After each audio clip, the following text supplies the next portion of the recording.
system. We call them buckets, just to place them into, to help categorize and give you guys an understanding of who is who and what do we expect from them going into this weekend. And what better way than to start at the top? So, Gangly, why don't you explain the favorites category and some of these players? All right, so in general, the favorites is going to be pretty self-explanatory. These are mine and Jack's favorites for the event, where we think they fit into into week one. Now, this is a bit of a mix of both players in terms of how they've been performing, but also we've kind of weighted history into where they fit into the grand scheme, the big story of TFT. Dank Memes has been this tier 2 slayer from the last two sets. I'm sure most of you know him as his back-to-back Worlds runs that we saw. What was that? 12 and 13, I think, were the two sets that he did it before being relegated to tier 2, and has been dominating. I mean, we talked about it on one of our old podcasts, 3.6 AVP over the last two sets in tier 2. This guy does not belong in tier 2. He absolutely should be in TPC, and this weekend is going to be his place to start. I want to highlight one other player here, which is Malala, who I think has been on a slow climb back to the form we saw in set 10 ever since that incredible run happened. There are a lot of players, Wage and Iverson included, who have been saying Malala is a tier 1 player and he deserves to be in the TPC. Personally, I'm really rooting for Malala, and I hope we get to see him back among tier 1 TFT. Malala and Brosif, specifically on this slide. Brosif was in the TPC the set before and did get relegated last regionals. And so these are players that we're looking at as, hey, they're favorites because not only do they have some history of being good at the game, but this set, they're also doing really, really well. Alongside Babsera, Spencer, and Ripple Overdrive, who are coming into this with some good experience. Ripple being one of these players that was just on the outside looking in of making it to week 2 automatically. One thing I do want to say, as we're in the day 1 broadcast for pre-show, Dank Memes is playing today in the play-ins. So yes, he's a favorite to move on to week 2, and he has to survive today. That is going to be his biggest challenge. Despite all of his stats and historical representation, he does need to make it through today, which will be a big challenge. But let's talk about some of these other players that are looking to make it through. And this features a good amount of our TBC players alongside some really historical people, along with some that are making their way up. Explain the contender tier to us, Gangly. Yeah, similar to what you're saying, it does have the players from the TPC. It also has players who have, I think, in the past shown that they're capable of playing at that level. This is that tier directly below favorites. This is, yes, they were not in the TPC this set, or they were in the TPC this set and had respectable results, but they are not quite over that hump for us to say, like, hey, we're going to put a stamp on it. We're expecting these people to make it in. The player that stands out to me, and it's crazy because there's a world where two sets ago, this person is not in contender, they're in favorite. It's Ego Illusions. I am so excited to have Ego Illusions back here at the regional finals after missing it last set. Ego was at one point in time a player I considered to be top 5 in the Americas, not just in Brazil, but in the Americas altogether. Had a really impressive run post-merge in set 11, all the way up through, I believe, set 14, and now making their resurgence, climbing back into the regional finals. It's who I have my eye on. And I think it would be surprising to a lot of people to see some of the names we have in the contenders, right, Jack? I mean, JD Zelinsky, Dehua, Bobster, Kurimex are all players that have made it to the Tactician's crown before. Kai Wing, I think, would be considered maybe like a tier 2 gatekeeper by many people's notes, but these are all extremely strong talents from our region. Kai Wang is very much a ladder warrior. Like, everyone respects him as a player and game knowledge, but just really hasn't had the tournament results. He's just it's a little bit lackluster when it comes that way. But hearing Kurimex, he's on Froden's co-stream quite a bit. He just continues to talk about his experience in set and how hungry he is to not only make it back to tier 1, but to make it back to Tactician's crown. So the expectations for him are high, even just by his own standards. And so for all these players, I think expectations are quite high because of their pedigree, and it would be easy to switch these guys into favorites, but just a little bit of different sets from some of them and some inconsistent results. So excited to see them compete this weekend to see if they can secure their tier 1 spots either again or get back to that former glory that they once had. But this is our not quite our biggest tier. It's our second biggest tier, because this is the tier of players where on a good day they are maybe some of the best players in the region, but on a bad day they could just completely flame out.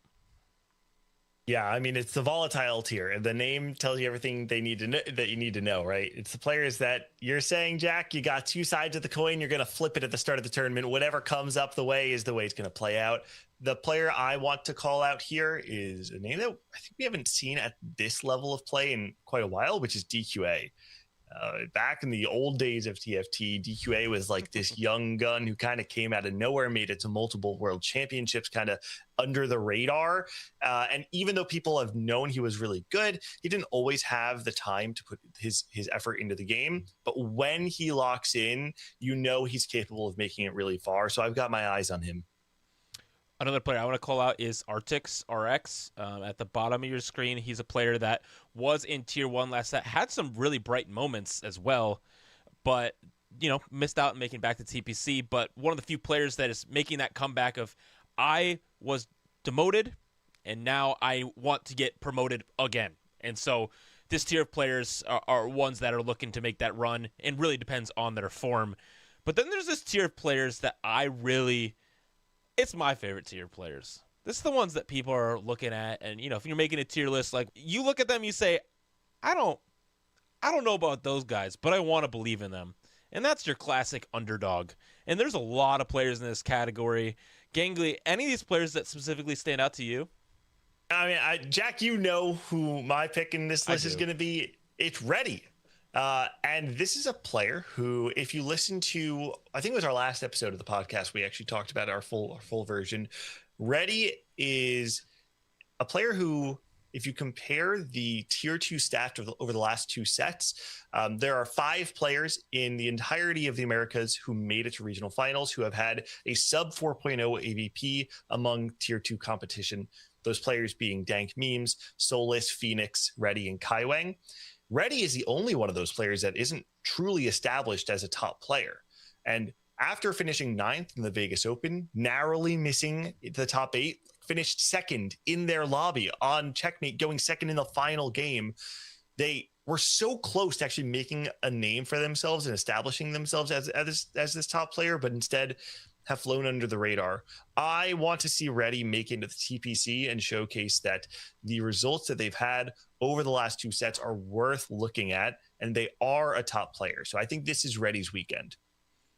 Definition of couch to crown is Ready. Just coming out of nowhere, really having good results, and making it now to regionals with the opportunity to make it even all the way to Tactician's crown. Maybe the opposite of that, and maybe the most surprising name on the underdog category, would be Milk. He is a historical name. He has made it to multiple Tactician's crowns and performed well, but he also has gone to multiple countries over this set, and so has not really been locked in, and so didn't do well in TPC. We have lower expectations for him going into this, but if he locks in and Milk tries, who knows? Who knows? Speaking of who knows, there's some of these players we have no data, very little data, and very little historical results from, even regardless of where they came from this set. And this is just our straight up unknown category. We couldn't place them anywhere else because we have no idea what they're bringing to the table. One I do want to call out is Funkster. He's a local native to the tri-state area, someone who got his first entry into competitive TFT, I guess actually just about a year ago, around this time last year, had his first exposure to competitive TFT and went from being a low Masters player to being a top challenger player, and then placed 9th in one of the previous TAC Cups. Funkster has made this true couch to crown run that we talked about in the last slide as well. And I think that story is very similar to many of the players here. They don't have the prestige of many of the players in the other slides, but if you sleep on them, things are going to get rough for you. All of the players who made it to regional finals are capable of going very deep. You cannot sleep on anyone. Another one of these players, quickly, I just want to call out because I didn't know about them and hadn't seen them since they farmed me in my opening lobby of the Vegas Open. Millennium Fox competing here in regionals. So I was aware that he had hands back then because they beat me in Vegas, and now they're here. So that makes me feel better about myself. Anyway, That's right. we have this all summed up here in this tier list style, showing kind of the distribution of where we see players. And it's hard because only 16 make it through to week 2, and this is not including all those week 2 players from the TPC. And so I'm curious to see who will overperform our expectations, who will, in the favorites contenders, the players we're supposed to make it out, who we're going to be like, oh, that wasn't what I was expecting at all. And so to finish out our show here on the pre-show, the spiciest part. Everybody wants to know, what does Gangly think? Who's Gangly thinks going to go through? Sealy, who are you actually going to put your money behind to get through here? So we have a few predictions here. We have a dark horse and our favorite to make it out of this weekend of competition. Gangly, tell us about your picks. Talked a little bit about it before, but Reddy is my dark horse for all the reasons I already said. I mean, monster set has flown under the radar. The stats don't lie. Reddy is an elite player in this field. And Dank Memes, for the same reasons I said when we were talking about him before, you don't make it to back-to-back world championships, Tacticians crowns, unless you are one of the best players in your region. This player does not belong in tier 2. Dank Memes needs to be in the TPC. And I guess I'm going with the whole Canadian squad here. I didn't even realize that. But Brosif and Wigwug. Brosif being my favorite. He's somebody that was in the TPC last set. Just didn't have the regionals that he was looking for. But this set, he has dominated ladder and has done quite well in a couple of the Tacticians Cups as well. And it's just somebody that I appreciate. I know thinks about the game deeply. He's one of the best coaches in all of TFT, and so expect him to do quite well. And then Wigwug is my player that not only I am looking out for to make a run, but I've heard from multiple players that he's highly, highly respected. He qualified through ladder and through a cup, and so he's just looking to keep his hot streak this set. And people might not be paying attention, and so yeah, dark horse for Wigwug.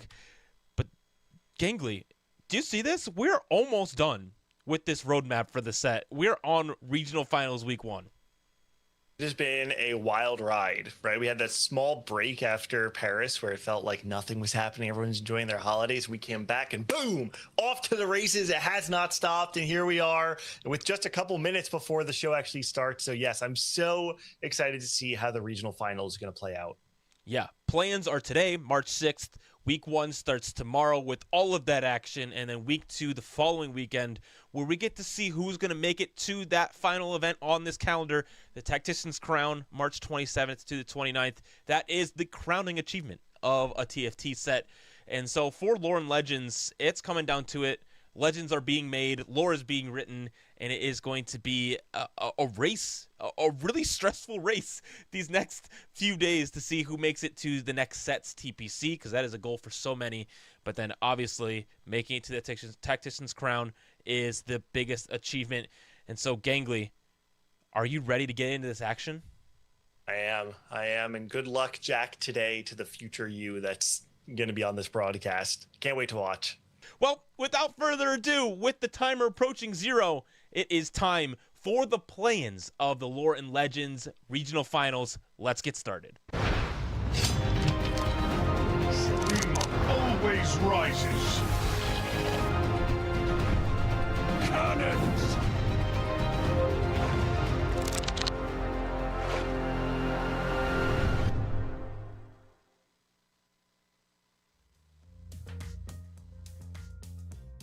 Hello everybody and welcome to the TFT official channel for all of the action we will be covering here for the Lore and Legends NA Regional Finals. My name is Nekra and I'm so excited to be back here alongside Hoope and CLE. How you both doing? How have you enjoyed set 16 so far?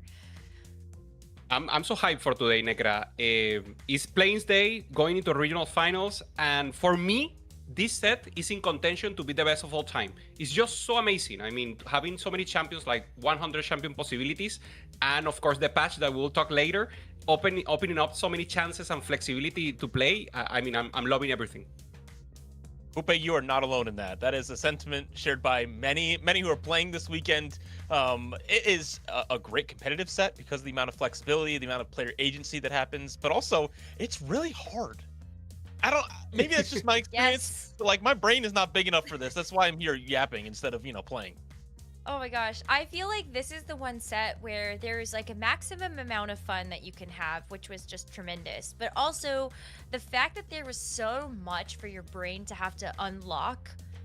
I felt like I was learning something every single time I played a game, and I have hundreds and hundreds of games on this set. And we're going to be learning even more because as we take a look towards this weekend, we do have a new patch that just dropped on Wednesday. And so, like you all that are going to be watching the tournament and like our players, we're all going to be learning a lot about what is going to be the best for this weekend. But you know what? It's been so much fun. We also have a treat to share with all of you that if you want to get inspired from this weekend, go compete, start your own journey, you can do that. So please scan the QR code, get your own Compete TFT card, and join us maybe even next set as we get a chance to think about competitive TFT for set 17.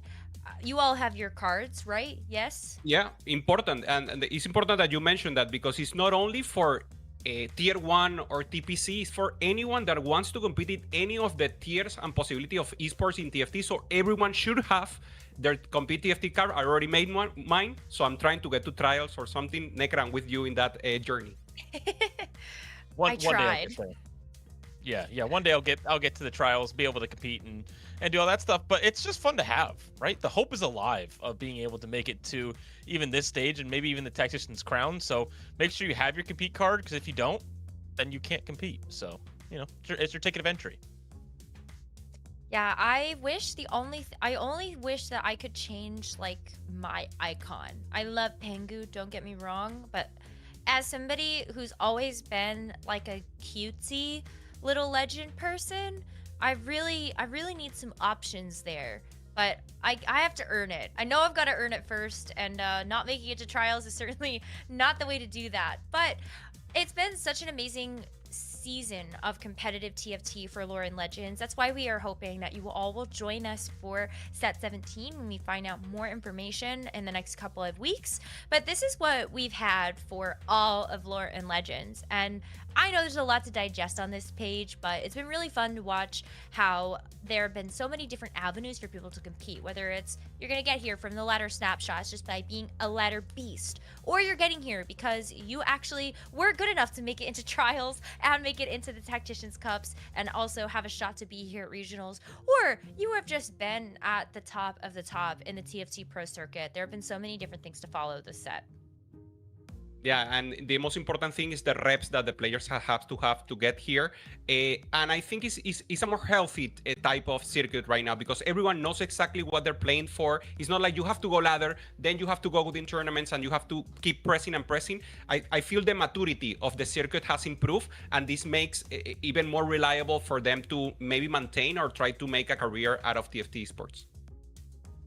And it all leads up to this weekend. Well, these 2 weekends of the regional finals and the intensity that comes about through this. And we're going to take a look at our format for this weekend because it is quite a unique one because of all the different things happening. But Nekra, we have a little bit of update about the pro circuit too, because it was interesting this set.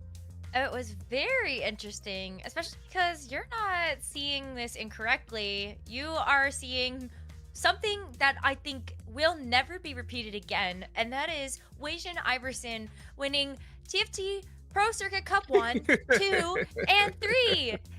Like, what happened?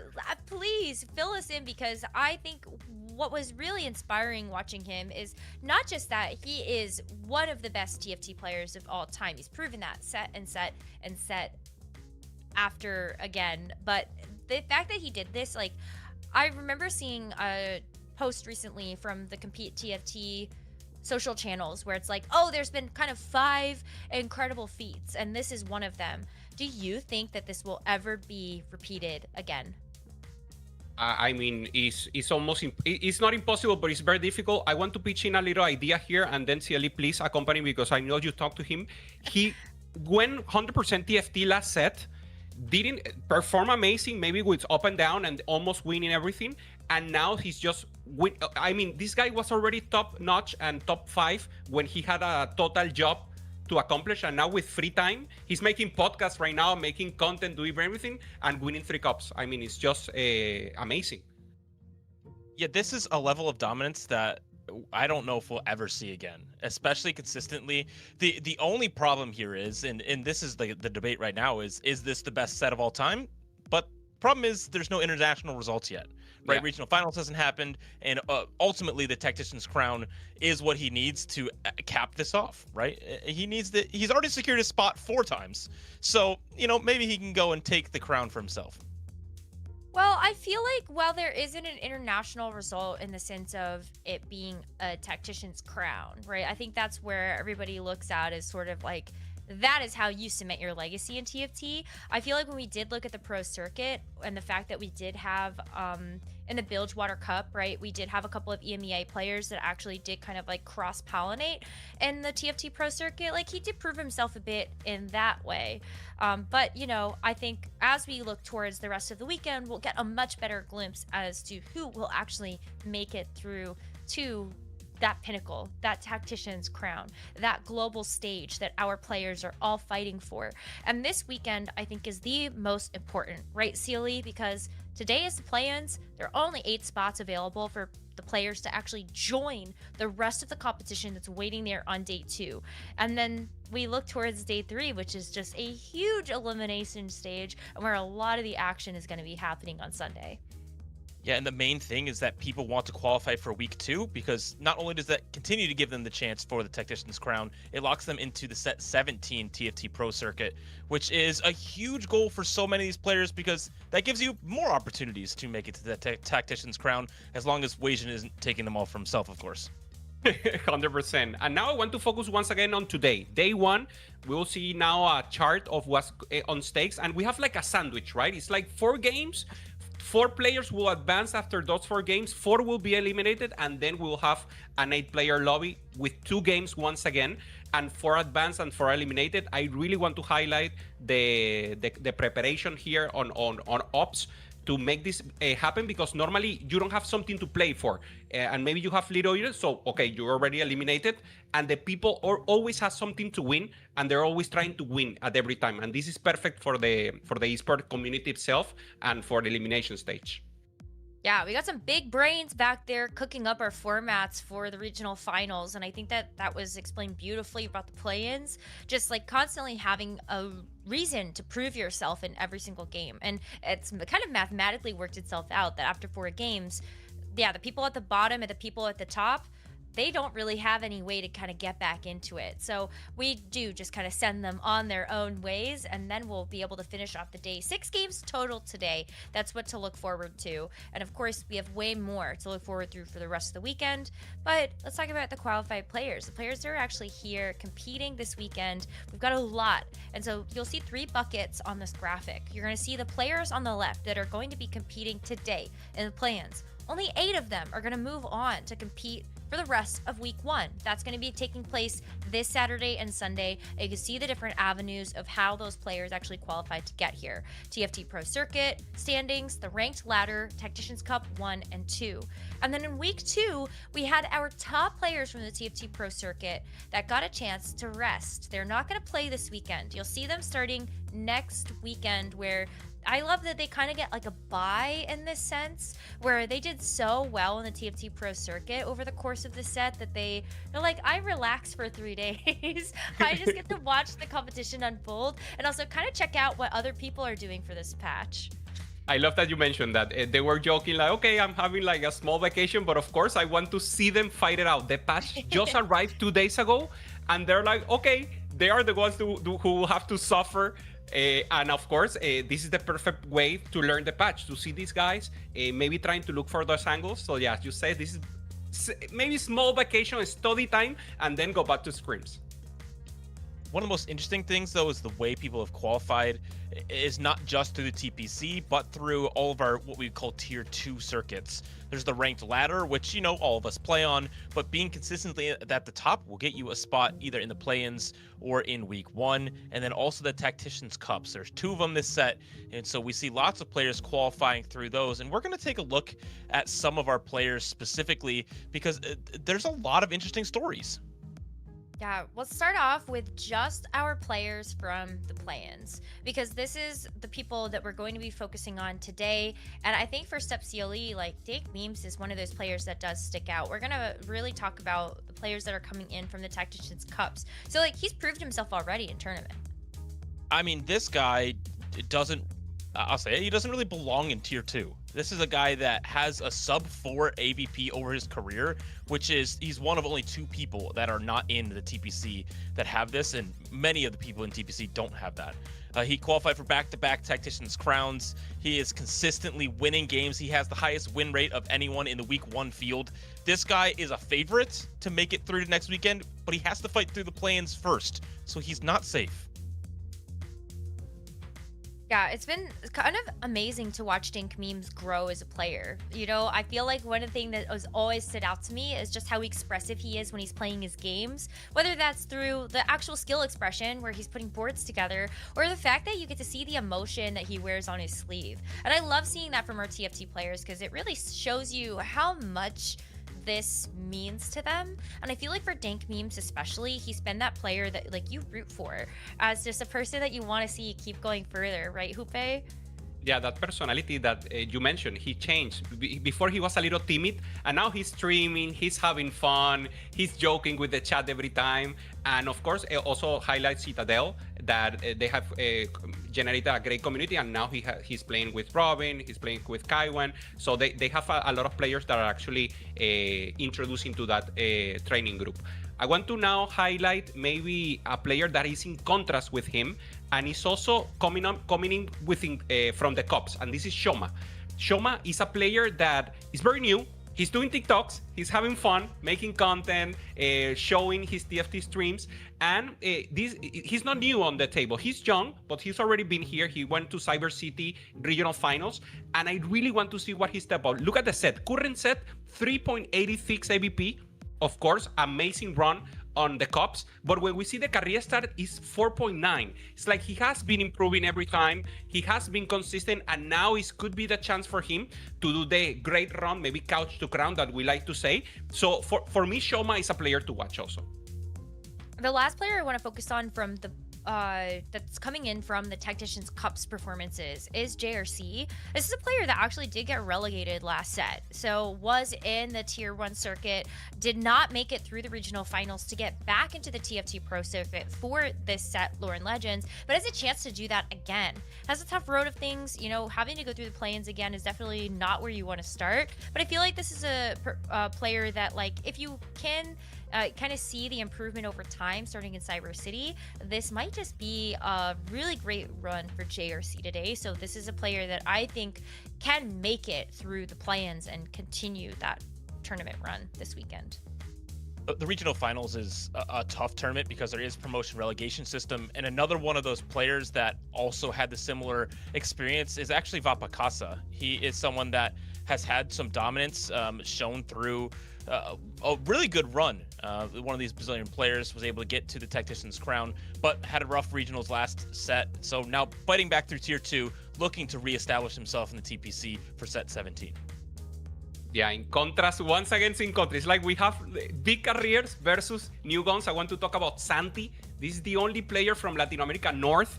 We have Latin America North has 1 spot per ladder, and Santi, he has a study group, maybe the best study group from a region that hasn't been successful in the past in TFT, but they love the game. They have the passion. He put in the reps. He's playing in so many games. He's always playing. He has a full-time job. He owns like a retail shop, very small, there in Mexico. But even at work, he's always playing. He's like the boss. Okay, cover me. And I mean, the story is just great. And I'm really rooting for him. Of course, he's not the best. He's not here to accomplish things, but there's a chance. There is that possibility that you could go all the way. And Santi has been playing amazing the set. Now against the best, it will be a reality check. Let's see how he performs. I think one of the best that you have to go up against is Solus. I mean, this is an OG TFT player. He's been around since day 1, competing in Fates, continuing to just like show up in the competitive circuit. It's been a while since I feel like we've seen Solus at that peak where we really did consider Solus to be one of the best players in North America, but this might just be that time. I mean, when you think about historically last set, the players that have come in from the ladder actually outperformed a lot of the competitors that we saw in the rest of the regional finals. Maybe this is Solus returning to form and is going to do a great job this weekend. I have no doubt. I mean, Solus absolutely dumpsters on the double up ladder. For the record, he's got like 4,500 LP. But there's another player that is playing this weekend that was one of these ladder warriors from last set, and it really didn't prove himself as a tournament warrior this set, and that is 11 Lumen, a player that was just outside of making it into the week 1 cutoff from the TPC and has a very, very high win rate from the TPC. But the problem with that is his top 4 rate is only 50%, meaning he wins a lot of games, but he also goes 8th a lot of games, and so he's looking for some consistency this set. I'm actually a little upset that Lumen's photo is not the one where he's making 6-7 with the hands. Like he has one on Wikipedia that I feel like. You want to do it next? I haven't seen it. Can you teach me? No, I'm not gonna. I don't want to try. Well, I don't know. Anyway, I just think I'm a little upset that they're not using that photo. But I mean, Lumen has definitely proven himself. I think he was definitely upset about the last performance that he had in the TFT Pro circuit, and I feel like Milk is also sort of no exception to that. I think all of the players that we're seeing here in the play-ins from the Pro circuit have definitely had disappointing seasons. Milk, where is Milk? Where in the world is he? Has anybody figured out like where he's playing from for the regionals? Is he home? He was in Taiwan with Clem, and he has been all over the world, going to Michelin restaurants. I mean, he knows. I mean, he's trying to play, he's trying to prepare, but of course, it wasn't a priority for him. He mentioned it on X. I mean, he's going up against the best. Of course, we see the AVP 5.95. But also, it's required that you be in your top level, and Milk can make that top level. Of course, going up against the best of the best, the performance wasn't, good at all. I mean, he's made 3 Tacticians crowns. This is a player that, like, elite. When he is on, he's on, and like he can turn it up. But can he actually turn it on for this event? I think that really does beg the question, because he wants to keep his spot in the pro circuit from that last set. But the last player that we wanted to talk about just quickly is Josue Deleted. Hupe, I mean, when you think about Deleted in this performance that actually happened in the pro circuit, I do think this was quite devastating. Yeah, 100%. Deleted. I mean, many people don't know him. In the old days, before the merging on the regions, he used to have a competition with Michael. So they were fighting the rank 1 of Latin America South every time. And now he's not performing. And this is his last chance to be here on the circuit to demonstrate. Results are not being good for him. And now let's see what he can perform on planes.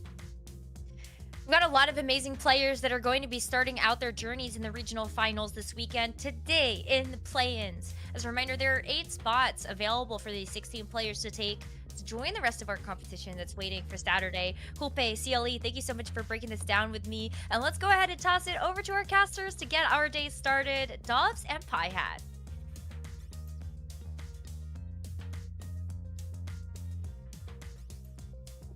Thank you, Nakra, CLE, and Hupe. And hi, everyone. I'm here with my friend, Pie Hat. How are you feeling for this weekend, Pie Hat? I am extremely excited to be back here casting TFT from the highest caliber possible, Dobbs, and I just wanted to start. I'm gonna be honest. Yes, of course. I mean, this format that the caster just talked to us, it's so good. Every single game has high stakes. How do you feel about this format? I mean, for me, it's perfect. I love the way they changed it that last set, and it's repeating once again. So what are your thoughts on that? I mean, I'm happy I'm not a player because I will be stressed with everything that is going on, but I feel like it's a very good ladder that you can climb, because the players that started on planes, they have to go a long road just to get to TPC and then to Worlds. But they've qualified to here, so this is the best way for them to prove that they're worth. And last set, we had players from playing go all the way into actually winning the tournament, so this is very possible. Yes, it was a perfect run from CMB. I mean, Brazil just not just win it all, last set, but they finished it first and second in the tournament. Both players coming from the play-ins. I mean, Shaco and also CMB. So it was a great run. And do you think it's the time to let them to step up on the set? I really sincerely hope so. Right now, Latam feels like a Michael show, but I know a lot of the players that are qualified to this tournament, they have what it takes. And we are actually seeing one of them alongside a huge amount of NA and one Brazilian powerhouses.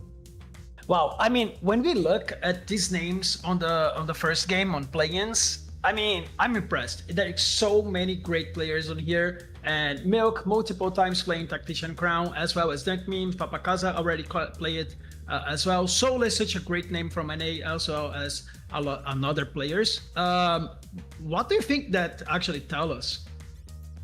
I mean, I feel that this highlights how stacked this tournament is, that even in the planes you see names like Milk, Dang Meme, Soul, just to name a few.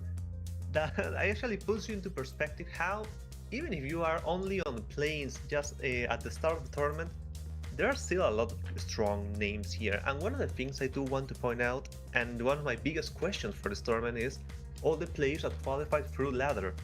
Because 16.6, the patch that we're playing, is basically a new set with all the changes, and the people that qualified through ladder, they played in a very different environment that they're gonna do now. Mm-hmm. Yes, this is a definitely a good point. But I want to highlight something.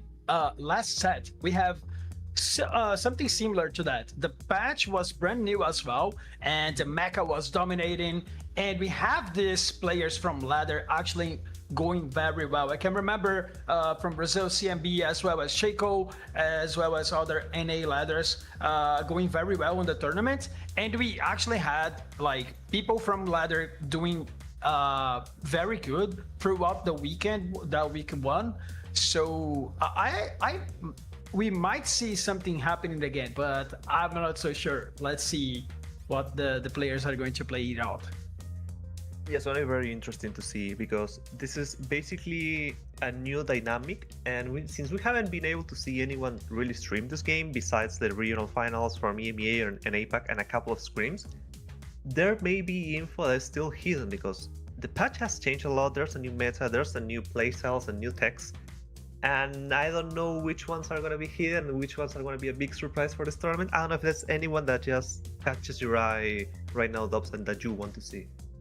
Well, I really like the idea of some 3-cost lines, because throughout this set we didn't see much on the first TPCs. We might see some of Jinx and maybe some of Zoe and Malzahar and maybe Ari. So I'm hyped for that. Yeah, it's gonna be interesting. Especially now that every final board is looking around either the 3-cost as you're mentioning, or like the 5-cost or even 7-cost legendaries, mostly AP reliant. So it's gonna be like a fight for who can manage enough HP and enough econ to get to those units first, and who can win the Garen lottery to gain Silas earlier than everyone else. Yes, one more thing that I'm curious of is players are complaining a lot about the economy in the game and how you need to get those economy augments to actually perform.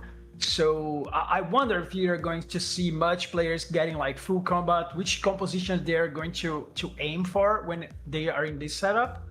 So this is something I really want to see what the players have in store.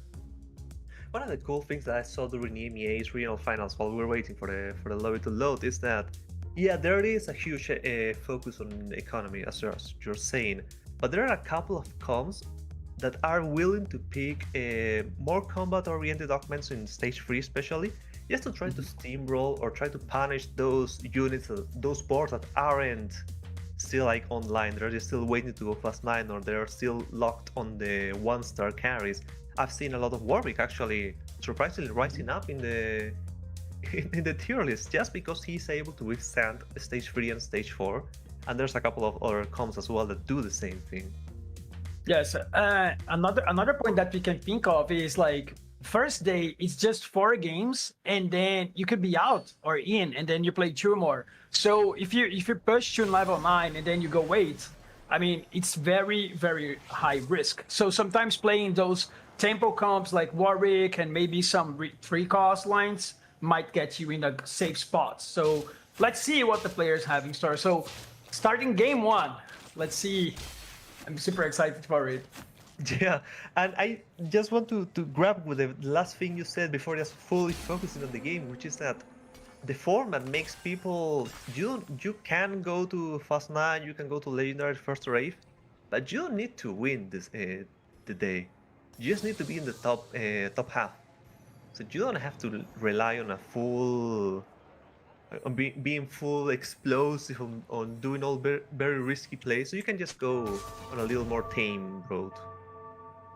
Yes, I mean, speaking of Papacasa a little bit, I mean, I know this player very much, and I know something that he's not the player that wants to risk it everything. So let's see if he's going to aim for that 3-cost comps that I mentioned, because he knows stuff like, why do you have to be so greedy on first day if you don't need to win it all? You just need to qualify to another day. So it's important to have it in mind. One of the great things also about this patch is that the dynamics on stage 1 and stage 2 can be very different from player to player. For example, in the previous world we just saw, there's a Loris in the bench, and depending on the items, they could consider already unlocking an Oriana for stage 2. We may see the same thing with Sion into LeBlanc, or maybe Ashe into Trinidad if they actually are willing to go that crazy, but I really highly doubt it. But there are these options that you have to make just at the start of the game. Yes, of course, and we are going to see augments, gold augments for now. We have multiple rerolls because of the portal. Too much value was pretty good on the last patch, though. Yeah, it was really powerful. Sadly, most of the reroll lines have been hit a little, especially unless you're talking about like free costs. But there's still a road that you can go that and just go for Bard and just play around that. Sadly, Stars Are Born isn't possible right now because you can't unlock any of the guaranteed 2 costs. So you see us just more on a comfortable AP line. Just the Archangels going to half of an Azure, half of an AP crit, and just go for a traditional AP line. Yeah, Seti on the other side though, opening that line with some Shadow Eyes and with King Rageblade and Eon. I mean, this is probably going to be some sort of Yone, right? Yeah, Yone is probably one of the comfort picks of a lot of players, and especially now that Shadow Isles has changed a lot of how it plays. Sadly, I do wonder how. One of the things I don't like about the development is that it's very hard to cash now. Like these days, people die way too late, and you aren't strong enough to just be able to tempo throughout the lobby. But you can also play around Warwick instead of Yone, so that can be also a possibility. I want to highlight something that I've seen in here. Dank Memes and Jugglebug, as well as Milk, the 3 of them with that augment, Legion of 3, I guess. It gives you either an emblem and also gives you power to the 3 costs. Wow, and he's playing Jinx. Warwick here for 100%. Sure. Yes, this is an emblem that is so good on this comp, and there is multiple 3 costs as well on the comp. So it's looking very good for him right now. And he also has a duplicator. So it's an amazing start. It's going to be very interesting to see how, what did the other players get from their emblems? Because as we've discussed, there are a couple of free costs that you can play. And this is a perfect augment for this particular patch. And I am going to be honest, I'm really excited and I'm really happy that there are actually free costs that are viable. Because we haven't seen that at all. Yes, another great emblem to get is Ionia, right? Because you can play Ari Cannon, and then you still have an emblem to put something in some other units to get the buff as well. So great picks in here in the early game. Oh, early Swain. looking, they can be very useful. If I recall correctly, the Ionia of this patch of this board is the path of the enlightened one, the one that gives you XP. So it just helps you to gather a little more econ. It isn't as powerful as it was in the past. Isn't the spirits or transcendence, but it just helps you get into 7 Ionia quicker. You can just play around the usual Ari and Joni combo, and then go into set and just play the usual line from Ionia. Yes, I mean, this Ionia was like the best Ionia from like every single patch until now. That is not, but still pretty decent when you have like a great opener and as well, and you have like an emblem as well. So not the worst setup as in the game. It's pretty decent. Yeah. And we are actually able to see the final emblem from the Legion of Free Players. This one belonging to Milk, playing the Disruptor emblem, which it can work. We've seen Malzahar will be one of the combos that can be played in this Surely. match, so he must go over there. I mean, you have Malzahar, Leona, and Zoe. Maybe you can use some Loris or Nautilus as well, depending on the which version you're playing. So a lot of 3 costs and can use the emblem pretty good as well. So I mean, 3 players that got this augment are looking very good. Yeah, and they're all playing vastly different lines, which is going to be interesting. So at least they're not going to be contesting each other. And I do like that there are players that are. You can see the lines that everyone's playing, and they're vastly different from one another. Even though the base, you can see, oh, there are like 2 or 3 players playing for AP. One of them is going more for the LeBlanc-oriented build. One is going more for a Malzahar build. And you can see that's the adaptation that you have in this special patch. You can just play almost anything. Yes, another thing about this patch and the 3 costs that you mentioned, especially for AP lines, you either can reroll them, like if you have multiple copies of LeBlanc or maybe like Zoe, Malzahar, as you said, or you can push levels as well and play some legendary units if you have like the tools for it. Maybe some economy augments in the top of that, maybe like a portal with extra resources. So these 3 costs are like very strong right now. There's also a 2 cost that I want to mention that is currently going on, which is a 2-star Aphelios from 1v9 Peter, which I saw a couple of them being played in EMEA on their regional finals with like mixed success. I don't know if he's gonna go to that route specifically or just use Aphelios as a transition. That is also an avenue that you can play as. I mean, you know something about the Levinar Peter? He had like 6 rows for the augment, and instead you choose Destiny that gives you a random augment. I mean, he knows, right? And he got like a Rage Blade with the Aphelios too. It was such a high row. I mean, sometimes you just have to play with the heart of the cards. You just have to go there. And just speaking a little of how the lobby is shaping up. Being 100 HP is so important in this meta, in this lobby, in this tournament, and we're just currently seeing the 2 players with 100 HP, which is a very important matchup for what's going to happen throughout the day. Yes, and they're facing each other, and Milk seems to be winning this round, I guess. Yes, he's definitely winning. And it's such a great start for him. A lot of 3 costs, and something I want to highlight is that he just 5 streak without slamming a single item. So he didn't have like anything crazy to slam because he's playing AP line.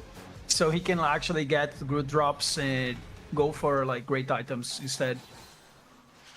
Yeah, it's gonna be amazing, especially now that people do tend to spike on stage 3 a little harder than usual. The Showman actually hefty rolls. I remember at the start of the game, I mentioned a little that I was doubtful that we may see a lot of Ixchel reroll, but this may be the one game. Yes, I mean, this augment is actually a very strong combat augment, but it does have like a very bad early game. Oh my god, I don't think he's losing. To the Groms, right? I mean, Bard is OP, trust. Okay, he got it. Okay, I got worried for a second. yes, it was fine. Bard and Milio has like strong damage to kill the Krugs, but the frogs. But like the point is, this augment is very strong. Like in the late game when you reroll a lot, but he has such a bad early game. I wouldn't bet on this augment on the first game of the series, but I'm really curious if he's going to able to make it worth it. Especially looking at Ishtal, their quests were actually nerfed throughout the patch, and so their value isn't as strong as it was in the past. And you can't really rely on their X amount of rerolls just to gain a huge amount of shards. That doesn't happen anymore. It also hasn't helped that you're playing against people that are actually high rolling. You can see a Garen on level 5 for 1 million Peter, so Choma's gonna have a bit of a struggle throughout this stage. Yeah, time to the second augment. You've seen solos with the P line. Okay, silver augment, nothing crazy in here. Some good augments in here. Placebo is very good when you need econ. Late game especially, it can be very good as well. You rather get 14 gold right now or 30 gold later on? What do you think? I mean, it really... I am one of those that really likes to just go 9 and see what happens, and probably fail because I don't have the APM to do it.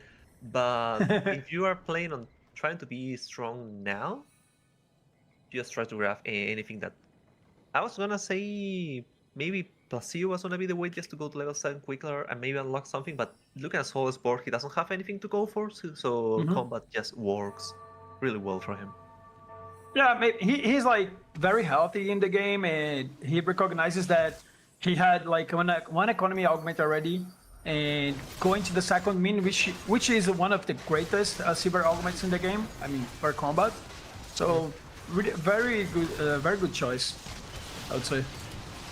Looking on the right side, just to finish on the point of Shoma, he was desperately needing to find a way to make their board stronger, and he got rolling for days, which also has a good synergy with hefty rolls, so he'll have a very... Is he level 7? Oh, he's getting Yone. Early Yone. 3-3. Two Jones actually. On the job. I mean, this a lot, don't you think? I mean, this unlock mechanic, I'll tell you. I mean, I'm pretty sure somehow when you unlock the unit, there is more chance you can see one more of them. Like, usually it comes like 2 copies. Right? Yeah, I mean, oh my god.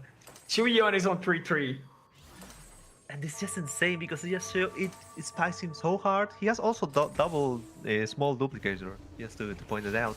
But yes, this is a good example of how the meta of this patch is gonna be and in this tournament, because they are people level 7 on 3-2, unlocking 4 costs, and so it's very hard to actually maintain a streak if you have people like Danny Memes right now. Yes. I mean, he uses a duplicator on the Nautilus in order to make gold. So, I mean, he doesn't have any Aries. I thought that he could like search for Ari3, but maybe he's not aiming for that. He doesn't have good items for Yone though, so it's a weird spot right now. Yeah, he probably only has like the showing for the Ari later, whenever he finds it, whenever that's gonna happen. But yeah, Yone at least has the good thing that he can use a quite variety of items. Obviously, you want the best installed for him, but he can survive with a lot of things. He got an Ari in the carousel. Yeah. He could have Ari too, but yeah. This also helps with the Ionia he has, which is like the EXP one, plus the extra economy from his connections, plus everything that he's doing, plus the win streak, so it doesn't surprise me to see him in like this, but it's just like astounding for how the meta has developed into this. Okay, we got some rolls in here for Shoma. Very near from Emilio 3. Not sure if it's that great. I'd rather get the Bard first than the Emilio. Yeah. Very good by Piltover as well. This one is very cool. Yeah, I still have my doubts on which is the go-to Piltover mode. I mean, this one is the like standard good for everything. Wow, Nice. Milky looking very good. BIS, Warwick. 3-5, 40 gold. I mean, we were asking if Milk was gonna be back, and that's a really huge opening statement. So that's a really good way to start. Totally. It is a great way to start. I mean, that is something that we didn't talk too much, but like having this pressure on playing like 4 games and you can be out. I mean, even if you're like coming from TPC or if you're coming from tier 2 or the ladder, I mean, everyone can feel the pressure if you go wait on the first 2 games because you don't have much room to go back to get back into the points. So having like a first game like this, when you have like BIS Warwick, early Wukong, wow, it can help a lot. And Milkate's a great player, so he might not have like the best run on TPC yet, but he knows how to capitalize good games. I mean, so the goal is just in one step at a time. The goal is just get back to DPC and then go maybe aim higher. We shall see. Once again, we're seeing Dan Means versus Milk just finishing off the final fight of the respective stage. And you can see how they're a little ahead of the curve, which the units they're having. Dan Memes already duplicated their Ares, if I am seeing correctly. So he already has an Ares too. And just using that to power through and maybe grab and salvage a lot of HP with that. Yeah, about that memes, what do you think he can play from that? I mean, maybe Lissandra, if that items. He doesn't have could any be. Ares. I mean, you can just be happy playing 7 Ionia for a while, especially now that you have the emblem, and just play around that. And just try to cap around anything that you can, any legendaries. Maybe even just stick to rolling an 8 for Journey 3 or for Journey 2 and Ari, maybe Ari 3. No, I said gank memes, but I made like the other player. Sorry, Nah, it's okay. I made confusion.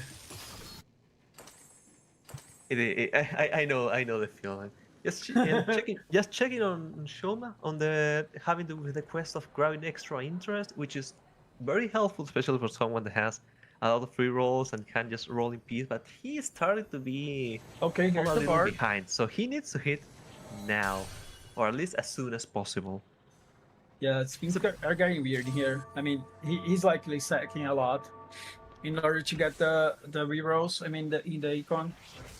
Yeah, it's a very tricky balance between you want to cash out your X-Stall, but then you also want to reroll to not bleed out. So, especially with the items that he has, which aren't, he doesn't have any damage items other than just the plain power of Bard and Emilio. He may scam a couple of rounds, but it just won't be enough unless he hits very early. He had a good matchup because he has fought against Sandy, who is still level 7. He still hasn't rolled, so he hasn't gone into his power spike. So Shoma needs to steal a couple more rounds like that before spiking. Yes, time for the augment. Virtue, very important time in the game. There isn't gold augment. Exile is pretty good though. Solid choice. I wonder if he unsealed from Stew can. Okay, he just rolled. No, we don't think about that. Artifacts are on a weird place, I think, right now. But you just want damage for Warwick because you are going to stay here. You're going to be powerful. You want Warwick to steamroll throughout stage 4 while people haven't spiked as well. And Mess Hall is one of the best augments that you can ask for Jinx and for Warwick, so that's going to be really huge for him. Oh, here's an ultimate for Milk. He got the 3/3, such a great augment. I mean, this is the best augment you can aim for when you're playing a 3 cost. You can either high roll like the 3 cost you want, or you can like have like a bunch of gold to search what you need. And I got them all mixed up because that Jungle Book's the one actually has Son I was talking about last season was Yes, Mil. yes. But Mil actually has the Disruptor emblem, and from free freeze I think he got another Nautilus 2, which he For just sure, spawned. yes. We are Nautilus 3 on 4-2 with 50 gold, with 5 Malzahar, so he's gonna be on a very amazing spot. Yes, this spot looks so good.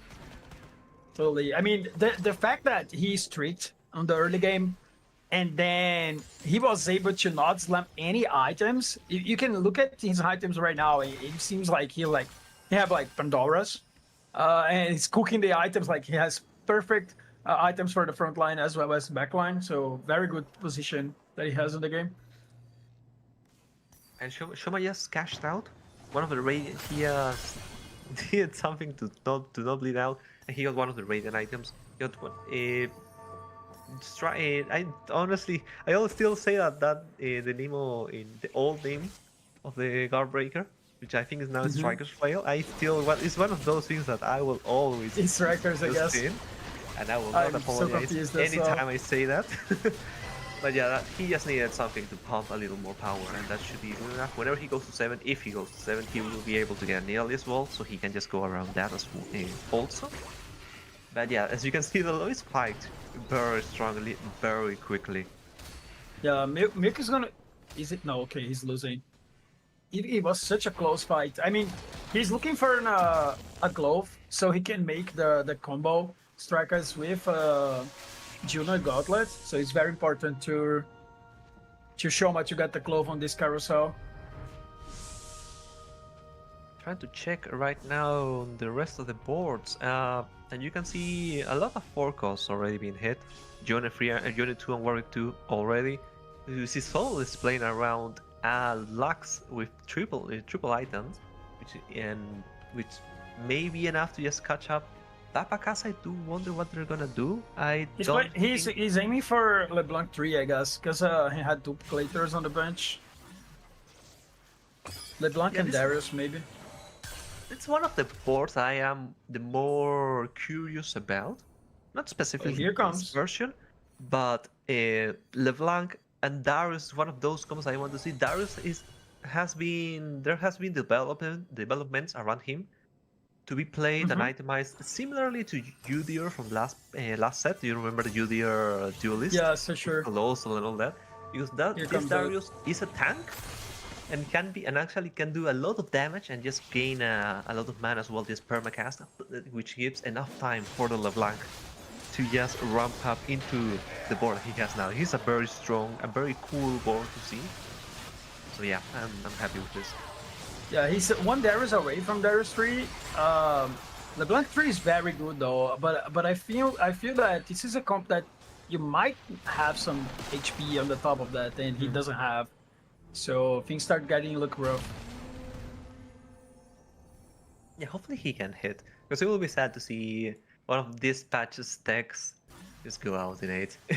I really don't. But he just fought against Sandy, who was taking advantage of how Shallow Isles, the rework of Shallow Isles, and how you can unlock the Fresh and the Kalista earlier in a different avenue, so you can just like cook around different versions of this. And you can see him Fresh extremely early. You can actually itemize for him, plus the Kalista too, and then you actually now have to go and find a way to go to 9 and just cap around the legendaries for this board, because this board can get a very high cap. But one of the things I am surprised he's not doing, because he doesn't have actually removers to do so, is unlocking Mel. I feel Mel can be very powerful in this board. Yes, I mean, if you get the Shurima, it's very cool as well. But when you don't hit like the Azir very soon, I always go for Mel, because you can stack a little bit. And there is something that we didn't talk much, is that 2 players are aiming for 2 players to die, so they're gonna reach the 40 gold cash out. So it's very important to keep in mind that if Papa Casa didn't come back, and maybe Shoma, so Santi is getting 40 gold on top of that, as well as this player, like Peter. We just need to see, because Peter he's trying to look to find a way to get into level 9 early, which just playing as tempo as possible. He's trying to slam any item and just trying to survive. So it's gonna be interesting to see whenever he does the big transition. But yeah, the lobby has been very back and forth, and there's no one that actually has had a big lead with the rest compared to the rest of the lobby. But now at least you have a small pause just to catch our breath and try to think on the rest of the boards and see where we are in the game right now. Yes, some technical issues for sure, but for the players. doing a quick update on the board, and we're watching. Almost everyone has hit. Milk is very close to hitting actually, and I want to confirm you that I think the Darius free from Papacasa also is online.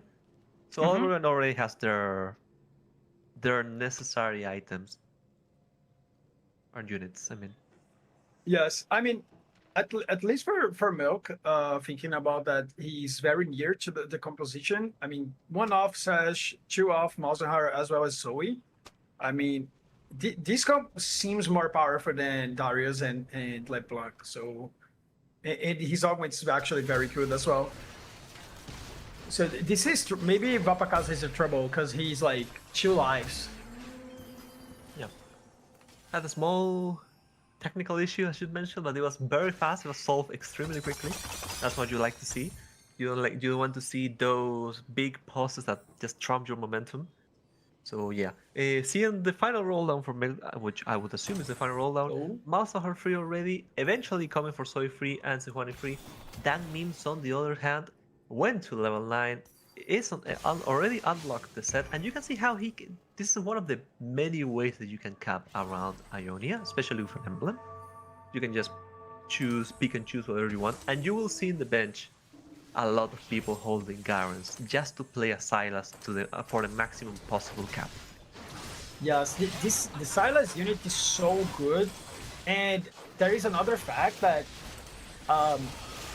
the Cillian is actually very good as well. I love this unit, and it is so cool on the Ionia line. And this combo is actually very insane because you push levels with the Cillian as well as with the Ionia, but it still didn't have the tools to take down Milk. People are starting to lose, and not lose on a very small feature actually. We just saw Santi losing around 15 HP. We just saw Tank Memes do the same thing as well. And for a patch as was want to be very 5-cost centric, this is the other side of the coin. All the free stars or the free stars are actually running rampage right now. And the question now becomes, for players like Sandy, for players like Peter, who Peter just did his level 9 transition into like Kindred in Noxus 9 to 5, with only having Kindred 1, can they actually survive to get the extra gold? I mean, he was cheering for the other player to die so he could like finish his transition. So now he can go before them. So very weird spot. And this is one of the few AD comps that we will see that aren't the Warwick related or Jonah related, if you can actually call Jonah a full AD comp, which is just trying to go flat 9 to Kindred and maybe Lucian whenever you're not playing Bilgewater. But it's hard. You're seeing how he's actually struggling. He didn't have any economy augments. He just was trying to play tempo and try to be aggro and try to survive HP, and he may actually go 8.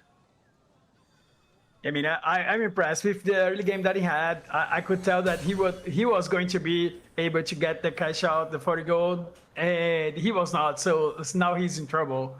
1 life away from the game. You see the HPs right on the right side. Vapakasa 5 HP, 1v9 Peter 4, and Jungle Book with 3 HP, trying as hard to survive. And Sandy with 15 HP, he may also die as well. Warwick Look can at his withstand a gold. lot of damage. I mean, 50 gold on 1 life. He has a mission. He thinks he's gonna get it in 5-5, and he may actually survive. Even if he loses, he should be alive for at least with 1 more round. Oh my god, this hunt may be like very key. I mean, if the other players die, he will have like tons of gold to roll on mine. He can actually make like a great board. I am stressed looking at 1v9 Peter being the first to fall down. Sadly, he will never cash out his first augment, at least not in this game. Yes, I mean the early game for him, especially the stage 2 and 3, was looking very good, but he didn't find a way to go healthy on level 9. He was like 7 lose streak. The Aphelios fall off so hard, so he have to keep the mind fresh and look for the next 3 games. Yep, just doing the final preparations. 4 people, potentially 5, are on their final life. And there's a couple of players that are doing their final transitions. Santi just went online, I think with only 10 gold, which is trying to upgrade anything that he can. He is just gonna put a seer probably in the board, just call it a day, and pray that is enough. And the rest of the players really can't do much more with their gold, so they're just on the mercy of matchmaking and see who is the strongest one here now. Which I am not sure who's gonna come out on top right now, if I'm being honest. He prioritized a Fiddle instead of Azir. He's facing... Oh my god, he's facing... There is no way he's beating me, right? If that kept... Yeah, it's gonna be very hard for him to actually beat the full Ishtal board with a lot of extra HP with all the rolls that he had. So we'll just have to see on the left side. We also see a Warby just powering through Dang Ming's board, so he's also out. So the two players that we just watched, we witnessed how they died. And Santi didn't cash out either. That document. Yes, surprising, I would say. None of them cash out. Vapakaza was able to win 2 rounds and it's got a lot of placements in here, by the way. Yeah, that's really good for him. I am seeing the Darius and actually Kobu got free. I am honestly surprised that I saw this. But if we can actually watch a fight of Darius, we can like pinpoint how he actually manages to survive. Unless he just he gets destroyed on the first second of the fight. Well, we'll see. But both Vapakaza and Jungle Book on their final life. Shoma with Look at Shoma, he's so huge. His units is actually like insanely like. Look at the size. And if you remember that we were saying at the start, he doesn't have items for his carries. He has probably best on part, good items on Emilio, on the very tanky units, the very tanky Nico that may just never die here. Solus is trying. That Lux is really trying. Oh my god, this fight is so close. Bard is into his stuff. Vapakaza will fall down in 5th. I would say not that bad. His early game didn't click, and he was able to save some placements in here. But Shoma's locking the first game with an augment that's not like so common, and played that very well. I mean, he lost a lot of HP due to the fact that his augment is very slow, and he didn't have any good items until he had, and then he's like very strong right now.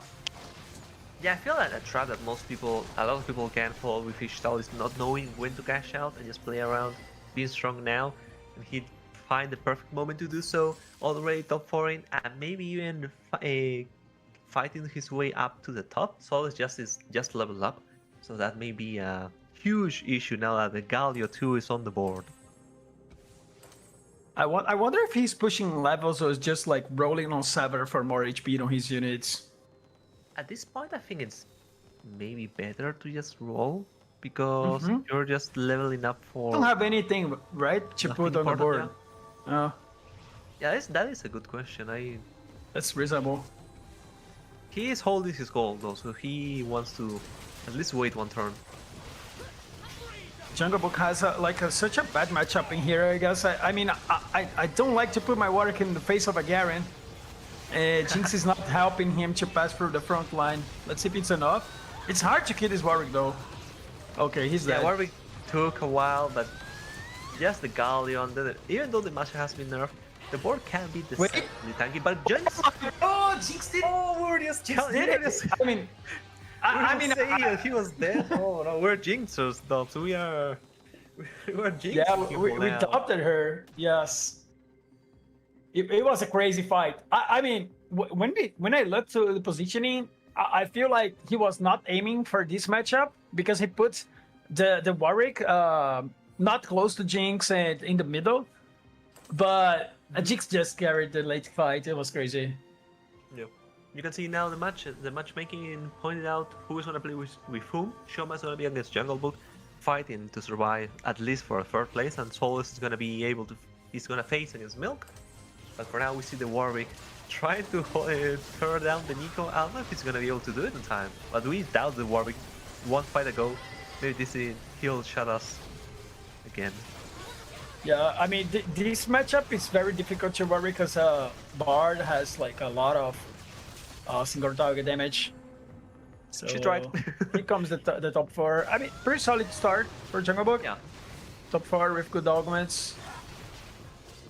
Which is honestly what you would expect for a Warwick. So Yes, yes, a very honest sure. 4th place. So good for him. He just needs to do that like 4 more times, and he should be able to qualify. So you just want to salvage as many points as you can. And Solus actually beat Milk. Milk also has 60 gold. This will be. I'm gonna be honest. He is probably waiting just to spike, but this may just give Solus the chance to maybe fight for 2nd place now. Yeah, I mean, one thing, Solus has a Silas and also a guarantee, so he had to make 2 guarantees, 2 stars for that, but not close to the Silas 2 though. And Milk actually got a Talisman of Ascension out of his possible lore that we weren't able to see, who's already chilling on the bench. So this Yuan, if she's able to leave, she'll be very big. She just needs like 5 more seconds, and we can see Oh my god, big boar. this fight And is it so happened. No, close. it didn't happen. It didn't happen. But Milky is like holding the gold so he can go 9. He's playing against Chama on the 1v1. Last final couple fights. Anything specifically on this carousel? Maybe Blue Yes, Buff boy. very good for Shoma. He doesn't have like a good item. Oh, he got a Blue Buff for Emilio. But he has Ori. No, it can be a fair item for Oriana, which you are always Oriana, happy yeah. with. And Milk just went to 9 with the Strax as well. So it will be interesting to see what unit he wished to put on this board just to cap it out. But for now, it's just like a humble Lorne. He's back in business. Shyvana's trying to fight again. We just need to see Shyvana survive as much as possible with the Strax and the Hand of Justice, so she can be a menace. But this is a very stally fight on both ends. So this is just a matter of whose frontline can crack the first. Yes, I mean Shyvana Chiva as well. Very strong pick for Milk. And that might be the last fight, so let's see if Shoma is taking the thing or Milk is doing it. I mean, the boar is alive. If I can see the boar ascending this, this fight can just go on Milk's way. 1 more second, it just Oh my didn't god. happen. 1 more fight, maybe, unless Oh, the monster look, Zoe! clean He was the so house. close. He was so close. I mean, Milk could go 9 and upgrade the Shyvana too, so that might be the difference on the last fight. I mean, we were wondering what is gonna be Milk's form. Yes. Is he gonna be playing a lot? What's his tech? What's his real meta? And he just started going first. So that's a really big opening statement for him. So it's gonna be interesting to see how he evolves, especially because he tweeted out like a couple of days ago that he hadn't played games in the patch. So this is just a full 180 on him. So wait for him. Yes, I mean, such a great start. I mean, his augment just put him into the game without having to worry too much, because that augment with the emblem, like such a perfect fit for the mouse house, so he's set up. Great finish for him, and Shoma actually did a great job on getting that second. He didn't have any great items, and he had to be calm and then wait until he could scale, and he almost got the first. It was a great game to watch. Yep. Now, a small pause, and then we'll see what the analyst desk has to say about this very amazing game.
Okay, that first game was crazy. If you told me at the beginning of the set that we were going to get a meta where 3-cost reroll was king, I wouldn't have believed you.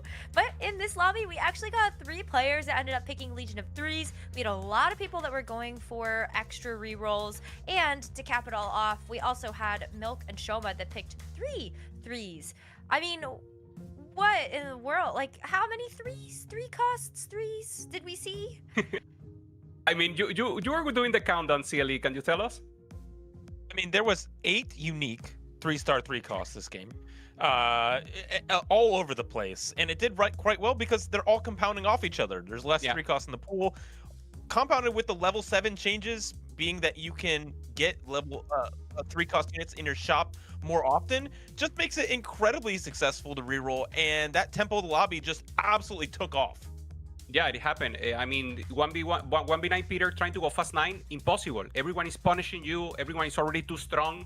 So those possibilities were not good. Also, maybe Santi playing Shadow Owls, trying to tempo the lobby, but it's not a comp that is actually performing. And as you mentioned, Nekra, the 3-costs were always the ones ramping it out. And we're seeing right now, that means also trying to go for that reroll, trying to go for the Ionia line, but not finding the Ari. It's a unit that is very contested, so I mean, a very difficult game to navigate. It was too bad too, because I felt like with the Ionia emblem, it was just like, oh, free and clear path to actually go down the Ionia reroll. Ari would look so good. He had really great items for the Ari as well, but everyone else hitting so early really did kind of set Dank Memes on the back foot. They just had to try to save as many placements as possible. I think getting 7th here, while disappointing, is also sort of expected when you saw that the big winners of this lobby, I mean, Milk had 4 3-cost 3-star champions on his board and wins the entire lobby. It was his to take. Before we talk about Milk and highlight his win here, I do want to shout out Shoma for playing a line that's just not very popular or not even really that good right now. Playing around Ixtal, playing around that Bard 3 with all the 3-stars that he had, because he had a lot of 2-cost 3-stars. And that Bard was just pumping out the damage. It was really cool to see. Wasn't quite able to get the win though. Yeah, first place for him, and second place, sorry, and Soulless also with the Demacia Flex AP.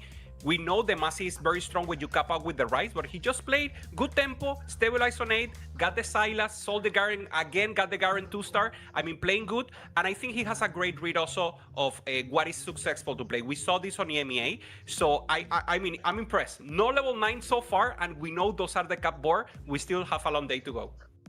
I think a lot of that comes down to as well what kind of augments were actually offered. I think if we get into a prismatic lobby where we do have a lot of influx of gold and econ, then maybe fast 9 is going to be the type of tempo that's going to be on the menu for this game. But I still can't wrap my head around Milk, who just like a couple days ago said regionals in 2 days, 2 lost to learn the patch, but next set I will not be leaving my house a single time, and shows up and wins the first game of the day. I mean, this guy cannot be stopped. When you think about Milk and you think about the peaks that he's been able to hit, a lot of those peaks were off the back of him being committed to being able to play a very specific game plan for a tournament. And I think this is the time where if you have the read to go 3-cost reroll and you know those lines better than anybody else, that's going to be your key to success. And is this going to be Milk's tournament? Like, I don't want to get ahead of myself since it's only the first game, but he made it look so easy. Yeah, I mean, the most very important thing in the tournament. Yep. For me, all the way. You guys are both so excited Let's do it again. about Milk. For me, the most important is to have a plan. This guy came with a plan, CLE, and he's performing it. Let's see how many rerolls he can manage to take. Back in set 5, way back, this guy was known for being the one trick, a reroll one trick specifically around Hellions, almost won the Tactician crown. And now he's back and it's a 3-cost reroll meta. It's a fast time meta, so we'll see if he can absolutely put it together all weekend. Oh my gosh, I love that. We're all speechless here after seeing Milk take that first place victory in game number 1. Let's see what we have in store for us for game 2 as we send it back over to our casters, Dobbs and Pie Hat. Thank you for the honest desk. And Milk had such a great game, but we were about to watch another lobby right now. Pie Hat. First game, 3-cost dominated. How are you feeling for the next game? I mean, I just want to see if that was a fluke or is that gonna continue happening, because a good way to adapt to people going off past 9 is they won't be able to get to 9 before I kill them first. So that's gonna be an interesting strategy. And we are seeing here the other half of the people playing in the planes. Is there anyone that just catches your eye that just you want to really highlight right now, Dobbs? Well, I want to highlight Juan Gurkas. I mean, this is a player from Brazil that most players don't know much about him. This is the first set he's actually competing. And in his first try, he made it into regional finals. So this could be a great story. He had that last time with a player from an Kazukata, if I'm not mistaken. But this time it's Juan playing in here for the first time on the field. So let's hope that he can show what he's capable of. I mean, this is his first time competing, right? This is the first set. Oh, that's an amazing. Bowser Leona, okay, I'm down for that. What is that? I mean, one patch before that, it could be 6 gold, but now it's a great opener. I mean, sorry, I interrupted you. No, the game interrupted me, so you're fine. You're fine. This is the part that I like the most about this meta, is that what you just said. The units are not just +3 gold that you can sell. They are actually valuable, which is so crazy to see in this game. So I'm just happy we're back to one of those type of meta. So hopefully it continues like that. Yes, I mean, it's crazy how TFT keeps changing patch to patch, and who would think Malzahar would be a great unit to hold on the 3 patches back, but now it's a great unit. And Leona was okay, I dropped Leona, I can play Diana, and then later on you could play Aso, but now you can reroll Leona 3. So these changes make the early game very different. What you gonna aim for in your shops, what you gonna want to keep. So this is very interesting. There are a lot of decisions to make, which is what makes this very difficult, but also very engaging. Especially now, when you see augments, because there's a big question: do you just want to find an econ augment to play around, or do you just want to try to win streak? Which Alan, in Upset's case, I don't think he can do that because he has a lot of pairs and no real upgrade. So I can see him grabbing something like calculated loss. Lifting competition, if he can set up, it's amazing. Very cool. We have some lifting competition for deleted. At least we're gonna see that. Yeah. This is an augment that is so cool. I love this one. And you can have many choices, and you can play either reroll, or you can push levels, play rise, or maybe pivot to something else. I mean, love that one. Yeah. There's also aura farming for Lubin, which is insane. And I do want to point out just quickly the path that Ups is saying why calculated loss can be very impactful, because there's the way that you can play around Jonin now is that you play calculated loss, you grab Bard extremely early, especially now that Bard is buffed that you only need 3 rolls instead of 2, instead of 4, I mean. And on 3-2 or 3-3 you get Yasuo 2, you go to 7, you gain Jonin, and then you just spike. Especially considering that the Ione is one of the best Ionias, which is Path of Spirits, which just gives you more HP flat, and then more AD and AP based on how many times you cast. So it's gonna be really huge for him. And second augment right now, Dobbs, it's extremely fast. The pace of the game. I mean, this encounter, LeBlanc encounter, can go wild sometimes. Things get crazy because the rules match for 2-1 augments throughout the whole game, and you can pick double 2-1 augments that can go. You can combo a lot of stuff. So this encounter actually has some insane stuff. not the best. This is a very auto attack based artifacts. You have visuals, gamblers, and snipers. Especially now, the snipers have You can always go with frontline. I would say Void Gauntlet, not bad. Maybe you can find an Ord late game. Ooh, okay. He goes for damage instead. I mean, this item is very cool on Kalista. And he didn't have any good upgrades on the front line. So I wonder if he's keeping the I mean, the way that Shadow Eyes actually work right now, you don't have to play like all of them in order to get the trash. So it helps a lot. You can flex stuff. So you can still play the Zillion with in the comp. So let's see if he's actually playing the Shadow Eyes throughout the whole game. It's gonna be interesting because the game just gives you two different directions: the items that you made with the units that you have on the board. But in the future, you can just grab a Cillian 2 with a sniper focus, with Morello, and just play around a fresh with the front as part of your front line. You can just flex those things now, which is really cool. And also see really cool the deleted board. Yeah. He's cooking. I mean, one of the ways that you can play Powerlift is actually going to the Rise. So he thinks, okay, I can get 2 emblems. That's perfect for Rise. But instead, he got like, he got Warden and Defender. Is that Defender or Demacia? Demacia. Oh, okay. So not that bad. I mean, he can unlock the Galio very easily. So he might be cooking something in here. Yes, this is one of the cool things about the Demacia emblem now, is that you can unlock Galio earlier now, easier now. Well, I mean, you have to go level 8, but you only need 8-star levels of the Demacian units. So you can just have the extra unit, the extra Galio on your bench. And we saw Soulless's board playing around Demacia and Galio so that he was able to actually get a third. And so that can be very strong, plus the econ extra you can get from the first augment from the lifting competition.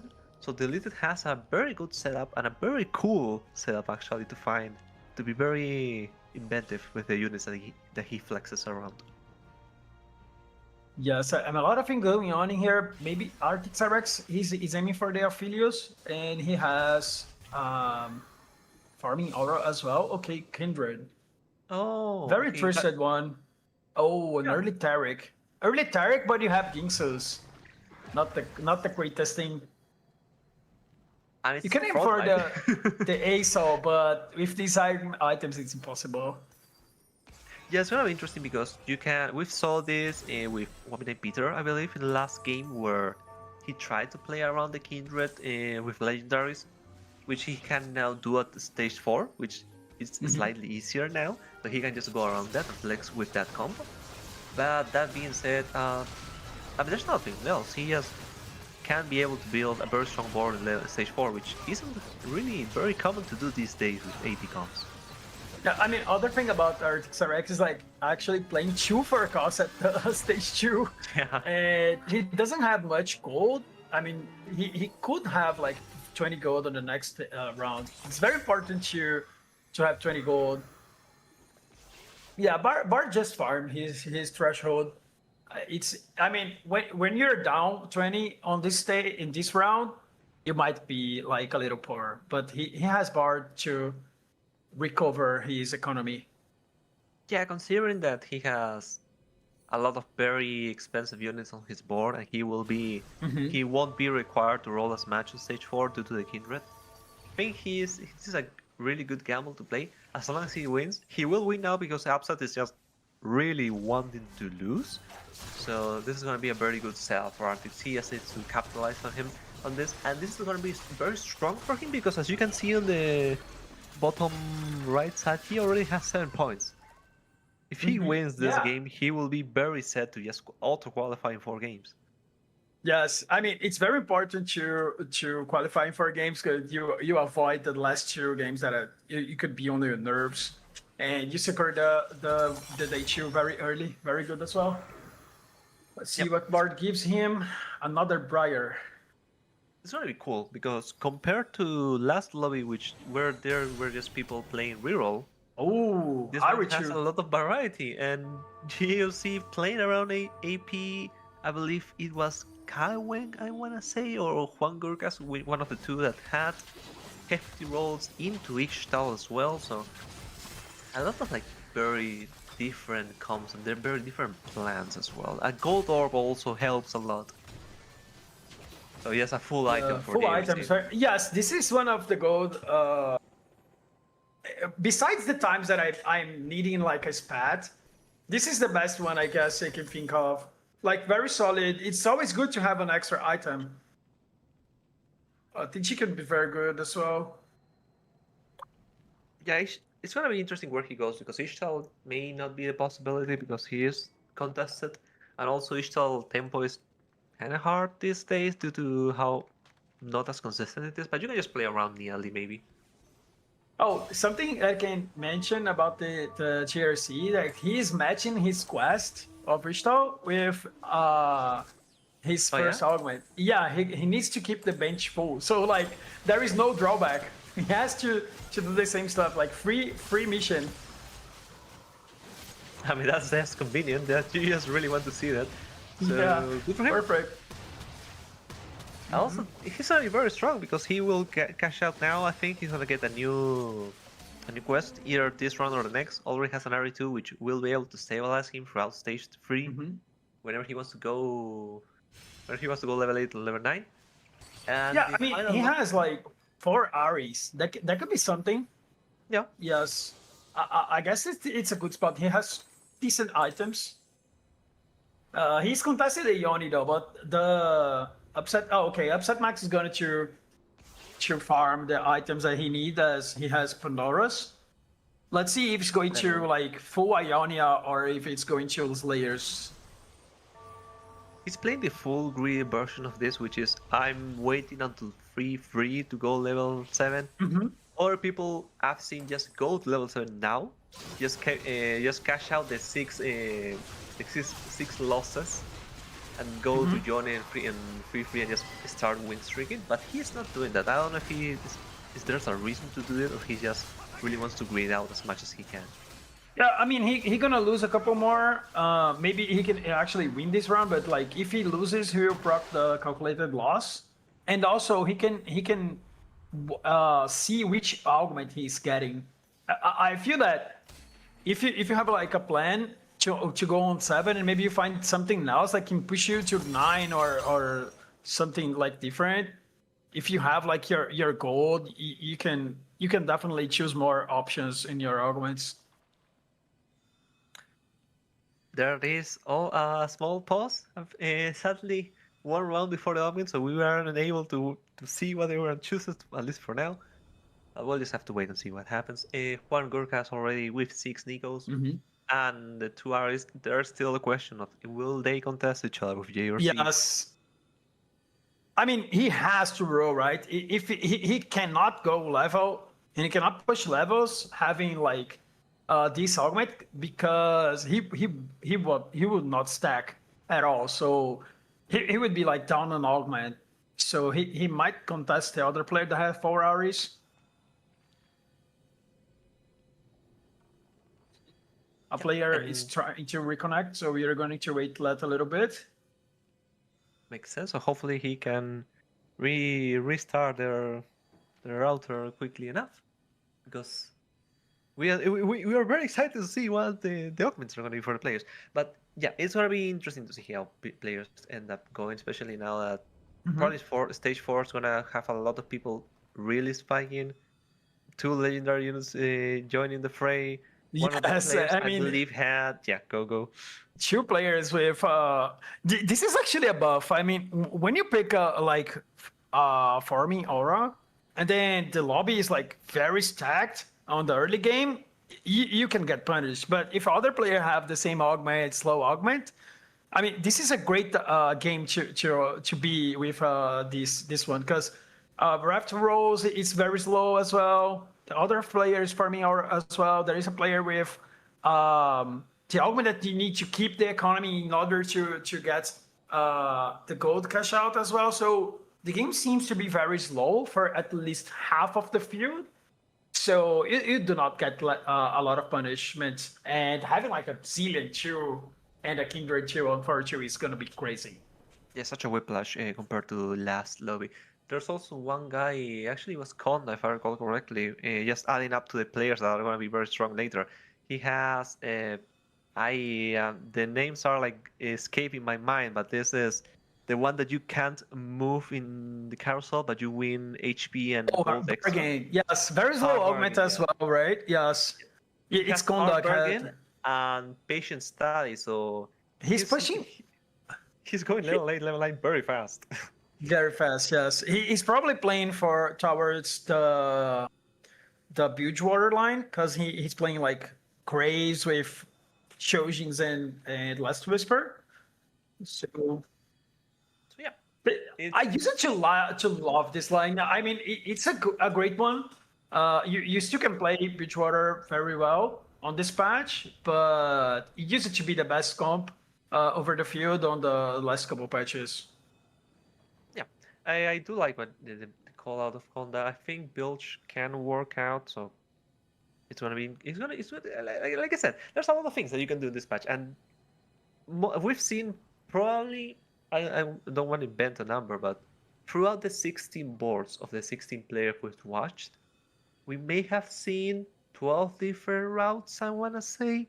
So this is just at least 10 different routes, because some players playing Ari, and this game we have like 2 players on that. Yeah. And last game we had like on a Yone as well. Not going to reroll, but still. Which is cool compared to there is still a lot of room, like a lot of different stuff. I'm enjoying so far. I guess this is a very different state of the meta comparing to last regional finals that we have like 4 players going straight to Mecha, and it was like such a crazy meta to be on a regional finals, because I mean, if you found that Yone on level 8, you could win the game, and if you didn't, you're that last. So this meta is looking very healthy. So I hope we can watch some great games throughout the weekend. Yeah, I'm gonna be fully honest. When I saw the changes with all the unlocks, I was skeptic. I was worried. Yeah, because there were a lot of changes very late into the game, and that can backfire. But seeing how the game has been developing, I just wish it happened earlier, so we were able to play. I would say the perfect time to these changes would be like, I mean, for the players at least, they would get that on the 16.5, but I mean that might be the right call in here, because we are seeing the meta very fresh and see what the players can actually do about that. This is actually great to the viewers. And watching players just practice throughout PvE. I remember Project PvE coming back just to help players do this thing again. So there has been a lot of group effort to just try to prepare the players in the best possible way for this tournament, which I think is really cool. Because this type of environments can make people just be a little close, or just shut down and not let other players talk with them, and they just have to be. They are very individual, but that's not happening right now. People are very collectively helping each other and just trying to find text. Obviously, there are study groups and people hide their own text, but there are. I haven't seen people not being able to prepare for this patch, which is cool. Yes, I mean when you're in a study group, right before such a great patch like this, such a big patch, it's very important to share information, because you can you don't need to make every single mistake throughout the weekend. You can just learn from the other players' experiences. And if you're a loner, you're like a little bit behind sometimes. I mean, unless you're a genius, because having there are so many study groups out there. I mean, we can highlight CTG as a team and as a study group as well. They're such great players playing on this week 1. Tank Memes as well as Kaiyueng and Solas. And on week 2 we have Robin. So this is a great group that we can call it on. And we have Boom Kitchen, some Brazilians study together as well. So it's really important to have someone that you can share your information and your knowledge. Now you're talking about Me, the Brazilian tech. Are they all studying together? Are they separate groups? What's the T? What's the T from Brazil Well, right now? back in like 3 sets ago, I remember that they had like a big study group with everyone.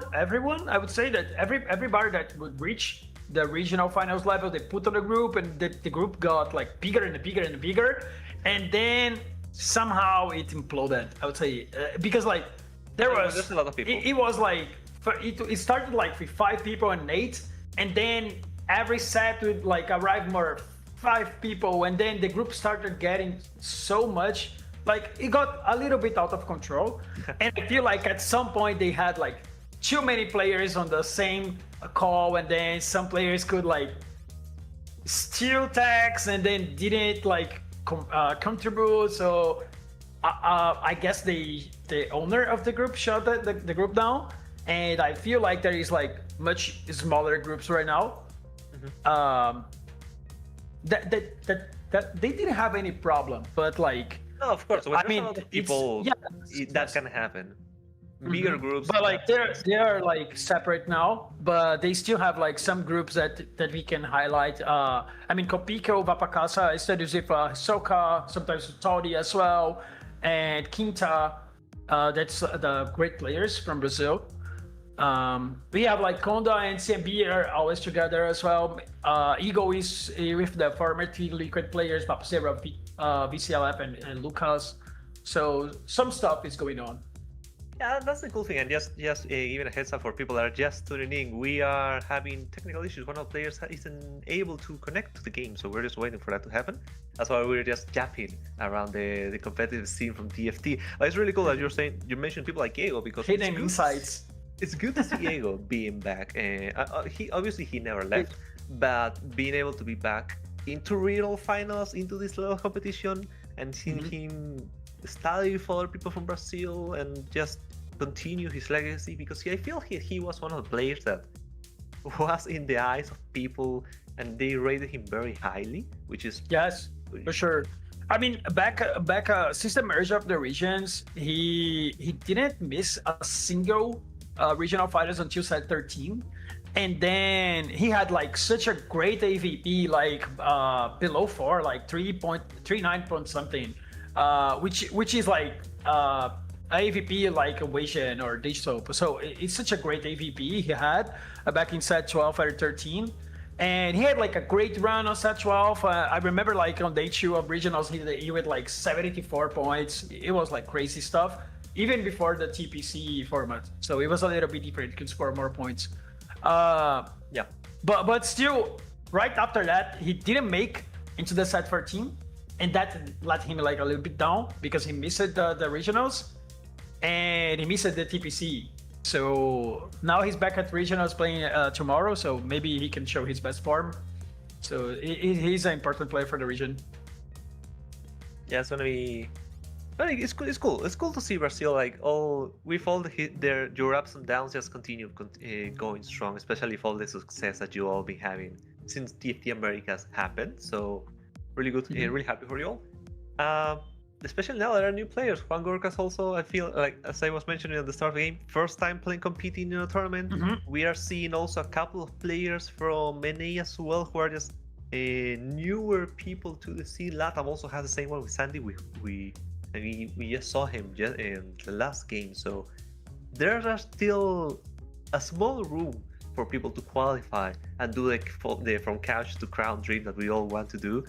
Even though that we now have the tier 2 and there are less slots because TPC and you don't have as many people qualifying to regional finals as you had in the past, due to already having 32 slots allocated to the TPC players, there are people who are still finding ways to build their dream and just start from the bottom to the top, which is really cool to see.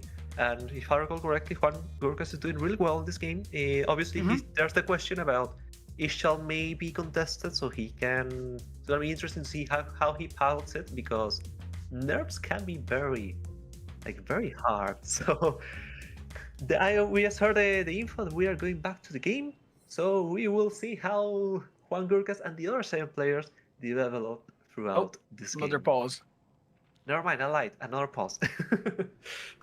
Yeah, we can see at least not Konda, who is having trouble. And we can see his camera. I love the way the format works right now. I mean, we were talking about this count to crown stuff. I mean, we last set we had the Cinderella run for CMB, and who knows? I mean, it's very good to see different players across different ways into getting into the regional finals. So having a player from the ladder sometimes give us some new players, and this is actually cool that you can refresh the new narratives and new stories. Yeah, and they're finally out of the pause. We are finally seeing Konda back at it, and we were just discussing him like 10 minutes ago before the boss happened and how Bilgewater could be an interesting line, and he's actually really strong because Tamkench being early, you can unlock him early. It's very cool because he can actually escalate and snowball the game, and you can actually go level 9 and do all the cool things. Fist can actually be a menace, so I do want to see where Condat goes with this board.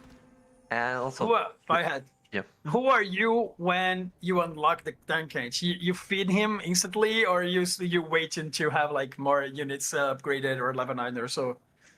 Look, if I ever don't feed him, I am very sad. So I just try to feed him with whatever I can.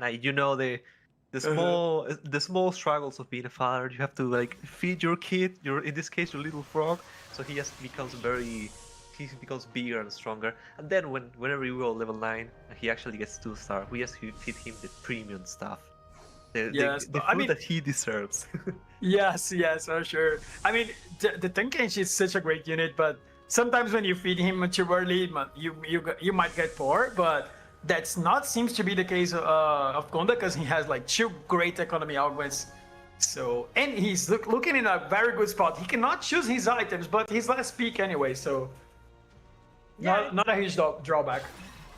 Yeah, you don't really mind. So it's just an added benefit. And now we see the final augment. Remember, this is the earlier augments portal, so we're seeing the final one in 3-5. Oh, finally, third augment choice. Nothing crazy here. I mean, you can just pick your package knowing that you will get something now in 3-5 and then in 4-1. Oh, But he's going for the combat augment with the arcane victory. He's trying to gain any small amount of power possible.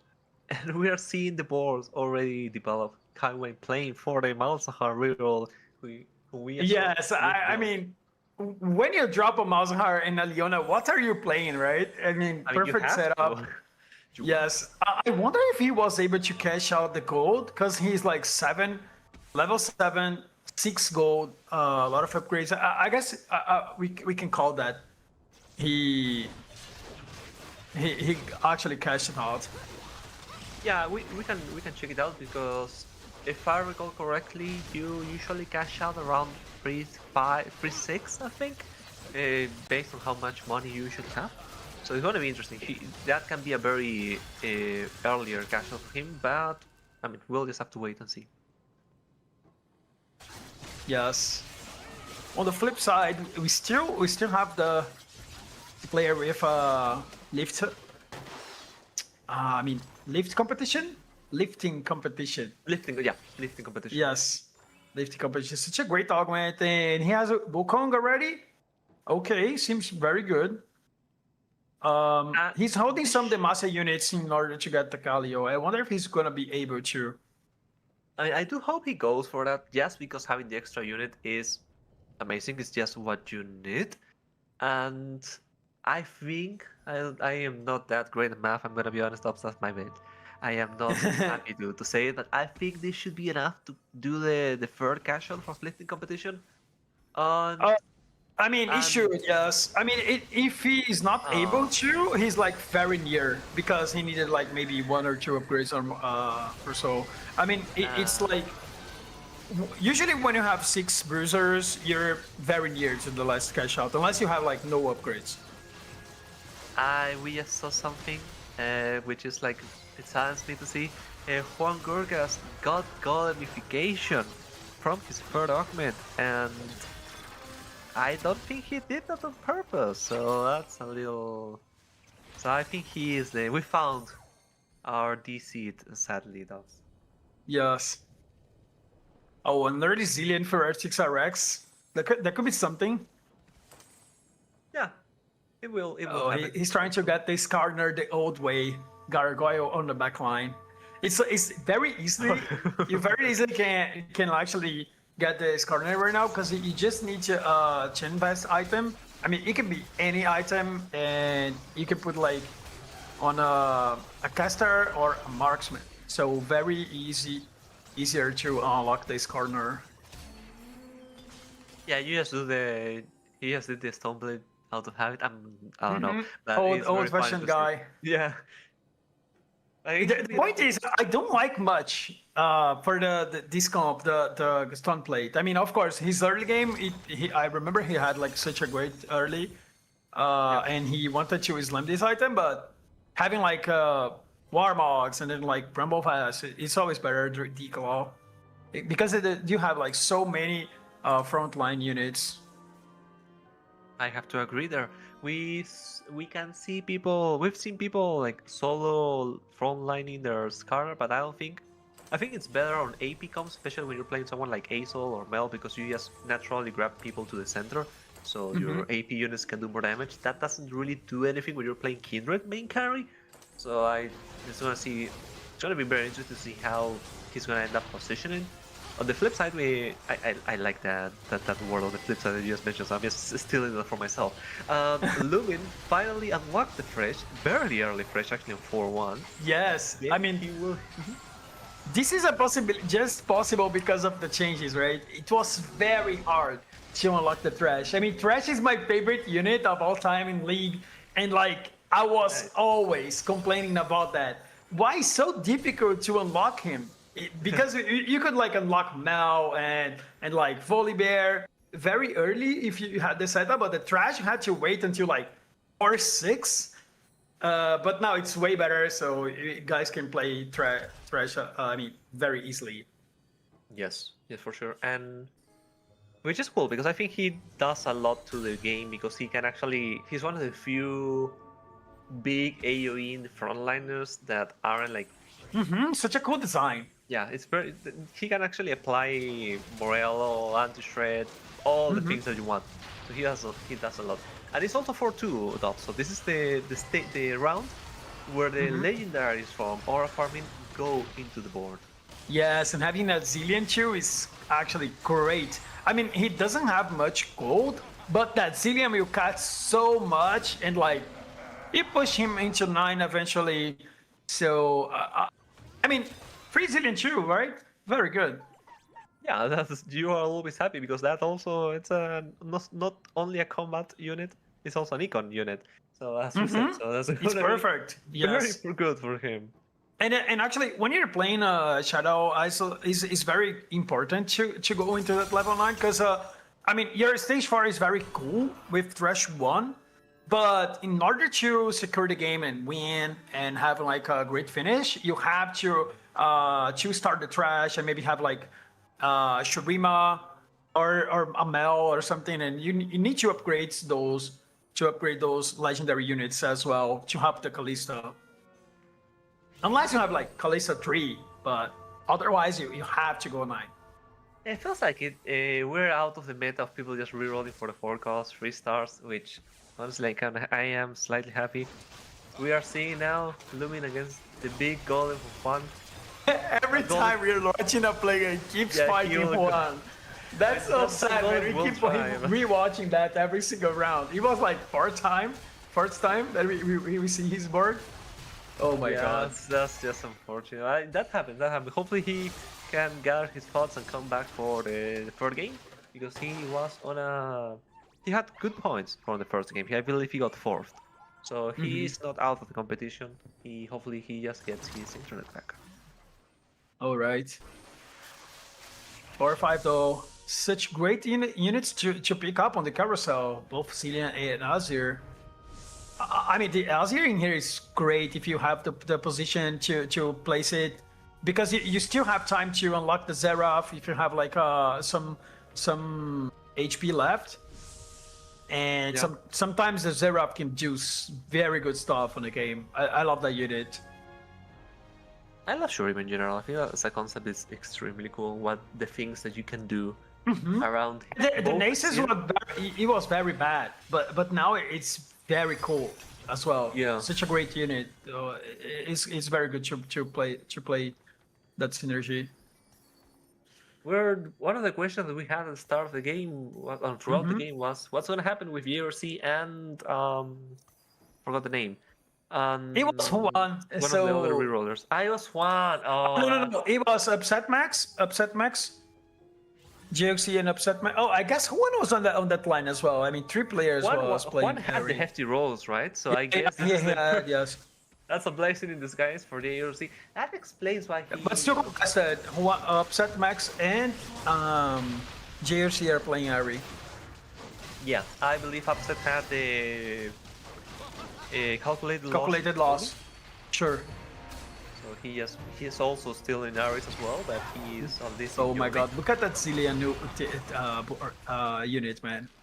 Man, the new change on Sniper's Focus one, it's not new anymore, but it was a rework like not so long ago. It does things for. It's so good for a couple of units and yes, I mean this item gives so much mana. This is something that sometimes you don't realize because it used to be an AD item back then in the days, like for melee units to get like double range, but now like it's more like an item that you put on casters. Yeah. And then it does a lot on Kalista, and we're seeing some good work in for the Zillion as well. A lot of mana regen. Yeah, it's gonna be very strong.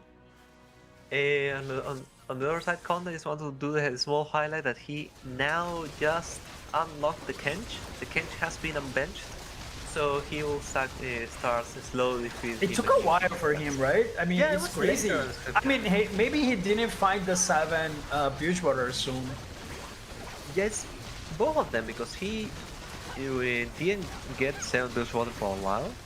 Plus, he greeded a bit for the 7 for one of the Bilgewater items, which is honestly understandable. So he had to wait a bit. But he's going level 9 though. I mean, he's very near.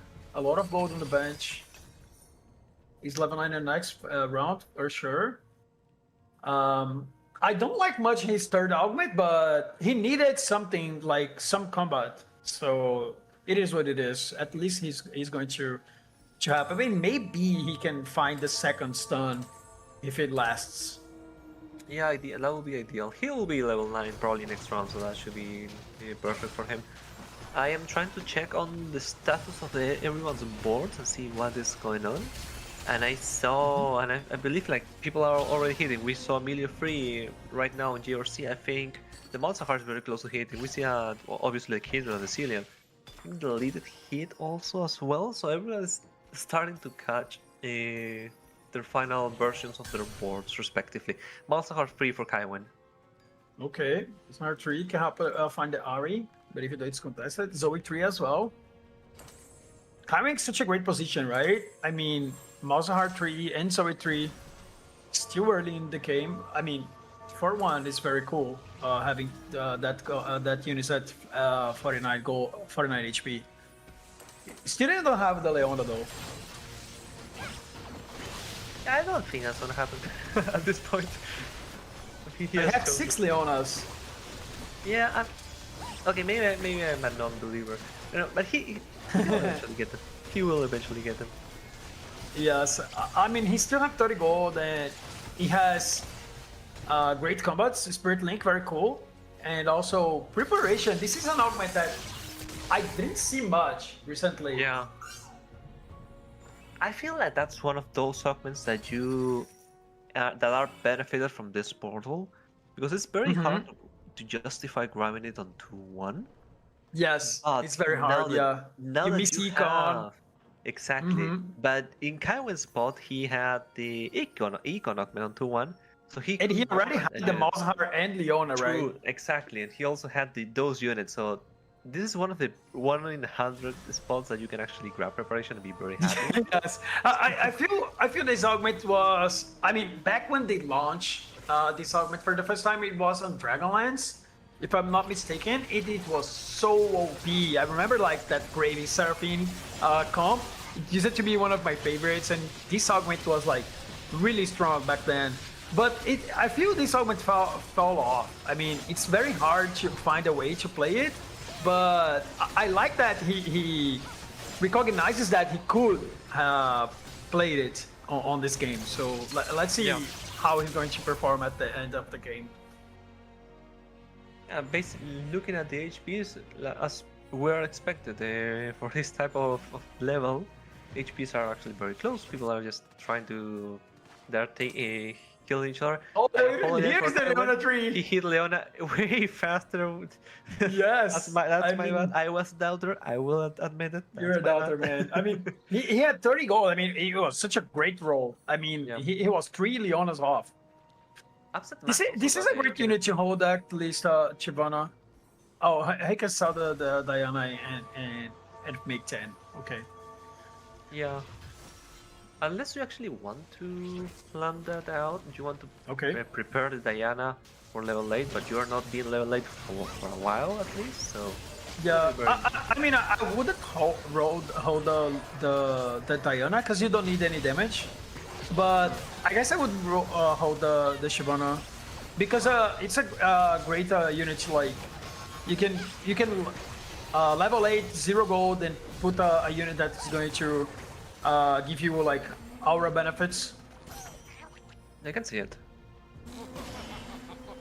And when this comp just gets online, it just looks unbeatable, right? It's very hard to see.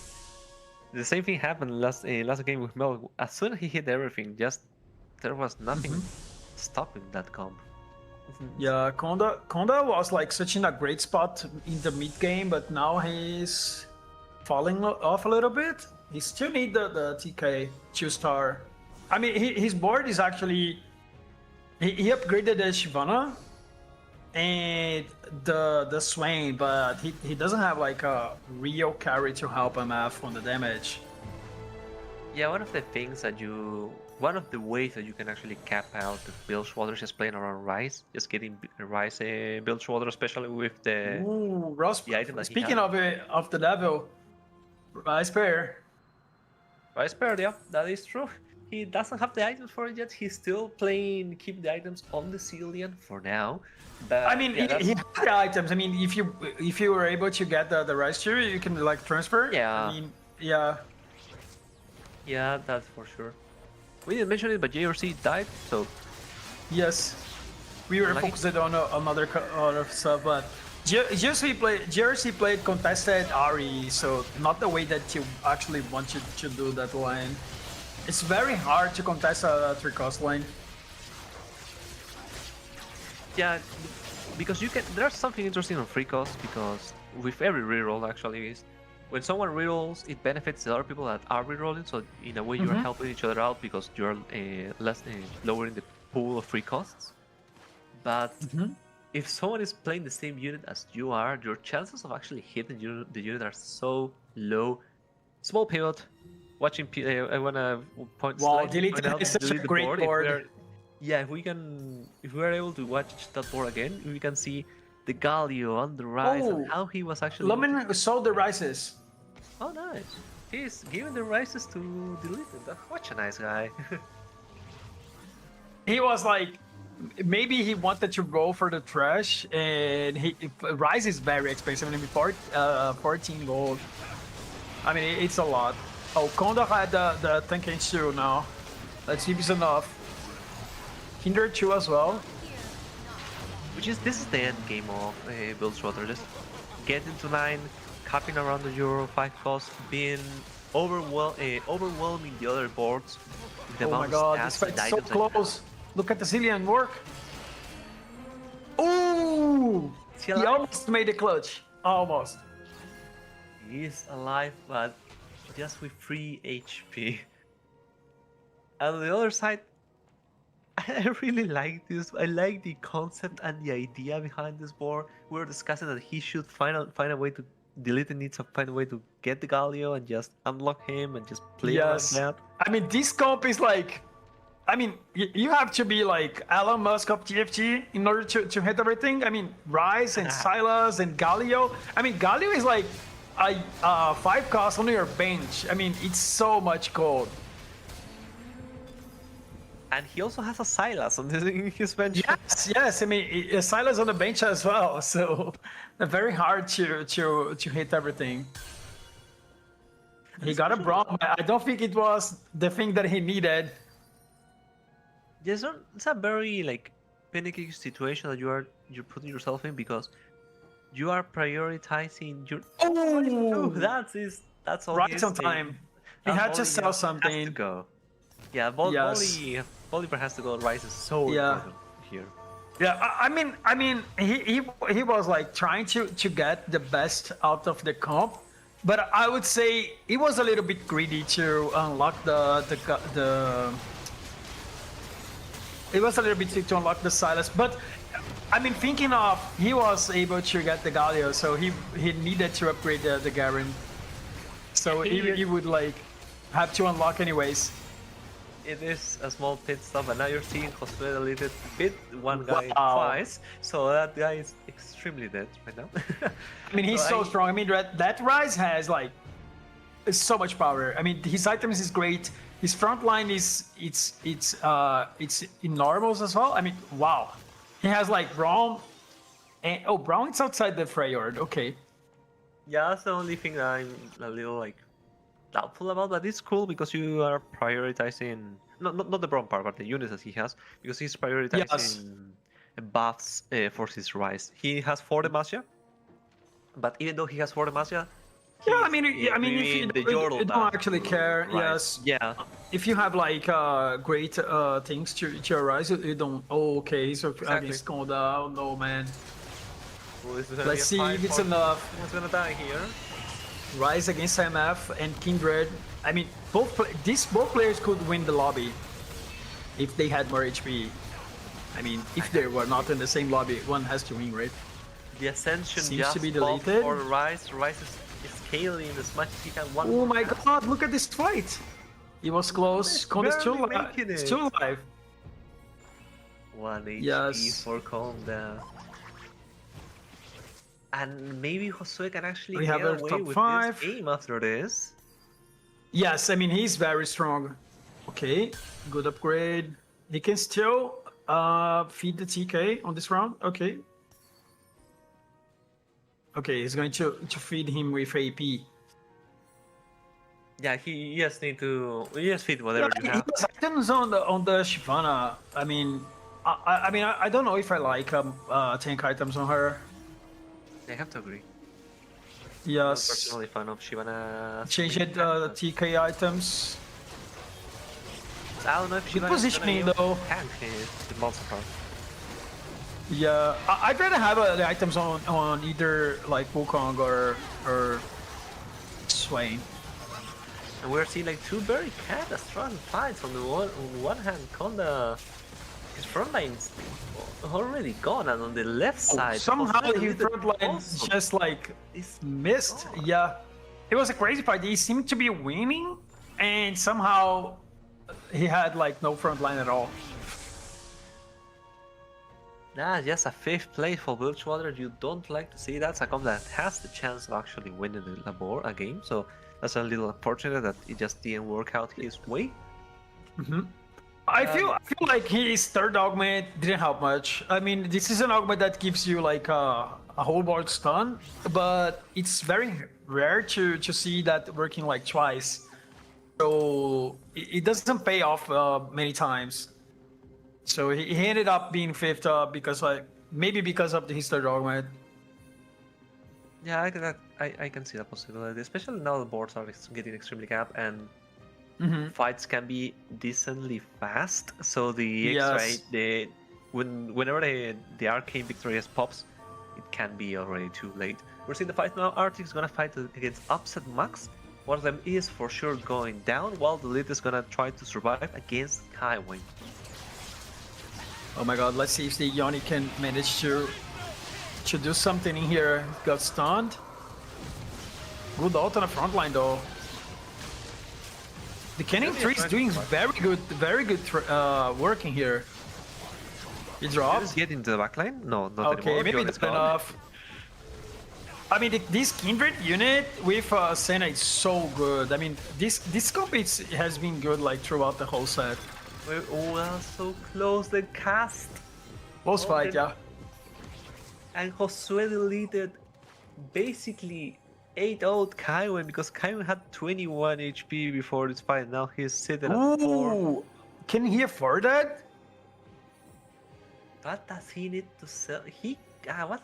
If he sells the Draven, oh, he can't buy Yonara. Oh, that's gonna be rough for It's him. rough. I mean, let him make the map, man. he needs to upgrade that. Silas 2 is so strong. But if he does that, he Oh, has he only didn't. 8 He units. didn't. Yeah, he will be with only 8 units. Yeah, more, he but has a chance of winning this round. He has a chance. Let's see. I mean, we've seen Malzahar just tear through front lines. Oh my god, Silas is down. I mean, if Silas 2 could done the work here. There will always be Oh, a the question. Diana doing some work. Okay. It was not even close. Not even close. There Oh, will that- always that- be the question if Silas could have done anything or not, but that is not the world we Yes. live in. There I will be mean, one the final fight fight. was like so one-sided that's hard to predict if the Silas could help. But like the Silas died in the moment that he had like every single unit alive, basically. So that could be the difference. We can tell. But another Malzahar going well, so we might have seen some stuff going on. We are seeing the tech, we are seeing the light of people. One of the questions here is what's gonna be the TG for Diana? Really good TG for her because Diana, Yeah. because Josue can't really move a last lot time- of his units. Last time he had like JG and Helmet, so it was a cool one. It made a little bit of a difference on the last fight. Let's see if this one is good enough. Double Rumble Best against Rise Lissandra. I don't think that's gonna be the play. So we just have to depend to see if the Diana can get into the Rise. That will happen.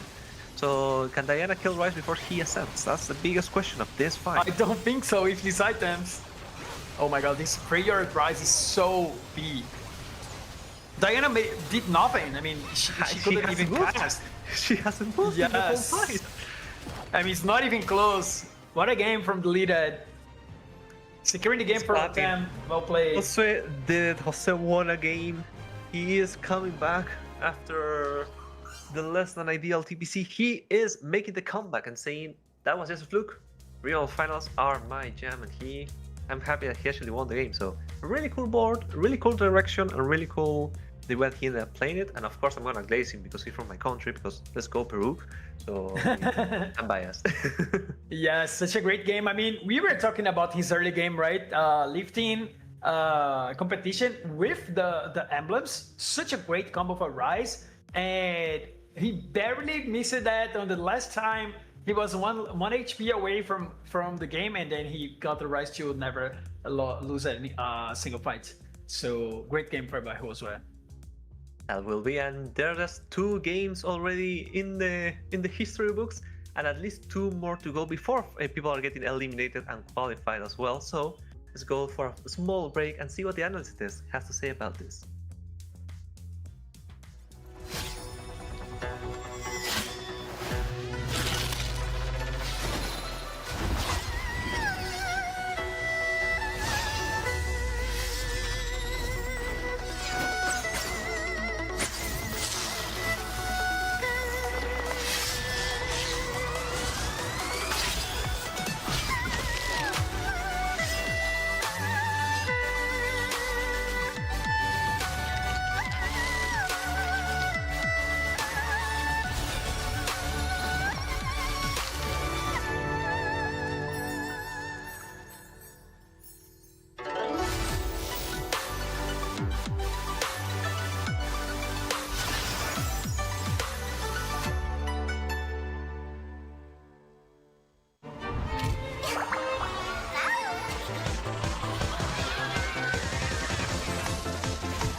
2 games under our belt for the play-ins for the NA Regional Finals for Lore and Legends. And I'm back on the desk with Hope-san and Cieli to break down the action that we just saw in that last game. Honestly, the first thing that stood out to me is the fact that we got Golden Gala, we got all of our augments really, really early, because it wasn't actually Golden Gala, haha. It was the LeBlanc encounter that gave us all of those augments earlier. We just got lucky that they were all gold. But it really did change the tempo of the lobby compared to what we saw in that very first game of the day. Yeah, we saw 2 Aura farmings early, Illuming in the first augment. In that same round, because of the LeBlanc you mentioned, in the encounter, also Artix managed to do with the Kindred in a very good position. And then it was a difficult spot because the tempo in the middle stage of the game, the elite was just so strong. Yeah, and it was a very tale of two sides of the tape here of like you high rolled your early augments or you didn't. And so you saw the lobby tempo really evolve because of that. And the interesting part about this tournament right now is that the scores kind of flipped, both in this lobby and in the other lobby. And so it's incredibly close now, especially with the format being only 4 games before some players get cut and some move on. This next 2 games are going to be very, very interesting. So much has accumulated in the middle part of our standings that I feel like it's going to be really hard to predict how those 3rd and 4th games are going to play out. But you're right, Dank Beams went first in the other lobby, and we saw Milk go 8th.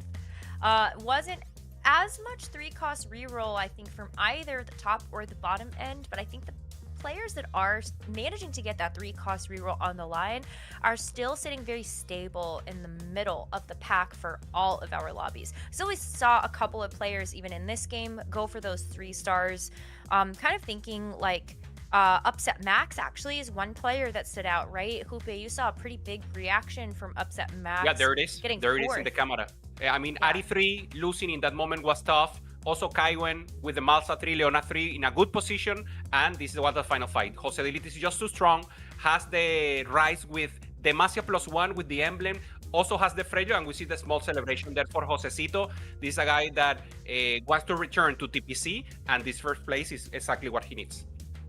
Yeah, and you'll see him right at the top of this leaderboard in 2nd place already, alongside Artix RX, who has not had a first yet, but the consistency at the top will get the job done. And what we're talking about, though, is after 4 games, the bottom 4 will get cut, and 4 will move on to week 1, or day 2, as we have tomorrow. And so as we take a look at all these standings, we're not seeing any really big outliers, which is going to be the very, very interesting part. Still feels like there's a bit of a concentration in the bottom 8 of our standings. Like, you got to pay attention to those players that are starting to string together top 4s. Santi, Konda, really not out of it just yet, but these games 3 and 4 are going to be really important so that they can avoid that first round of cuts that's going to happen after those 4 games. Yeah, and in contrast, the opposite for the ones on the top, Artix, Deleted, and Jungle Book, 2 points ahead of the rest and trying to go for that cut. Next 2 games, as Nekra you mentioned, 4 players will advance to tomorrow and 4 players will be eliminated. So very important to get to that cutoff and maybe go early dinner with the family. Oh, we like early dinner. I've had the opportunity to interview a bunch of the players that have competed in the TPC and other pro players that often are playing these types of tournaments, and they say all the time how important getting out of those early cuts is, just to reduce the variance a little bit, because you never know what's going to happen in the last 2 games. You go 8-8, it's a completely different story. And so obviously lots of these players hoping for a good next couple of games to set themselves up to promote already to the next stage. 6 total games today, and as Gangly put it in the podcast episode that you two had earlier to kick off our day for the pre-show, 6 games is not a lot. There's a lot of variance that can be involved in that, so I think you're absolutely right about these players really hoping that they can keep their lead, and we'll see if they can do that after we shuffle up these lobbies and come back after a short break.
Somewhere in the convergence, a magical library holds a history of iconic moments that have shaped Runeterra. Moments you will bring back to life in the newest TFT set, Lore and Legends.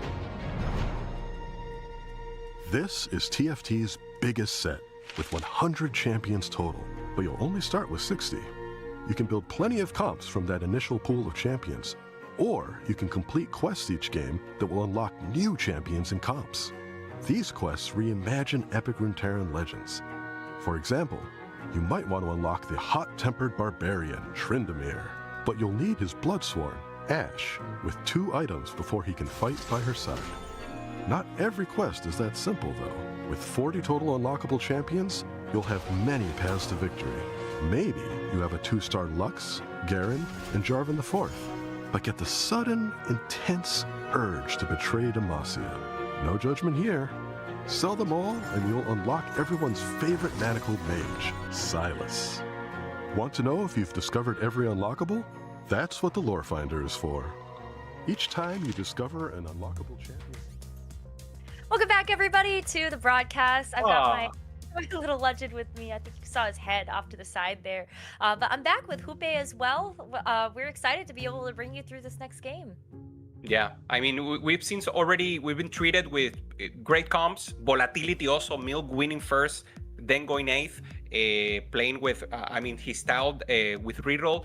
Jose, finally, we see a fast 9 board. We have seen so many rerolls and maybe fast 8 trying to temper it out, but Josecito managed to get the Rise in a perfect state here with the Demacia, with the Freljord, and there's a lot of surprises still to come here, Neko.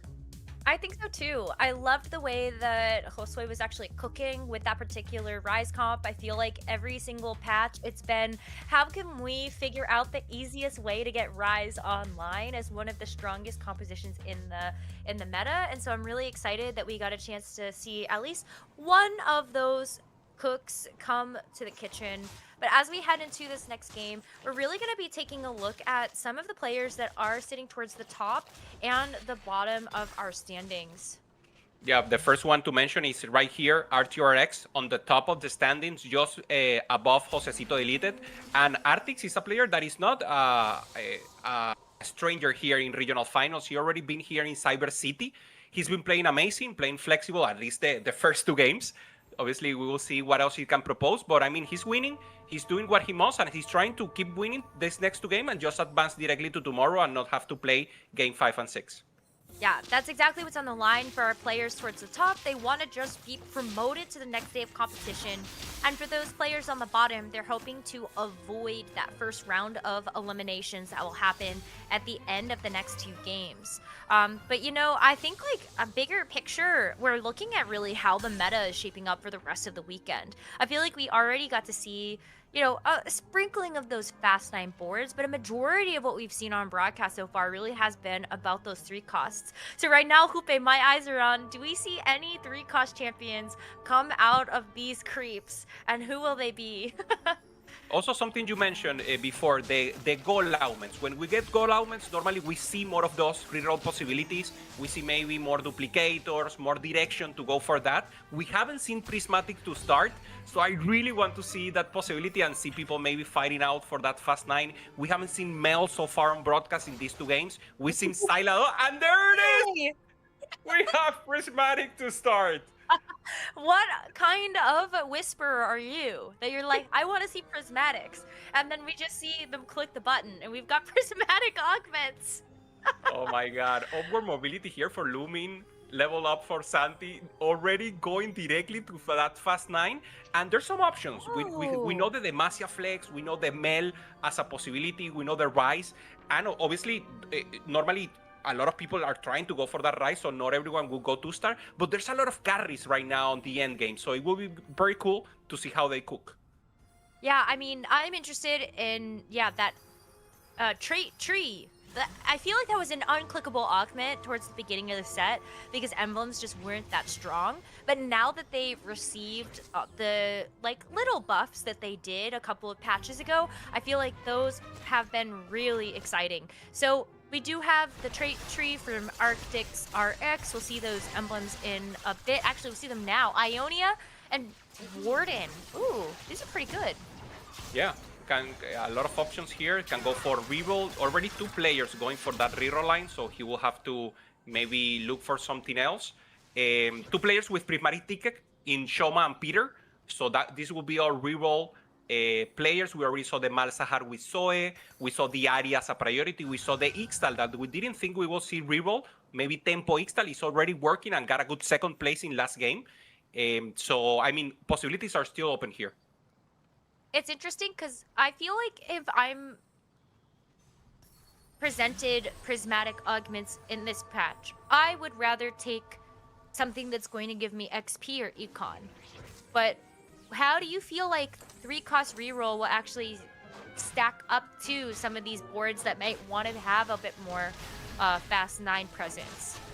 Yeah, I feel the difference right now is the fast 9 presence. You also need to stabilize a little on level 7. So we see maybe unlockables very early on stage 3-7, 3-5, and you already know that 4 cost that you're going to use to transfer and maybe not roll on level 8. So the 3 cost rerollers, they need to be very stable on 3-2, also on 3-5, and punish them. So they need to roll a little, maybe not to get everything 3-star, but to get everything 2-star. A 2-star 3 cost is very strong and can pressure the lobby a lot, and then they need to get to that peak power strength to fight it out before the legendary 2-star arrives. So it's like a race of power levels, and whoever wins is in a small position, even in placement, when in the face-off, is exactly what you want. You want to keep always in track of the tempo and be ahead of it if possible.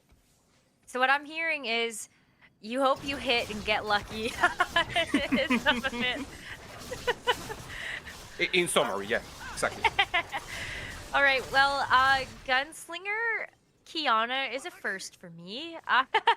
That is definitely a cook.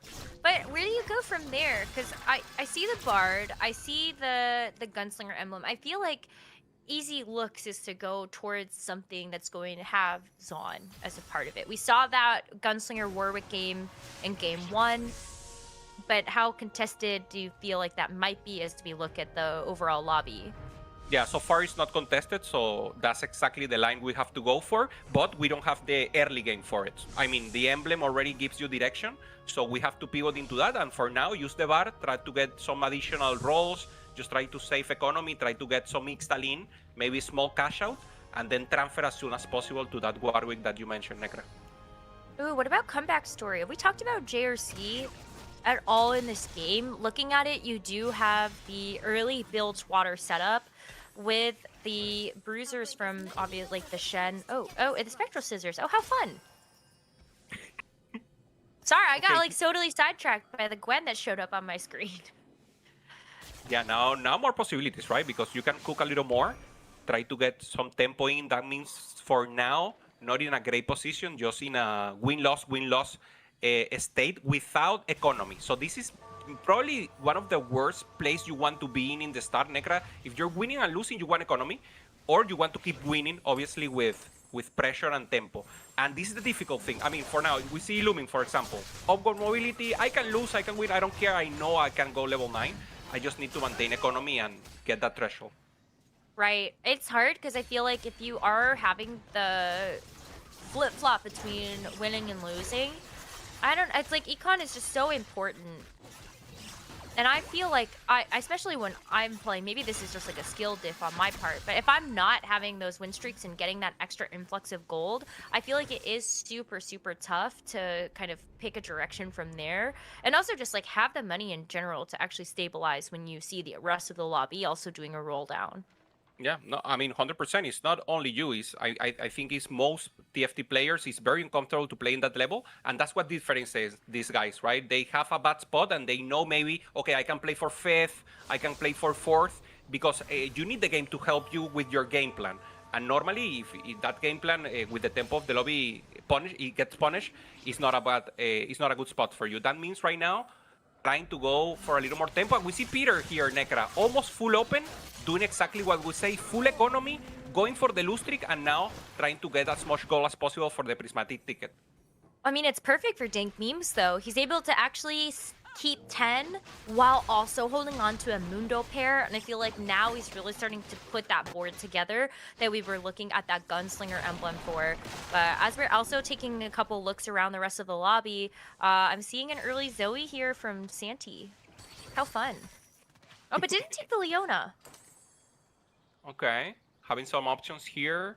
Already has the Morello. It's looking maybe, I don't know if he's, yeah, not sure right now. Maybe just tempo it out. He has the level up, so he's thinking about level 9, but I'm very concerned about his middle game. What is he going to do right here? How can he pressure and actually maintain, yeah, that tempo to get to that? Santi has been playing maybe more tempo-ish lines like Shadow Owls or something like that. And so far, the game is just giving him maybe something more fiesta here. And I mean, his skill will be tested now. A true party. A true party. Yeah, no, it looks fun. I'm curious to see what the next augment is going to give us, though, right? Because what if it is actually prismatic party? Like, what if we get a second prismatic? That's where I like to see TFT. That's when I'm having the most fun. Watching TFT and playing TFT is when I get a lot of prismatic augments. Volatility. You're volatile. And love you it. know what's cool? That before, pro players used to say, no, I don't like prismatic, it's too volatile, it's not good for the game. And now they did it like it. Obviously, casual players or even players that are just playing ranks for fun, even in high elo, they love prismatic to have fun. But pro players are now into that line also because they know exactly the position, especially when you get the good end of it. If you know someone has like a great augment, it's not good. But I mean, there's good possibilities right now. You can reroll, you can go fast 9, and you can try to just gamba a little with the emblems. That's what has happened. Over the last couple of sets, we have created bigger gambas for our TFT players. Getting first just feels so good, but we're going to be disappointed. It's silvers to follow up the prismatics. Boo! Is the breeders for preparation here? Stage 3 will be pressured by the three cost rerollers, but this means that no one will be like purely strong, so the upgrades will be more important. Anyone who rolls a little, trying to maintain the tempo here and pressure the lobby will be better, and then 4-2 will be the inflection point where everyone will get strong, and we'll see what happens. Wow, 1v9 Peter got prismatic ticket and also rolling for days from the silver augment. That is ridiculous. Yeah, that's perfect. Let's see what happens here. Also, any else additional here? Well, Arctic still with the win streak, Negra, holding strong, and this is the player we mentioned before. This is the one, he's already on first place, and in the running up to go directly to tomorrow with fewer games.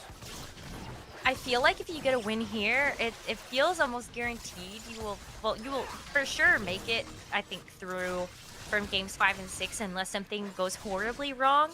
Yeah. But yeah, you definitely want to give yourself that best chance possible. And I'm excited to see exactly where he goes with this because he's rich. He also has quite a few upgraded units already, but I feel like it's still sort of an amalgamation of pieces where I just don't know where exactly he's going to go. But maybe Okay. it's just an Ionia Ari angle, and we're just waiting to see it all play out. Yeah, that makes sense. RTRX. I would love to see on the next round after Carousel, Peter, he has a lot of gold also and will make maybe a huge roll down. So let's keep that in mind for him. And that means, once again, just trying to be stable, trying to save as much HP as possible, and then go for the full push and trying to stabilize a little later. No Jinx, and Jinx is contested. Yeah. Someone else has a Jinx, so this is a difficult spot. I mean, I think he's going to have to pivot because I remember he had that Mundo pair. He actually ended up selling it at some point in order to make econ with the interest. So I wonder if he is actually considering full pivot out because the Jinx is contested and he hasn't used his scissors yet.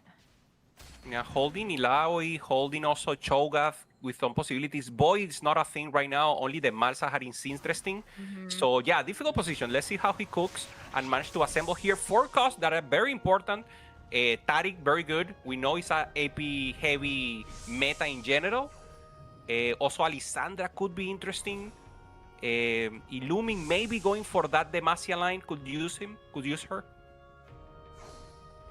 Yeah, ooh. Yeah, I feel like when I'm taking a look at kind of where the lobby has settled, I'm definitely seeing now that we've had our silver augment selected, a lot of people have been saving up to do these big roll downs.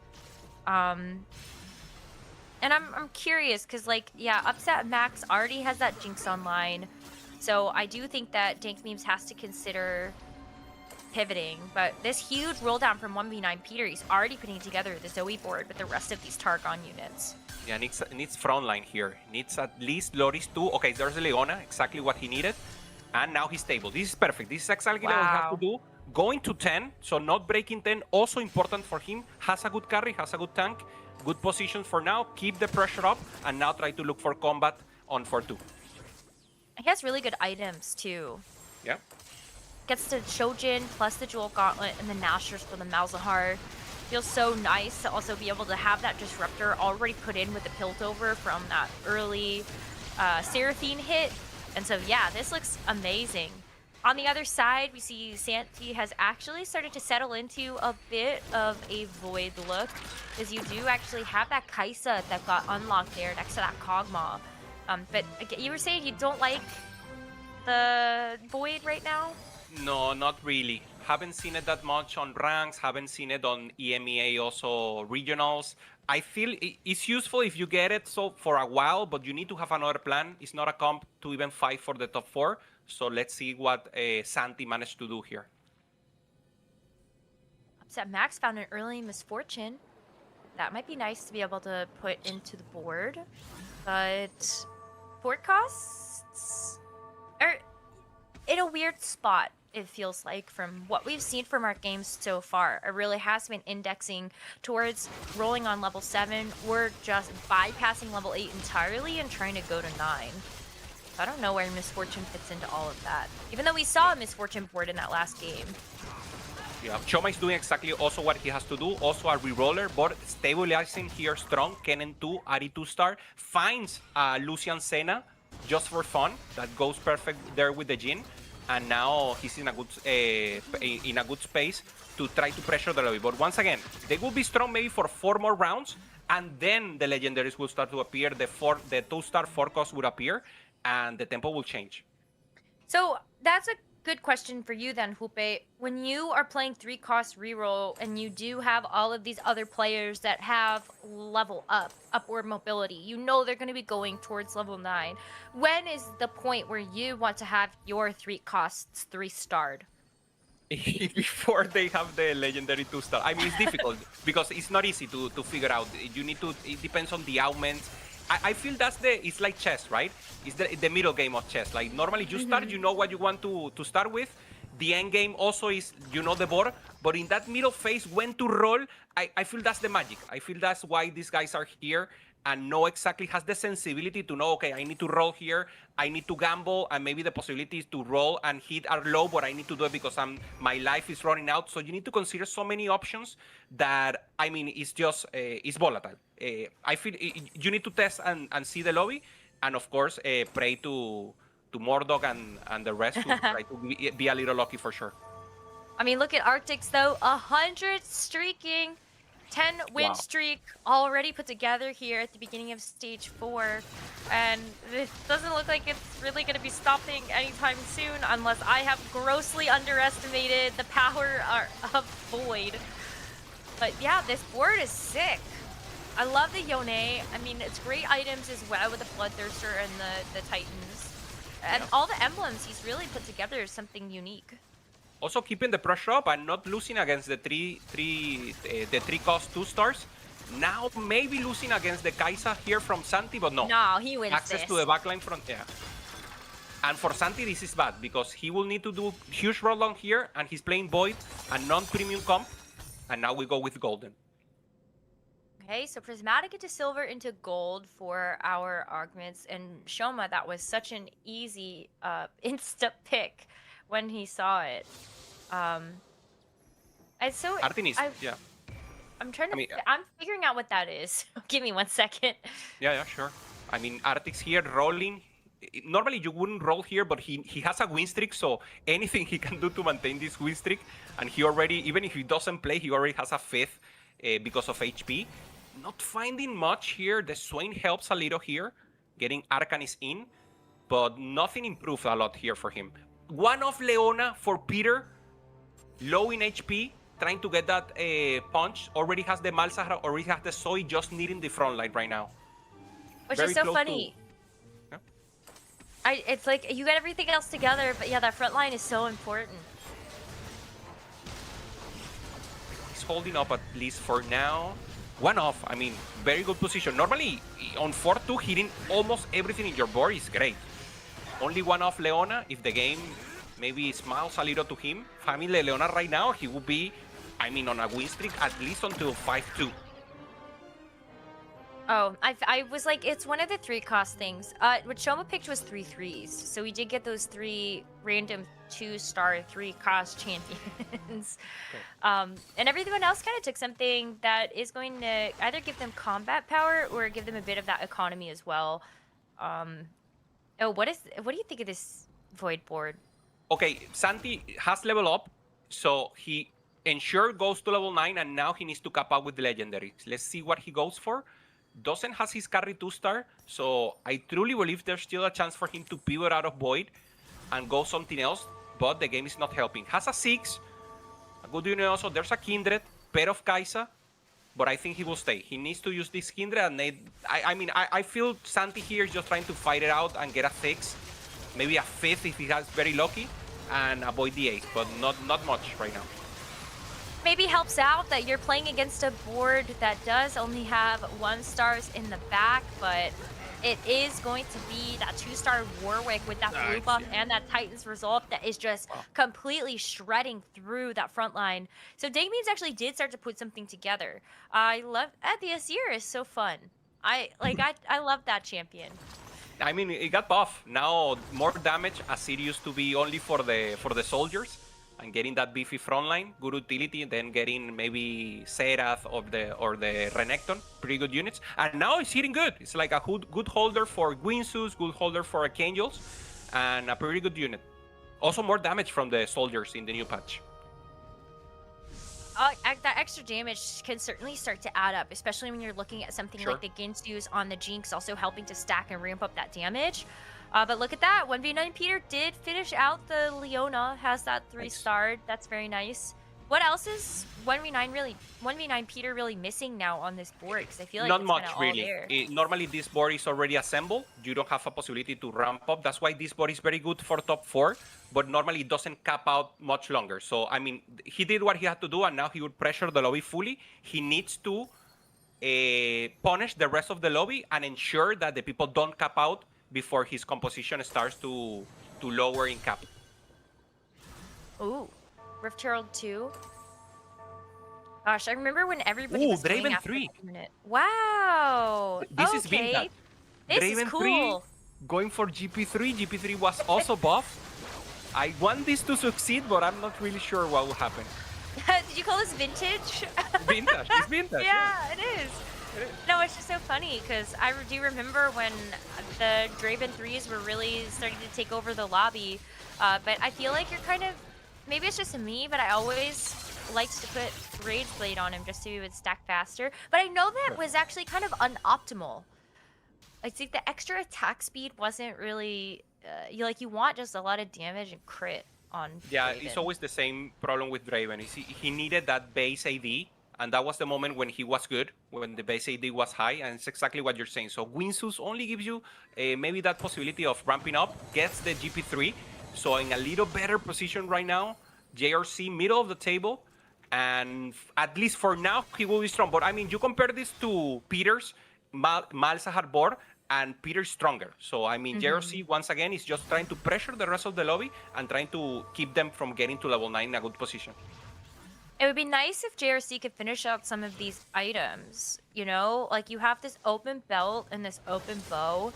Maybe, like, save the components for this last creep round so you can figure out if you can actually put some items together. And you still have those scissors if you need to kind of move around some of those components. But, I mean, this is going to be good enough here for JRC to actually beat out Lumen's board. Yeah, I mean, totally agree with what you mentioned. He has 2 items on GP, 2 items on Draven. That's not what you want to see, but items are pretty good. Maybe the Sterax on GP, I don't love it, but at least will give a little survivability and will be better for him. As you said, this is very important. Having 3 items on these 3 stars will be great here for JOC and will pressure and could keep the pressure up. Arctic started to lose, now down 54, and the one with the win streak is Peter with the 3-star, everything 3-star with the Malzahar. Yeah, I feel like Arctix is just, playing that patient waiting game. You lose Right. streak throughout all of stage 4, but then that's when the spike is going to come. Already level 8, 47 gold, gonna get a lot more from the creep round here, and then you can think about going to level 9 in stage 5. Let's see Santi here. We'll need to do deep roll here. Only 10 HP. Okay, finally the Kaisa 2 on stage 5-1. I mean, it's good, but it shouldn't be enough. He needs to get maybe 6 2-stars, something else.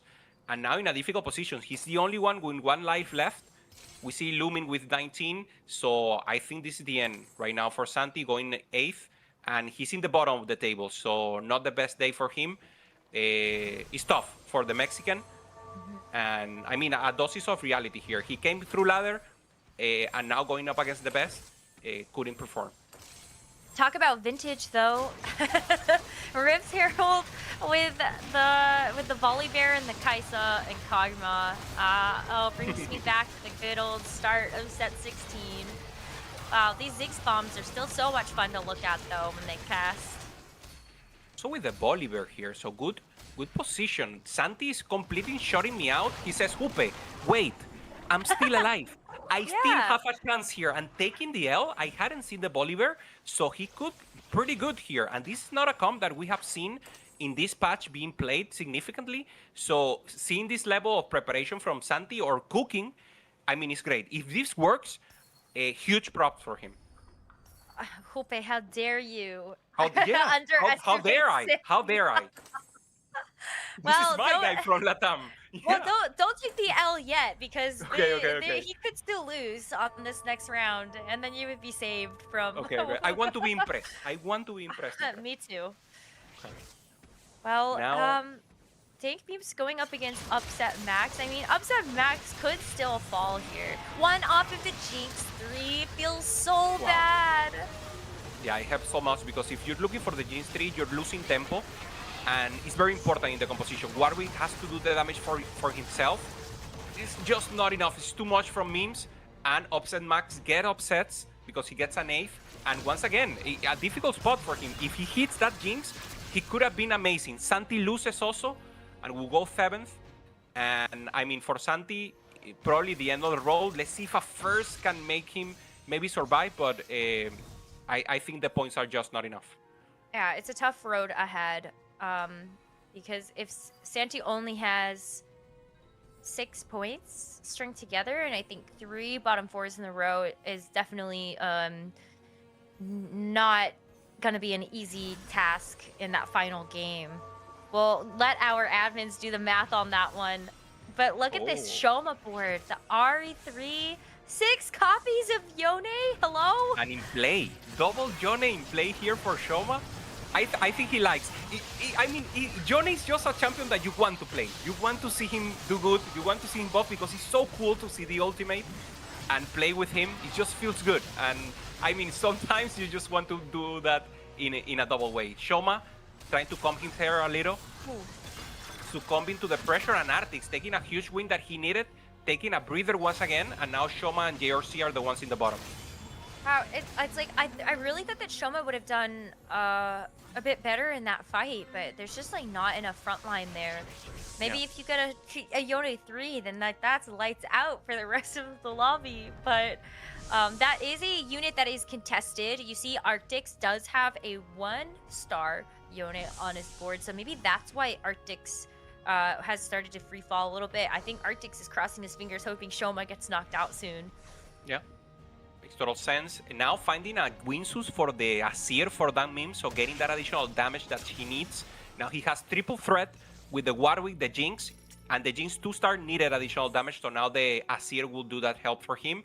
We have the Ionia board here coming up for Arctix, already with the set, but the priority is obviously that Yone. Yone 1 still, because we know there's someone playing 6 copies of Yone right now. Yeah, so Shoma, get out of here. Give me back my Yones. I need them.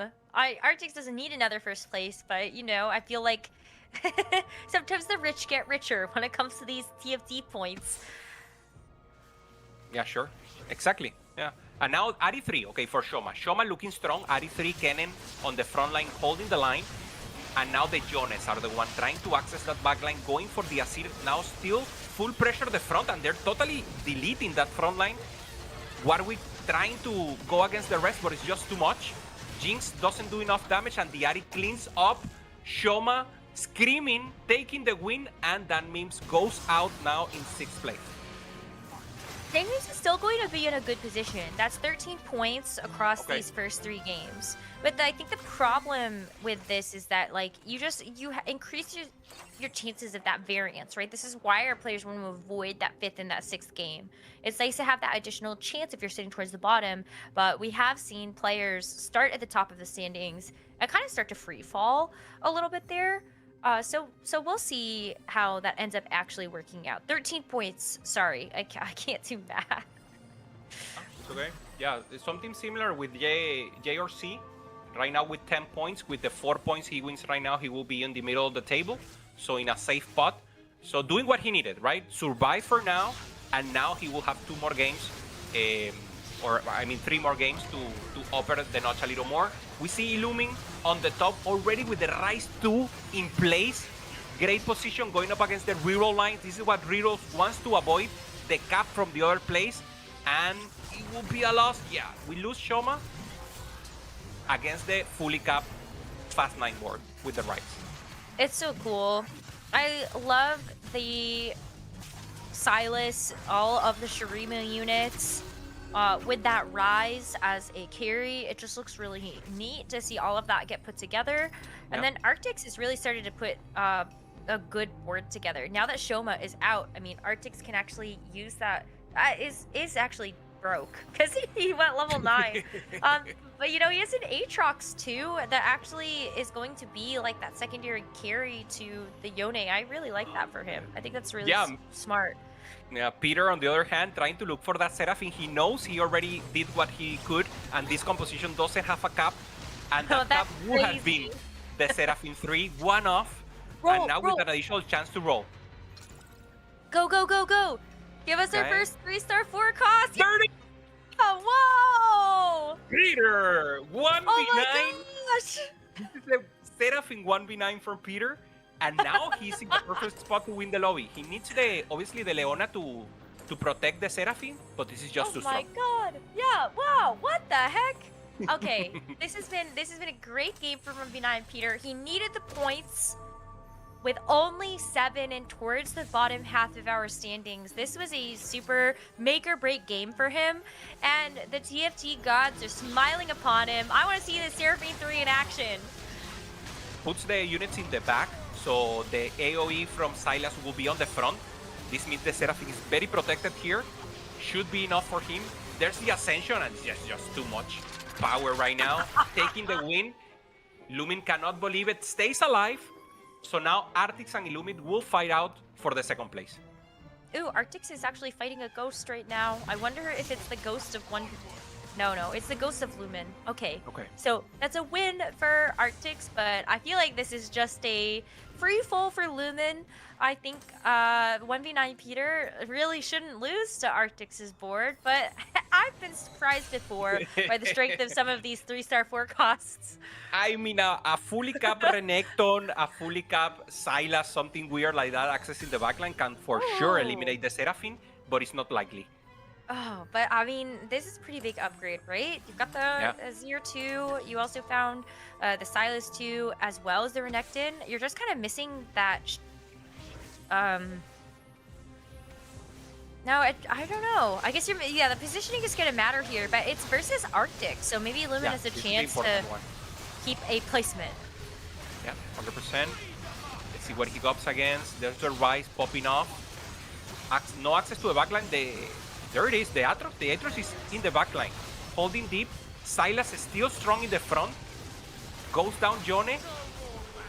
Renekton looking huge also. and a great win here for him. So Artix, I think, will take the L. And Lumin takes... he doesn't lose. So now whoever goes against 1v9 Peter loses. So Yeah. it's a 50-50 right now. But it could just be a double kill. You know, It could be a 1v9 double kill, Peter you're right. could face Lumen or Arctix could face a ghost of Peter. Okay. And then the other one faces the real Peter. Oh man. I'm like bracing myself that there's gonna be a double kill for Arctix. And then it's just about who has more HP. But that's also quite close, or how close that fight will end up being. Let's find most out. important will be Peter here, who he comes against, and Artix is the one Oh who no. will have to face the setup in 3 right now. So unlucky. Oh, but the crash test dummies actually do stop the action from the backline of 1v9 Peter for a little bit. It's going to allow some time for the Shyvana to actually try to walk onto the Seraphine, but it's just too much damage. This is a victory lap for 1v9 Peter. Take a bow. Arctix is going to get knocked out. Lumen also falls to what I assume was the ghost of 1v9 Peter, and the double kill is realized. What a game from 1v9 Peter. Just beautiful, maintaining the tempo from the start, taking the win at the end, capping out with the setup in 3. So beautiful to see Necra. We were saying maybe it's not possible for him to win the game only with the base of the board, but he played perfect in every stage of the game. So, I mean, I have a new favorite, at least in the ranking so far. 1v9 Peter playing perfect and with a great result. Hey, who would have thought that Seraphine would be golden by the end of this game? Really cool to be able to see the first 3-star forecast of our weekend. I feel like it's not going to be the last one that we see, but only time will tell. As we take a short break, we'll come back, have our analyst best break it down, and then we'll get into game 4. See you soon. In the Convergence, a magical library holds a history of iconic moments that have shaped Runeterra. Moments you will bring back to life in the newest TFT set, Lore and Legends. This is TFT's biggest set, with 100 champions total, but you'll only start with 60. You can build plenty of comps from that initial pool of champions, or you can complete quests each game that will unlock new champions and comps. These quests reimagine epic Runeterran legends. For example, you might want to unlock the hot-tempered barbarian, Tryndamere, but you'll need his Bloodsworn, Ash, with 2 items before he can fight by her side. Not every quest is that simple, though. With 40 total unlockable champions, you'll have many paths to victory. Maybe you have a 2-star Lux, Garen, and Jarvan IV, but get the sudden, intense urge to betray Demacia. No judgment here. Sell them all, and you'll unlock everyone's favorite manacled mage, Silas. Want to know if you've discovered every unlockable? That's what the Lore Finder is for. Each time you discover an unlockable champion in-game for the first time, you can open the Lore Finder and see your whole collection. From there, you can learn more about each of the 40 unlockables and where you are on the rewards path. Because discovering unlockables brings you closer to freebies like emotes, little legends, and an exclusive portal if you manage to get top 4 with all 40. Whether you want to rekindle past rivalries or honor old alliances, there are so many legends to explore and secrets to unlock in TFT Lore and Legends. Good luck and have fun.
We are back on the analyst desk and so excited to be able to break down the previous game that just happened. And oh man, it was a good one. Dobbs, Pie Hat. What did you guys think about that one? Yeah, it was a crazy game. I mean, that Seraphine 3 at the end, and I mean, Prismatic Ticket is such one of the best augments in the game because you can pick which line you have the most units, play some 2-cost reroll, 3-cost reroll that's pretty strong in the meta, and then you can go for that 4-cost as well. So yeah, great finish for American Night Peeper. It's cool because we were just discussing it, and the same thing happened on the first game that you mentioned, which had an abundance of 3-star 3-cost, and now a 3-star 4-cost as well, just to add it into the mix. So the reroll is back. It sure is, especially reroll Seraphine. It's my favorite. It's my favorite comp right now. And, you know, maybe you don't see it too much, but it's definitely a good time, a really high cap. And we had a lot of interesting action happen across this. Because you look at our breakdown of this lobby, we see Prismatic start really warping all these game plans. Yes, I mean, I want to highlight that something throughout this game is that we finished it with 3 great lines at the end, but the things could go very differently. I mean, Dante was on the spot with level up, good early game, and he could get into the Baron, but instead, he didn't find any great augment choices throughout the game, so he had to play Kai'Sa with Ziggs that is not that very good and finished at the 7th. And that could have like such a different setup, as well as the Seraphine 3 appearing on the late game cheeses stuff as well. So, and there are a couple of players that had very interesting lines. For example, JRC, seeing the very old Draven reroll comp. There's a reroll comp with Draven that you can now play with Darius, but Darius wasn't in the board. We were just playing Bilgewater like back when we were competing in Paris, so that was a good throwback. And there were people like Dan News that had a very good start, winning a lot of rounds, especially with people being overboard and going to Warwick with the Gunslinger emblem, but just wasn't enough because the lobby just ended up being too strong. And the top 3 players had an amazing board. You had Aatrox 2 being capped out. We had the full Ryze, the combo of Ryze and Silas as well.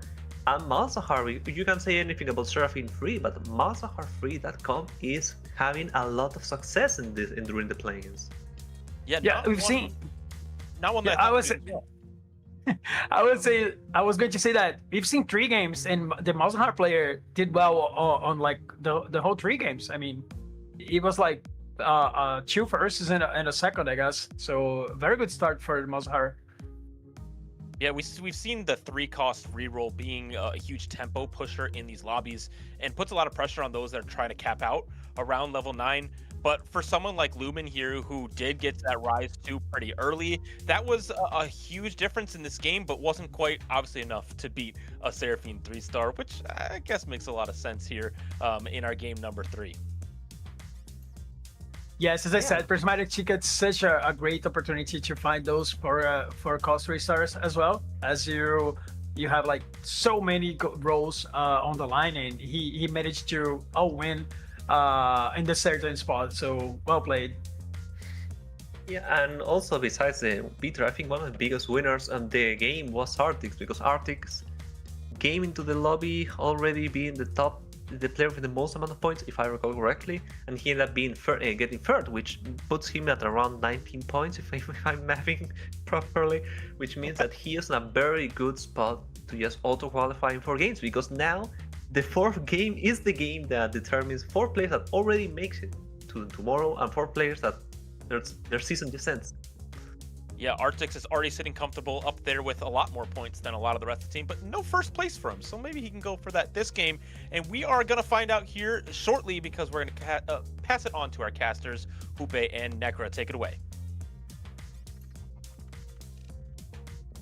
Thanks so much, guys, and welcome back. We are so back, or as Dobbs would say, voltamos, right? And then Voltamos! Voltamos! And Hoope, how do you say that in Spanish? How do you say we are so back in Spanish? Volvemos. Volvemos. Oh, see, we're all learning something today. This has been... I just want to clarify that the voltamos from Dobbs is because of Tundra. So I want to see the Warwick perform. No one is getting the Jinx 3. They're getting into Warwick, no Jinx 3. So now we need to say Jinx, Volta Jinx. So it will be the not the Warwick, the Jinx. Please, both the Jinx. We have a lot of our players, I think, definitely saying that.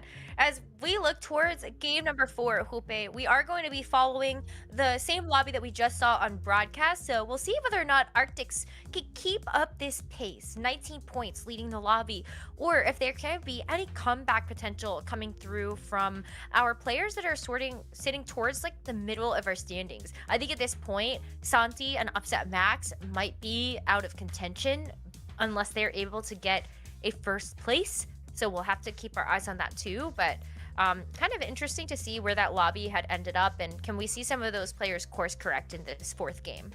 Yeah, Arctics, as you mentioned, 5 points ahead of the cutoff right now with 19. So even with the middle game right now, maybe 5th could also advance for tomorrow. Remember, this is game 4. We will have a sandwich cut. Top 4 of the 2 lobbies will advance, and the bottom 4 will be eliminated.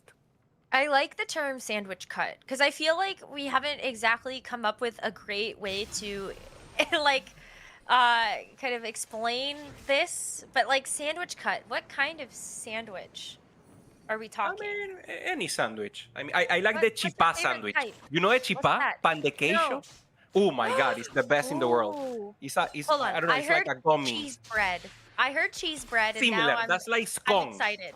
That is the scone, maybe. No, I'm pan de queso. Dobbs knows about this. Dobbs, I need to visit Dobbs just for the pan de queso. And you do it now. Yes. The trend is do it sandwich. So it's I mean it's amazing. Ooh. That's genius. Okay, I've heard pan de queso, and I've heard pão de queso. So I'm Okay. interested to know what type of bread we're talking. But either way, I hear cheese, and I'm excited. I also see a Nautilus on my board already. Shoma got that so fast. I did a Lowy too. Are you kidding? Yeah, it's this. I mean, it's Howling Abyss. So we have the Lissandra encounter. So everyone got 1 cost. 1 Ilaoi came from there. But yeah, I mean, very early Ilaoi 2 already having good tempo to go for that Bilgewater line. Wow. A lot of people are going to get 2-star 1 costs, right? Because exactly what you're saying with the encounter and everything. But it's just the fact that you have that early Nautilus as well. If you wanted to, you could just get the Bilgewater unlocked immediately, and that might just give you a lot of power for the early game. Yeah, totally agree. JRC for now, trying to go for the Demacia line. We know it's a good tempo line, and no one has double step on it. We saw Soulless in the first game, gaining a good second, I believe, with Demacia. And it's a great comp because you can play flexible, you can go level 9, and there it is. I mean, this is commitment for him. Already slamming the Jewel Gauntlet, going for that AP flex. And as we said, he can play Demacia normal, or he can go for the full cap with Ryze. Wow. I mean, that was such an insta-pick there from JRC. Did you see that? Ishtal Expeditionist was an immediate selection after seeing the roles. But talk to me about that, because like this has been a couple of games now where it was kind of iffy thinking about how Ishtal would be coming into this weekend because of some of the changes that happened in the patch, just with the amount of sun shards that you actually get from some of these quests. But we've seen a couple people actually pick it and reroll Melio. Yeah, I truly believe he will not reroll. We saw it, as you said, like the background, the pass of this tournament is telling us maybe he will reroll, but actually I like Ixal Specialist more tempo.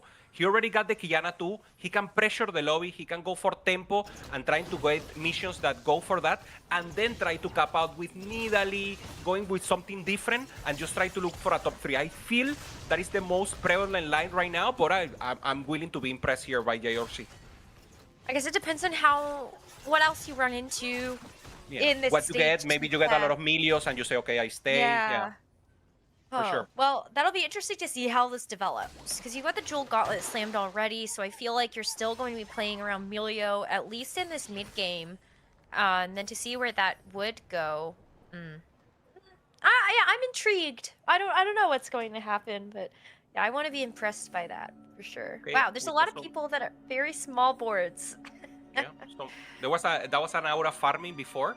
So trying to go good tempo Aura farming with the Briar, probably one of the best if you want to go to this line. So for that means very solo important. leveling.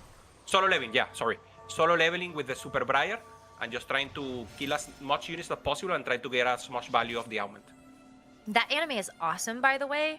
I don't know if anyone else has also watched that. I think it's pertinent to bring up, given that it is the augment is actually called solo leveling, and we've kept it from the anime set, but it's so good. It is. It's turn off your brain and just enjoy the flashy fights. It's perfect. Yes. It's not for deep thinking. It's not for trying to look for the meaning of life or anything. But I mean, it's just to enjoy, and it does that perfectly. Oh, you can't think too hard watching that one. Yeah. I learned very early on. It is just enjoy it because you like video games, and it will be a really enjoyable anime. But I love some of our characters in this lobby as we kind of start to see how things are developing.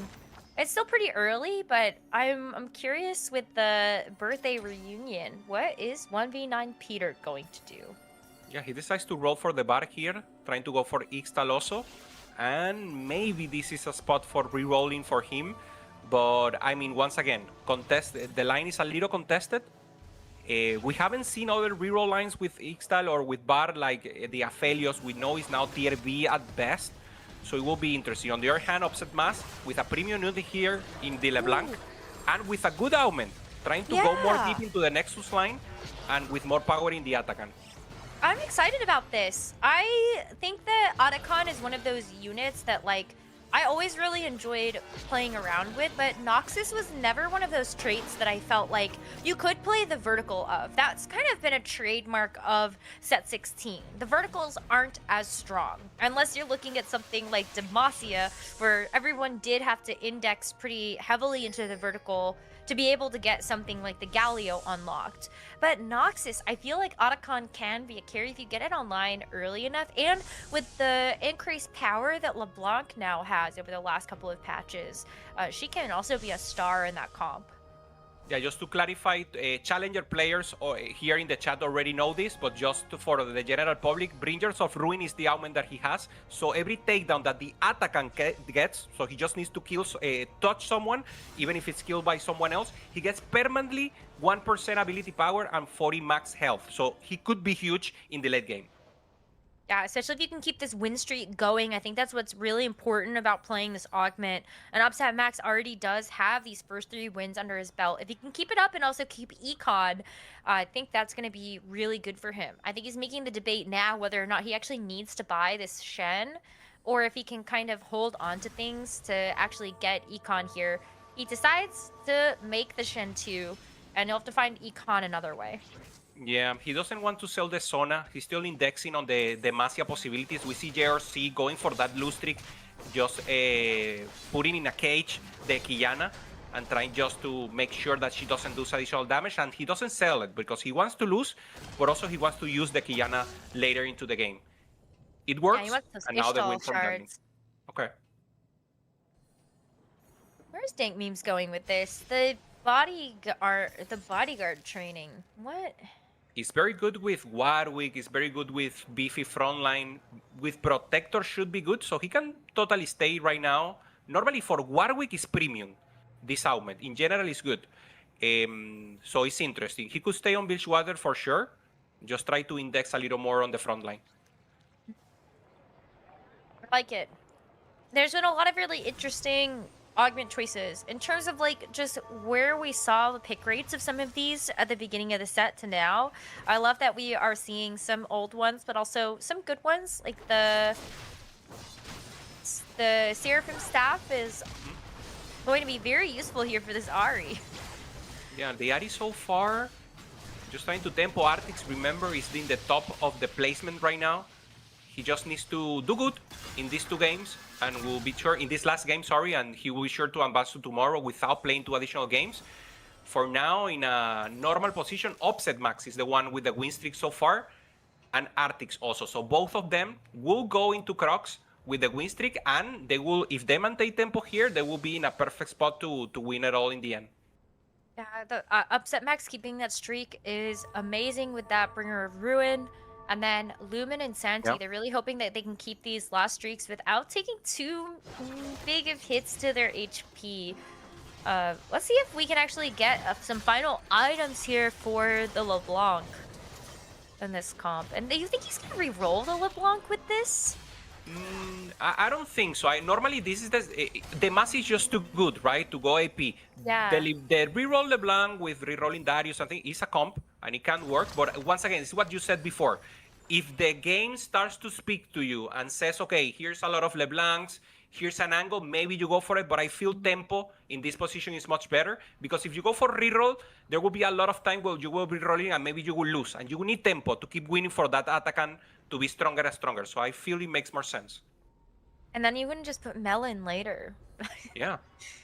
Ooh, 100%. ooh, that's interesting. And we haven't seen Mel. And as you said, this is the perfect spot for it. LeBlanc holder into Mel. That would Even be Rise. nice. You can go Rise Noxus with the Mel variation. It's pretty That's a good. good And point. you use Silas with the Darius and you get the Defender for free. And then you can flex Shurima if you want. And you get the additional value for the soldiers with the defense from two defenders. I mean, he can cook here for sure. Yeah, I think Melflex is looking the nicest to me, but some of these items are a little interesting. I guess you could actually put Void Staff plus Adaptive? Helm. Yeah, but Yeah, for sure. wait for this prismatic first. Oh my goodness. Wow, we're blessed, Hupe. We got a prismatic augment in our first game and this one. It's tough. Oh, Yeah, it's invested. one here. Yeah, Lotus is just too good. He needs to get it, but he doesn't have a like base AP items so far, so the Lotus will be good in the late game, but now it's not helping that much. Yeah, but it's good for the Otacon, isn't it? Yeah, 100%. Yeah. I love that. Just make Otacon the carry. I'm down. It will be interesting because normally with this augment, how many Noxus do you play? Do you want to index everything on the Atacan and go full vertical? Or do you try to just maintain good tempo and play least? Let's see what he proposed here. Will be for sure interesting and a learning moment for everyone. For sure. You can. It requires so much additional gold, and do you really want to go 10 Noxus? You need the emblems too. So we'll see. Maybe we get to revisit that. At least you've got a lot of those units unlocked. JRC takes another big hit as we're just kind of starting to see where everybody has landed. We've got Trait Tree for Shoma, so there's going to be extra emblems now on his board. The red buff, blue buff for JRC, got a couple extra items. Oh my god, Lumen with Prismatic Destiny into min-maxing. Do you like that augment? Are you happy if that's your Prismatic Destiny? I feel I'm not, but normally no. But I mean, maybe he can make it work. Yeah, I don't know about that one. I personally had liked it at the beginning because I think having a golden item remover is awesome. So if you're trying to play flexible boards, then you do get all of these different options to kind of move around your items, but there's just so much to do on any given turn. I feel like just having to think about what is going to be the optimal place to put all of my items and then golden removing them off and putting them on a new champion, it's just too much. I feel it's like a 4v4 out. It's like, okay, I'm going against a partner, so I take everything out and then I can put it in. So in this format, maybe not the best for sure. Oh, that's a good point. 4v4, that would be awesome. That's what you're looking for. So Peter right now, Upset Max, and Arctics with the win streak. Peter played amazing in the last round with reroll, and we see now a full glance of everyone's table. Upset Max there with the Noxus, Arctics going for that Seraphine that helped him so much in the past. Shoma already with the Bilgewater, Dan Mims staying right now flexible, also playing the Bilgewater. And looming with Void, this is interesting. Just trying to min-max Void right now. Yeah, I was looking at that and I went, ooh. One, No! no, listen, there's so many Void? things Really? Yeah, Void first off. Second, you've got Slammin' with min-maxing as your Prismatic Destiny, which just doesn't work together. Oh man, Hupe, I don't know about that one. I think Lumen's in danger. Yeah, 100%. And I mean, for Peter, JRC, and Santi, they need to start pressuring. Peter decides to keep losing here, Necra. He was trying to maintain this win streak going for that full cash out with the Ixtal, but I mean, he will have a very small maneuver time when he really needs to step up. I'm not seeing the cap of the board close at all. Yeah, 1v9 Peter and J or C have a lot of work cut out for them in the next couple of rounds. I bet the two Ishtal players are going to be facing off against each other, but one of these boards definitely looks better than the other, and I'm going to give it over to the Skarner that's already been unlocked on 1v9 Peter's board. Oh, it's tough when you're contesting on Ishtal as well. You both are hemorrhaging so much HP. Maybe this is giving Lumen a fighting chance. I don't know. Yeah, for sure. And I mean, look at the top of the table. Artix and Upset Max are still winning. And this is tough because you cannot contest that amount of economy. That possibility for them to select whatever they want to do. Roll, go level 9, go 10 even. So it's very difficult, and now the rest of the lobby will be very pressured, and they just need to fight for maybe a 5th, a 6th, a 4th will be great for them. So Artix and Upset Max in perfect position. I think Upset Max, especially when he needed the points out of this game. He needs a first place to even be considered for the final games of the day. As a reminder, in this 4th game, we're looking at the overall standings at the end of this. Who's in the bottom 4 of the overall standings? They're going to get eliminated from the tournament. And who's in the top 4, meaning they get to move on to the next day of competition and avoid playing out these final 2 games of the day. Over Upset Max, it's continuing this win streak, getting a first place, and having the chance to play out those final 2 games because those first 3 did not go super well for him. Yeah, exactly. Artix, on the other hand, already in the top, so he just needs a decent spot. And as you mentioned, Upset needs something bigger right now. JRC going for an additional track of mission. We'll check now which one it is to share with you. And now just trying to roll here on level 7.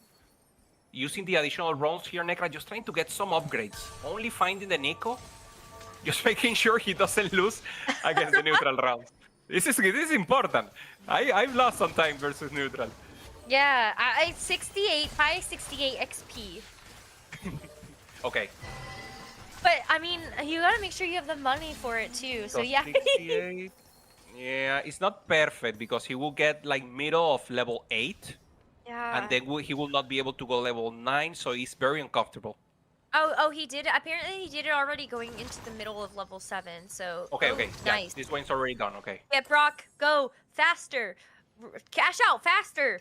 JRC, go faster. He thought about it. He was like, "Okay, let's go again." No, man, come that on. was You're too good. many seconds. Just get it. I got scared, Hupei. That's way too many seconds thinking about whether you actually can do that or not. You need all the time you can get. Roll! Go faster! Yeah, he wants to I'm roll late, and he stressed. doesn't have enough economy, so he needs to stack one here. Even though it doesn't look good, he needs to stack one here and then do the 4-2 with a little more gold and maybe have a chance to get something to start. Oh my god, but you need your items, man. What are you doing? He doesn't even flinch. He's like fully focused. I'm stressing watching him play. Yeah. How is he not stressed? I want to mention Shoma. Great haircut. Amazing. He's already like always keeping it clean.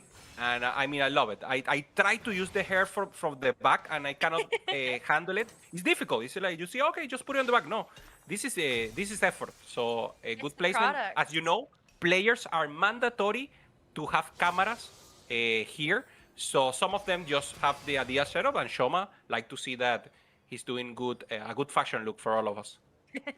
I love it. Very fun to see all of our players locked in here. And hopefully, you know, JRC, come on. Let's go. Okay, Lotus for Lumin. Economy here for Shoma. Also for Upset Nuts, just trying to roll right now. Get Oh, the anything Cult of possible to Chaos roll. was the 3 lucky chests as well. Okay.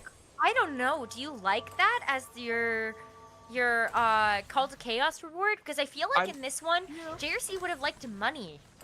Yeah, I mean, for sure. He needs upgrades. If you have everything 2-star and you have a lot of carry, this is good. But in his space, it's weird because he has a lot of units, but not many 2-star. And as you mentioned, gold will be more important here. Stabilize and just try to focus on one carry. Okay, well, it is fun right now because Upset Max is still trying to put some stuff together. But as I say that was a little bit closer than maybe I would have liked to see from this JRC board. You know, some players they like to play risky. 100%. I mean, the items gives you more potential, so you can be better in the late game, but you need to get the 2 stars. Okay, Santi, going for Demacia, 7 Demacia, probably going down to 5 when he gets premium units like the Shyvana or something else. JRC, trying to roll here and find those upgrades. You mentioned it, Necran. No upgrades, no fun. Well, okay, Vi too, but that's not really the upgrade that you're looking for. That's not a good one, yeah. I mean, he needs something, so he gets it. Okay. I'll take a singular Give me the vice, fine. Of course. All right, we'll check back in with him.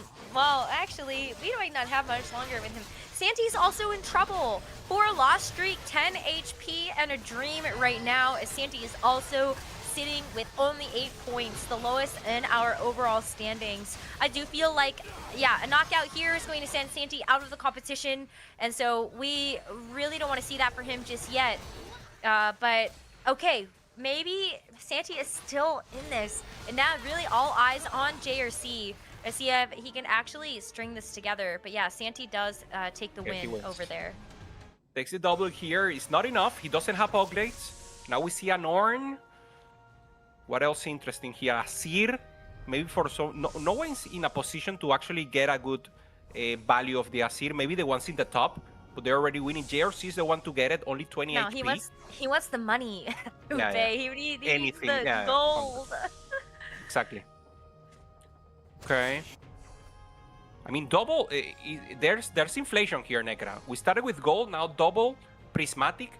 The boards are not capped, but we're still on 4-4. And everyone already is having legendary, having 2-star 4 cost. Level 5 will be a menace, will be a very strong and, I mean, explosive showdowns. For sure. Especially when you're looking at players like, well, it's tough because Santi is too broke to actually get the Silas I think you might have wanted to see out of this board. You're also 1 off of just like the gear and upgrade in general. But yeah, I feel for him. I think this is going to end up being a knockout and an elimination. You're staring across the way from JRC, actually, who is also still looking for those upgrades. So maybe if there is someone that you can beat, maybe it is JRC right now. It will be a slow fight. Both of them have good tanks than not upgrades in the damage. Santi trying to access the backline there with the locks, but it's just not enough. Lucian Senna, one more ulti, and Lucian Senna is out. No, there's a shield. Just managed to stay her alive. Seraphine still doing damage. Okay, Lucian Senna is out. Santi has a chance, but it's being pulled by the Skarner. The locks taking the L now. Santi, JRC taking the win. So tough, and this is the power of Skarner. It's not only the reduction in armor or the armor improvement for your team. He's able to pull your carry and now taking the win because of that. Gosh, it's like Blitzcrank from League now dominating my TFT lobbies. Yeah, it's too bad to see Santi go out like this, but I think it was really awesome in general to see that Santi was able to play as a part of the regional finals weekend. And hopefully this will not be the last that we see of this player, but unfortunately with that 8th place, Santi is knocked out of the regional finals this weekend. Yeah, and as you mentioned, I mean, if players from Latin America North, a region that hasn't performed in TFT, in the great placement, of course, in tier 2, some good positions sometimes, so it's good to see Santi here, and the doses of reality. So, as you mentioned, he will for sure keep playing, he loves the game. And now we're seeing the fight of JRC once again. No upgrades. Ambessa on the backline, hitting the Senna, trying to finish her, but the shield maintains alive. And now it's Skarner against the Velvet. And it should be enough here. Big tank here, the Skarner. That is one of the best. It feels like one of the best units of of this set for sure. I liked the tech that we saw where it was just like, oh, you just unlock Skarner every game. Put a Gargoyle Snowplate on your backline unit, get the Skarner. Always the tank that you want to have. It was like the, you know, because it's just a splashable. You don't even need to have the Ishtal active to actually use it. And so I love this. People didn't use it that much because it was Gargoyle before, and now it's any item with an armor. So it's more easy, and because Gargoyle, you don't want that unit, especially pro players. It's like position is very tough when you have a Gargoyle. Now that you can freeze Skarner with any items, with any chain items, it's just good. It's a good unit, and everyone's saying it's indexing a little more on him. He looks good, and the rest of this board is starting to look pretty good too. JRC does have a couple of wins that have been put together now, and so all eyes on Shoma and Lumen to see if they're going to be the next players to fall. Only a couple of HP points separating JRC from the rest of the players in this lobby. So, ooh, yeah, I mean, this is a good board, Hupe. I think JRC has done it. Ooh, trying to access there, Seraphine on place, still trying to find the big Brock, and the Kaisa. We know it's not premium. Brock in the backline. Brock, the Rock is in the backline trying to access, taking a huge damage here. Also the Shyvana 2-star, and Lumin will take the L. And we see placement right now, Negra. Second fight. Also, Peter taking the loss, and who's the other one? He was against Min, right? With the Aatrox 2-star. Okay, Lumin here once again. It's all over the place, so we just need to assemble once again. Kindred 2 right now. So Lumin is in a great spot right now, looking for the cap out of the Bilgewater and looking for that Tam Kench. JRC doesn't find the level 9, so he needs to stay here, Nekra, and it will be tough to find upgrades right now. I don't know what... Yeah, I really don't know what Lumen's gonna do with this board. Like, again, we're looking at Shade's past of what Void was at the beginning of this set, but it's been tuned down pretty significantly. You know, first coming through from a nerf to the Rift Herald, and then just in general, this feeling like it doesn't keep up with some of the other fork costs that are in the game right now. But there is a Rift Herald across from Lumen, as Dank Memes has also started to put together a Void board of his own. This one indexing more into the Slayers. With the Belveth as well as that Aatrox, Lumen is going to get huge hit and a knockout as he is eliminated in 7th place. Yeah, Void, I mean, you mentioned it, right? Jack in the start is not working, and that means just position perfectly. Having the Belveth and the Ambessa on the same side, getting the takedowns, getting the additional ramping speed, and he's just looking huge. It's a comp that we didn't expect to see that much, but already having the Acres, having the tempo to have everything on place, looking good also for Dank Memes. Shoma trying to feed the Kench as much as possible. We will check a little how much is the HP, but for now, it's still Misfortune and Kindred being the carries. I love Tom Kench. Feed my boy! Feed my boy TK! Feed the Kench. Feed the Kench. It's like a side quest in TFT. It's like, you know, oh my gosh, it reminds me of I miss the monster trainer. Bring back Lulu. I don't know why TK makes me think of Lulu, but I miss the monster trainer Kagwa. I mean, it's like the archetype of being very different from the rest, right? Monster Train was just so good. I never got a shiny, Hupe. No? No. I mean, it was tougher than I thought. I also didn't have a shiny, and I played maybe 200 games, and no shiny, so yeah, it was tough. I live vicariously. I mean, it's good. It's good to keep it special, right? Because if everyone gets a shiny, it's like, oh, a shiny now. You're right, but that means they just have to bring back Monster Trainer Lulu at some point. 100%. I love to see maybe a merge with Riftbound, something with cards, something with maybe an over-number unit goes out and you get another the Silas and then it transform. It makes me remind me of Alan, a great TFT player now, doing amazing on Riftbound, also playing Ezreal. I mean, it's just the IP of League of Legends and the Runeterra universe is just so beautiful that I love to see the merge of all the games together also. I love that. It has been really cool to see all of these scenes develop simultaneously and just see how much people love all of the different characters within League.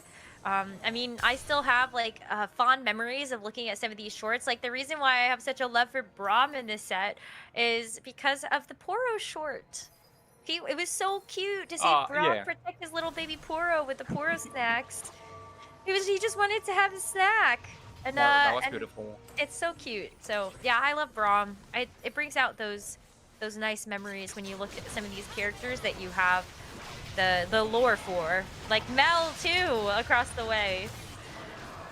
Yeah, there's the Mel. Finally, we see a Mel. Not in the Noxus board that we perceived it was going to happen, but just trying to get a Mel with good utility. A lot of AoE.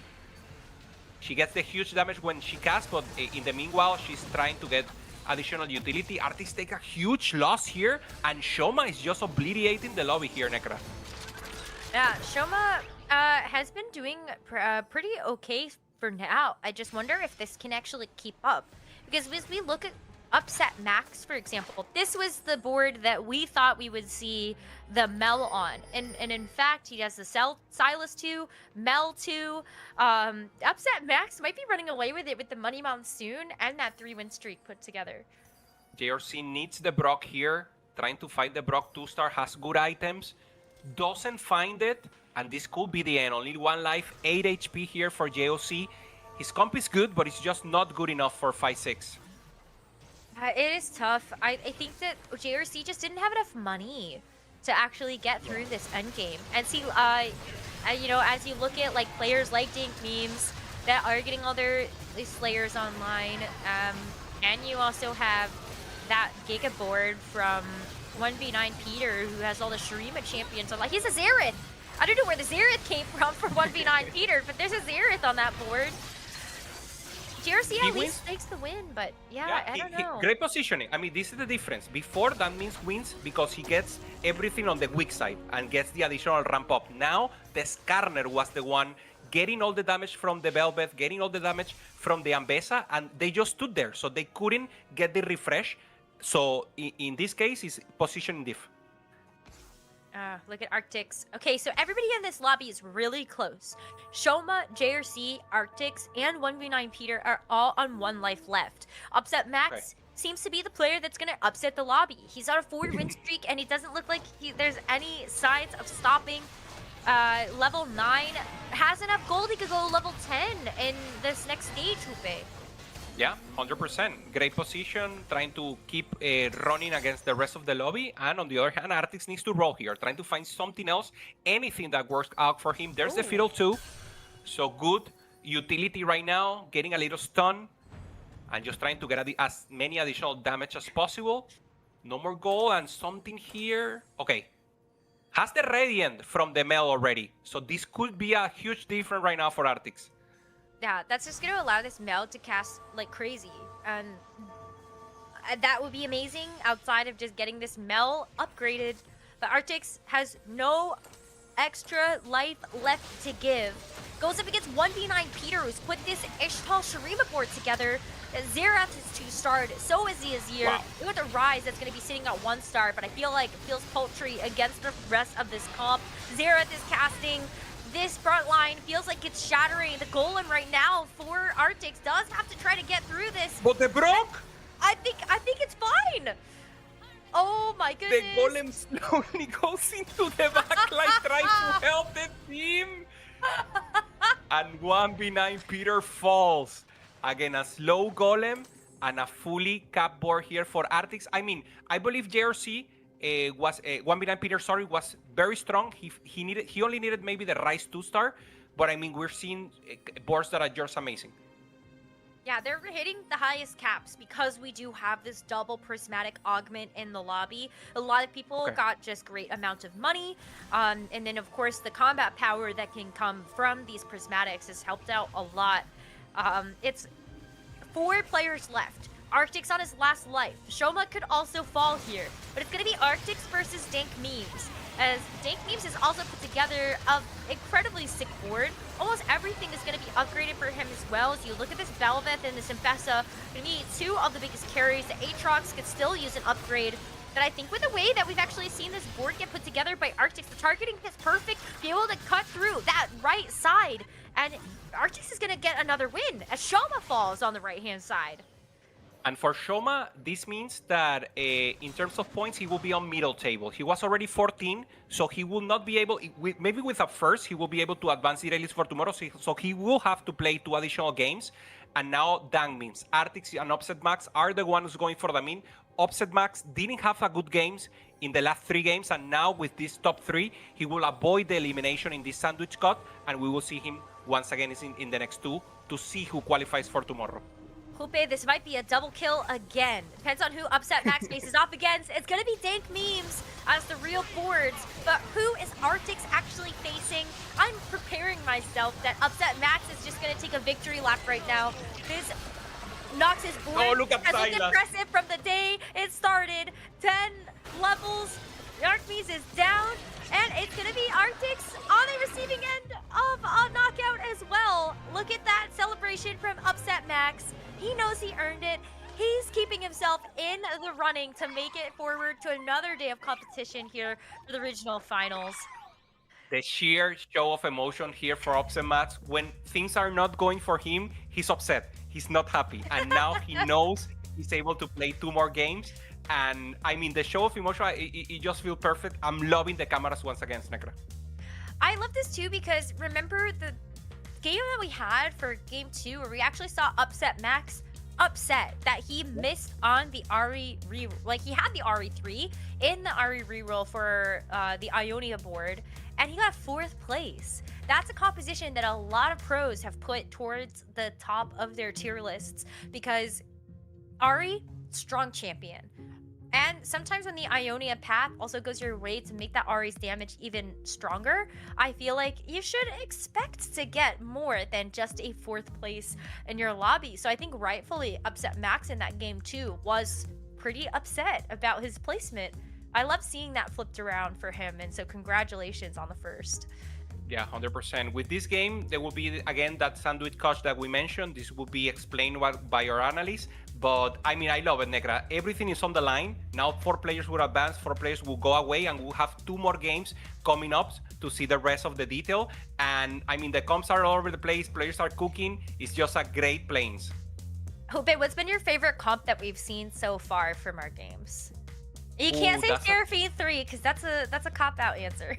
I love the one from Jose Delited that he played the Rise with the Demacia and the Freljord, because normally you have to pick. Either you go Demacia or you go the Freljord, because units are not the same. But he had the Demacia +1, he decided to cook and use the full utility. So the Rise was main carry, having like 6 full synergies on place.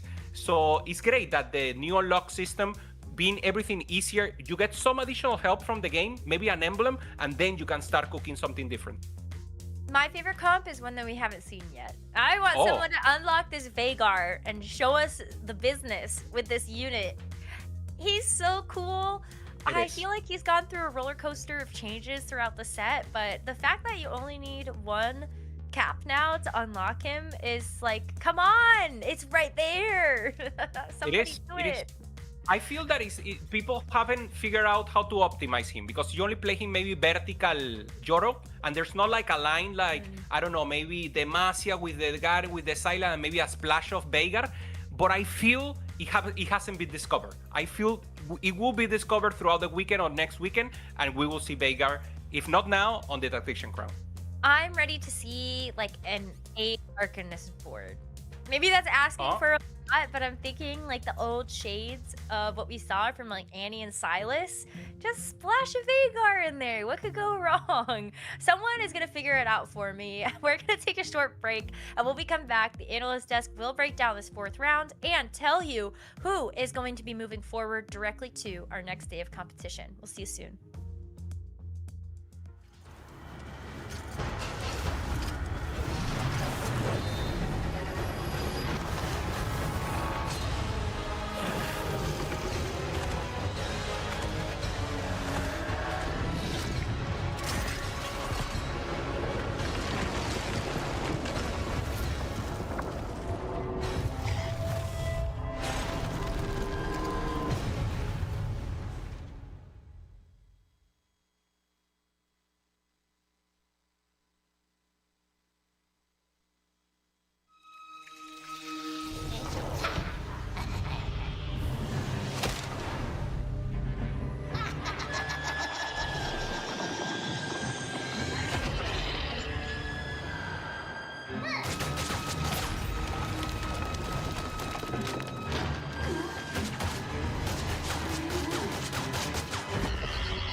Welcome back to the American Regional Finals, where we have Dobbs and Pie Hat here to break down the action we just saw in our game number 4.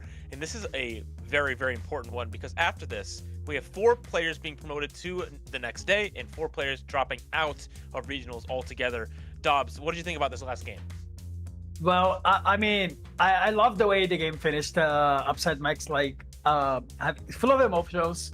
It was beautiful to watch. Very good finish playing that Mal with the Silas. And level 10 board, he was like so hyped because he needed that comeback, and he made it just on time. Game 4, very important time to come back because there is two more games to go for him. And with a very cool board, Noxus can work in this patch, especially now with the buffs to all the Noxus units, basically. So seeing the Bringer of Chaos back as well, that can just makes a lot of sense. So this comp just has a lot of power early, mid game, and even late game with all the things he kept around with. So that's a really huge congrats on Upset. But if I'm being honest, this game is what I expected the full tournament to be, like full people going for legendary units, trying to outcap each other, but it was hectic. One of the things I noticed on that end of game recap was that there was 0 3-stars this game. Not a single one. No one re-rolling. And so just a lot of legendary flex with lots of different fun boards and really just trying to outcap one another. And it was just that. It was a show of who could outcap. And obviously, scaling and having an augment called Win Out is probably a good way to do that. So. Yes, you're totally right. I want to highlight as well the Tank Memes run on this game. He recognizes that playing on that Slayer line used to be one of the best lines in the game back in a couple patches ago. But nowadays, you can get outscared by some legendary boards. But even though he had 5 lose streak into that stage 6 and stage 5, he still got second. So you don't need to win it all today. So you have to save those risky plays for the next couple days on the tournament. You just have to qualify to the next day. So he played very well that Slayer line, securing the second. And Artix as well is keeping the consistency through and through, basically getting third for like the 3rd time in a row, something like that. Like, that's cool. So that's a huge way to show the consistency, especially in this field where you just want to get out of here as fast as possible to go to the next day.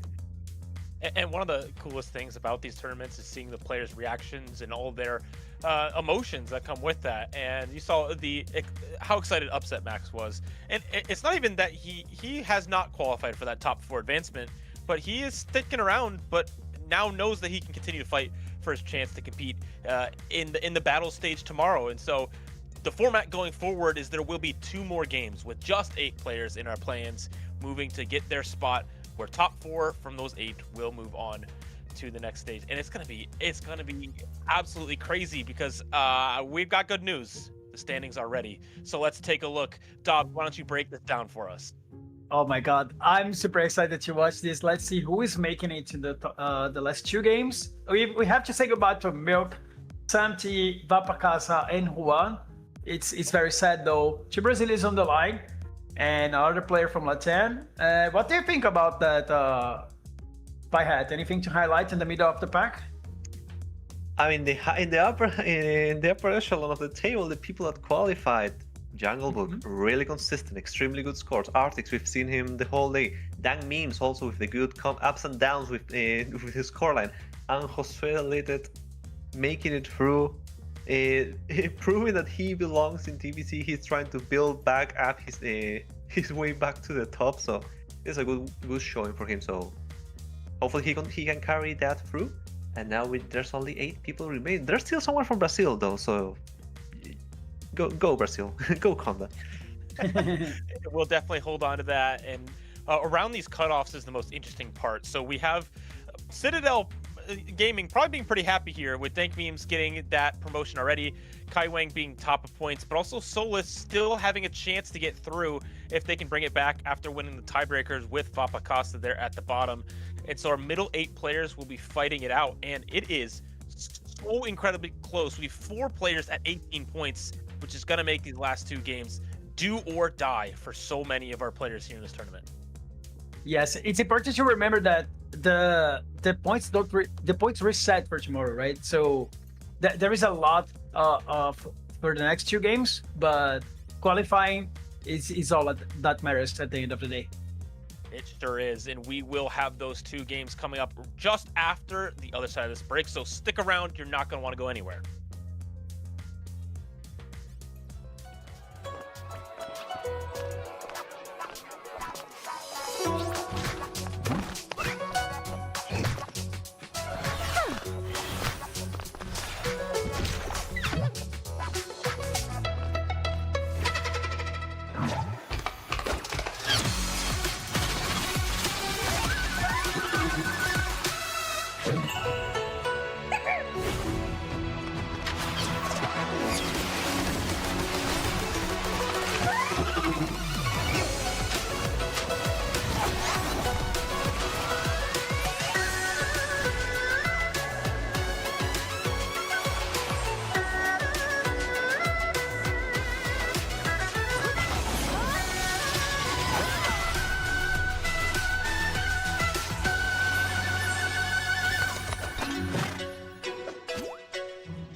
2 games for the rest of their lives, at least for this set. It's not actually about life or death here, but they've been preparing a lot, right? All of these players prepare a lot, and now there's 2 games left to determine whether or not they will move on. I'm CLE, joined by Dobbs and Pie Hat to take you through the last 2 games. Gentlemen, this amount of prep that goes into regionals, now culminating in 2 games to decide your fate, how does that feel going in? As Dobbs, you know, you're a really good player. You almost qualify for these things every set. Tell us about tournament prep and how that feels. Well, I mean, when you prepare your originals, I was talking to you guys before.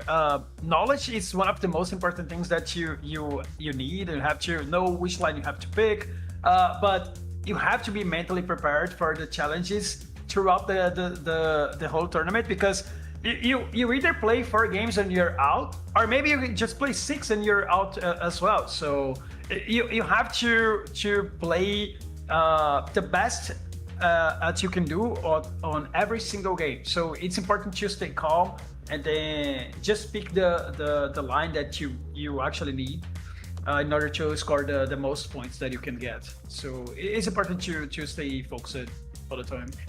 Yeah, I want to highlight what Dobbs is saying. You have to stay true to what you've learned so far. If there are things that you can improve, well, you'll do it overnight after you qualify. Now you just have to stay with whatever you've trained, whatever you think is the correct read.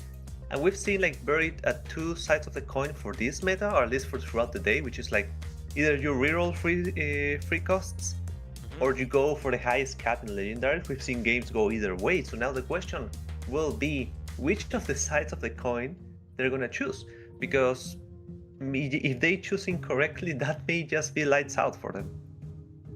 And especially coming into these final games where the scores are so close, right? We did look at our scoreboard, and we know that over 2 games, a lot can change, especially because all 8 of these players are in the same exact lobby. So with 4 people going top 4, 4 people have to go bot 4, which means that this is all going to equal out. And if you're able to go on a run and you're someone like Solus, who's a couple points behind, a couple good games, and you're out, you're through. And so all these things are up in the air, and we're excited to get into the action as soon as the lobby is ready, because this is going to be a tight race for our play-ins. Yes, for sure. And I mean, we have seen some players taking some lines that used to be better at other patches, like 4-cost lines. Not the best thing that you can do, but it's not that risky depending on the setup you have. So Dank Memes scoring a second with a Velvet, you know that's very hard to win out, but you don't need to. So you have to play that on your favor when you're playing like a short amount of games, because that actually paid off for him. And it's important to not just know about the game, but know how to play tournaments. And some players are more experienced than others, and I feel that at least Dank Memes showed some experience playing the play-ins in here. That's why he made it through with just 4 games. He won a game, and then he secured the rest of the points. So important to note that. And a part of that experience comes in playing in a lot of these regional finals. And it's not just this play-in stage, right? We're taking it one step at a time here today, but the ultimate goal is not only to play in regionals, it's to make it to Tactician's crown, but it's also to be regional finals champion. And there's only a few players that have been able to call that to their name, especially since the merging of regions back in set 11. And so with a lot of these players, Pie Hat, what stands out to you as somebody that can set themselves apart as a regional finals champion? And it's just both planning, adaptability, and knowing how to play your lanes, and knowing how to capitalize on the moments. Because let's just use Weishan's example, both in set 14 and into Arcane when he won, and throughout TPCs. He knows how to be consistent, and when the time comes where the stars align and they say this is your moment, he takes it.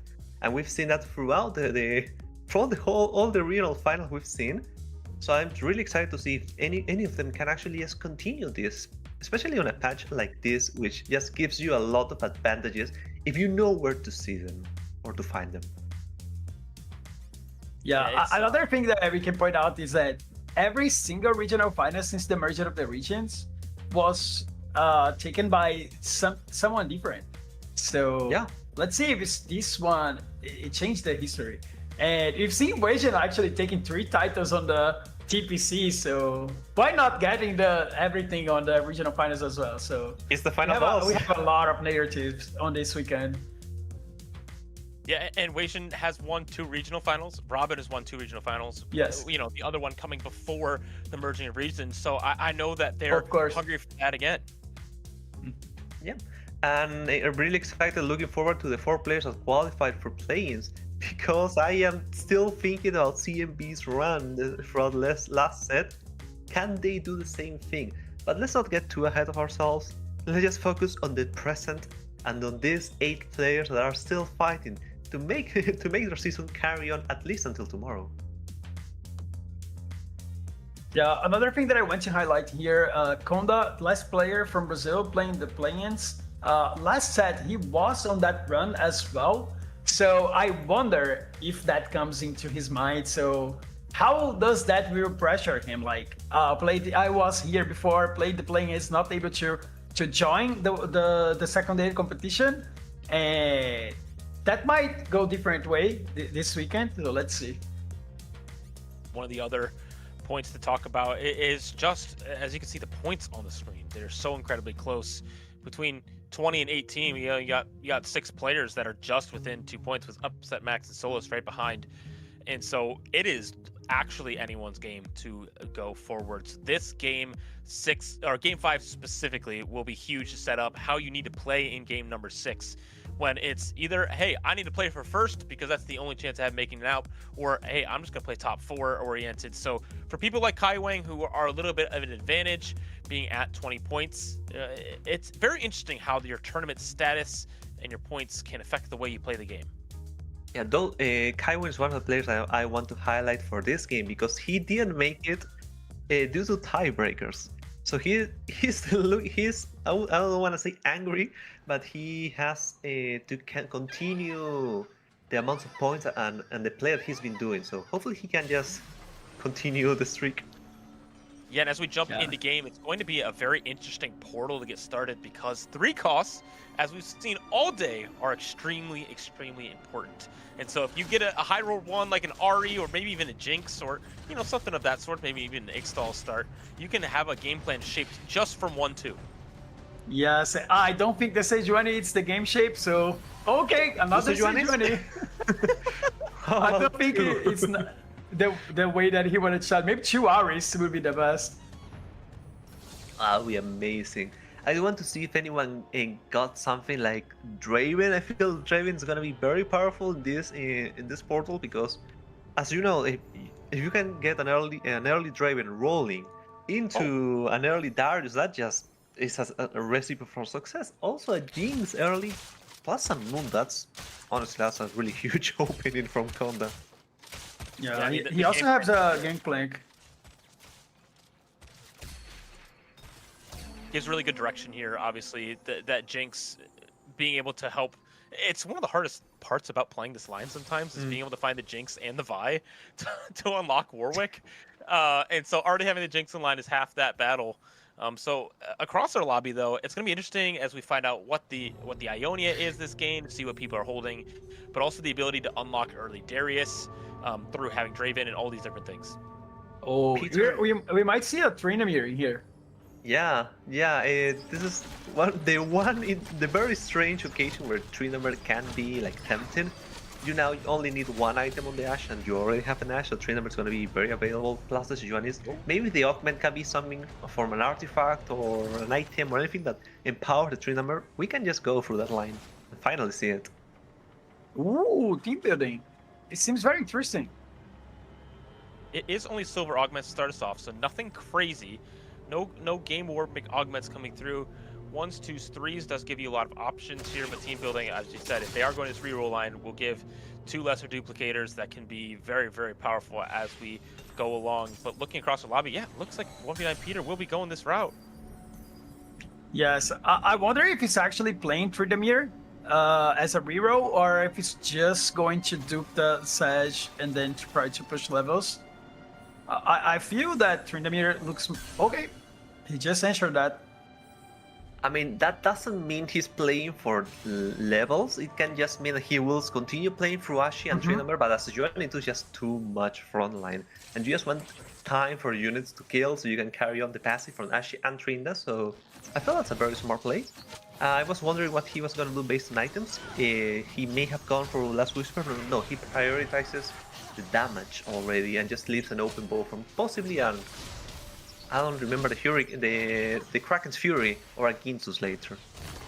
One of the interesting parts is we look at the right side of our screen and see all the augments across the lobby. That 2 people took Component Buffet, allowing them to get really, really good items for what they're playing. And then other than that, nothing crazy outside of Lumen being at have a 25 HP advantage. And so these augments, silver augments, not very game warping, but can still give solid direction or at least good flexibility for what you're doing. Oh, this might be the other player going through the mirror. These guys must like look at off each other during the game. This is not a composition that you want to play contested. Okay, he just changed it. I mean, that's a decent pivot. Honestly, Tree Number can... Artifacts is one of the enablers from Tree Number, so I could have seen Kaiwen go for that route, but he doesn't need to do that, so... I think that's a smart play of him, recognizing that he doesn't need to go over there and just capitalizing through the bilge water. I mean, he does have Latent Forge, which is... artifacts are very good on that Tryndamere line, and so I think that's probably why he was considering it, but probably good to get off it here early, just so you don't have the opportunity to be contested. But now there's an Ashton 2 in your shop. So now what do we do? Dogs is pressing the button. He is pressing. He's getting some drama stuff in here. Yeah, he loves that. It's very curious because now, if Conda pivots to Bilgewater, he will contest Bilgewater to another player. So he's like on a very awkward position. We'll just see where he goes, but for example, Conda already going through Bilgewater, and he has played that before, so he's shown us at least that he's decently comfortable with that line, so he doesn't mind just playing through it. Ashe 2 for Kaiwen. We see the choice. Yeah, he did make it. We also see that Conda decided to go away from that Jinx.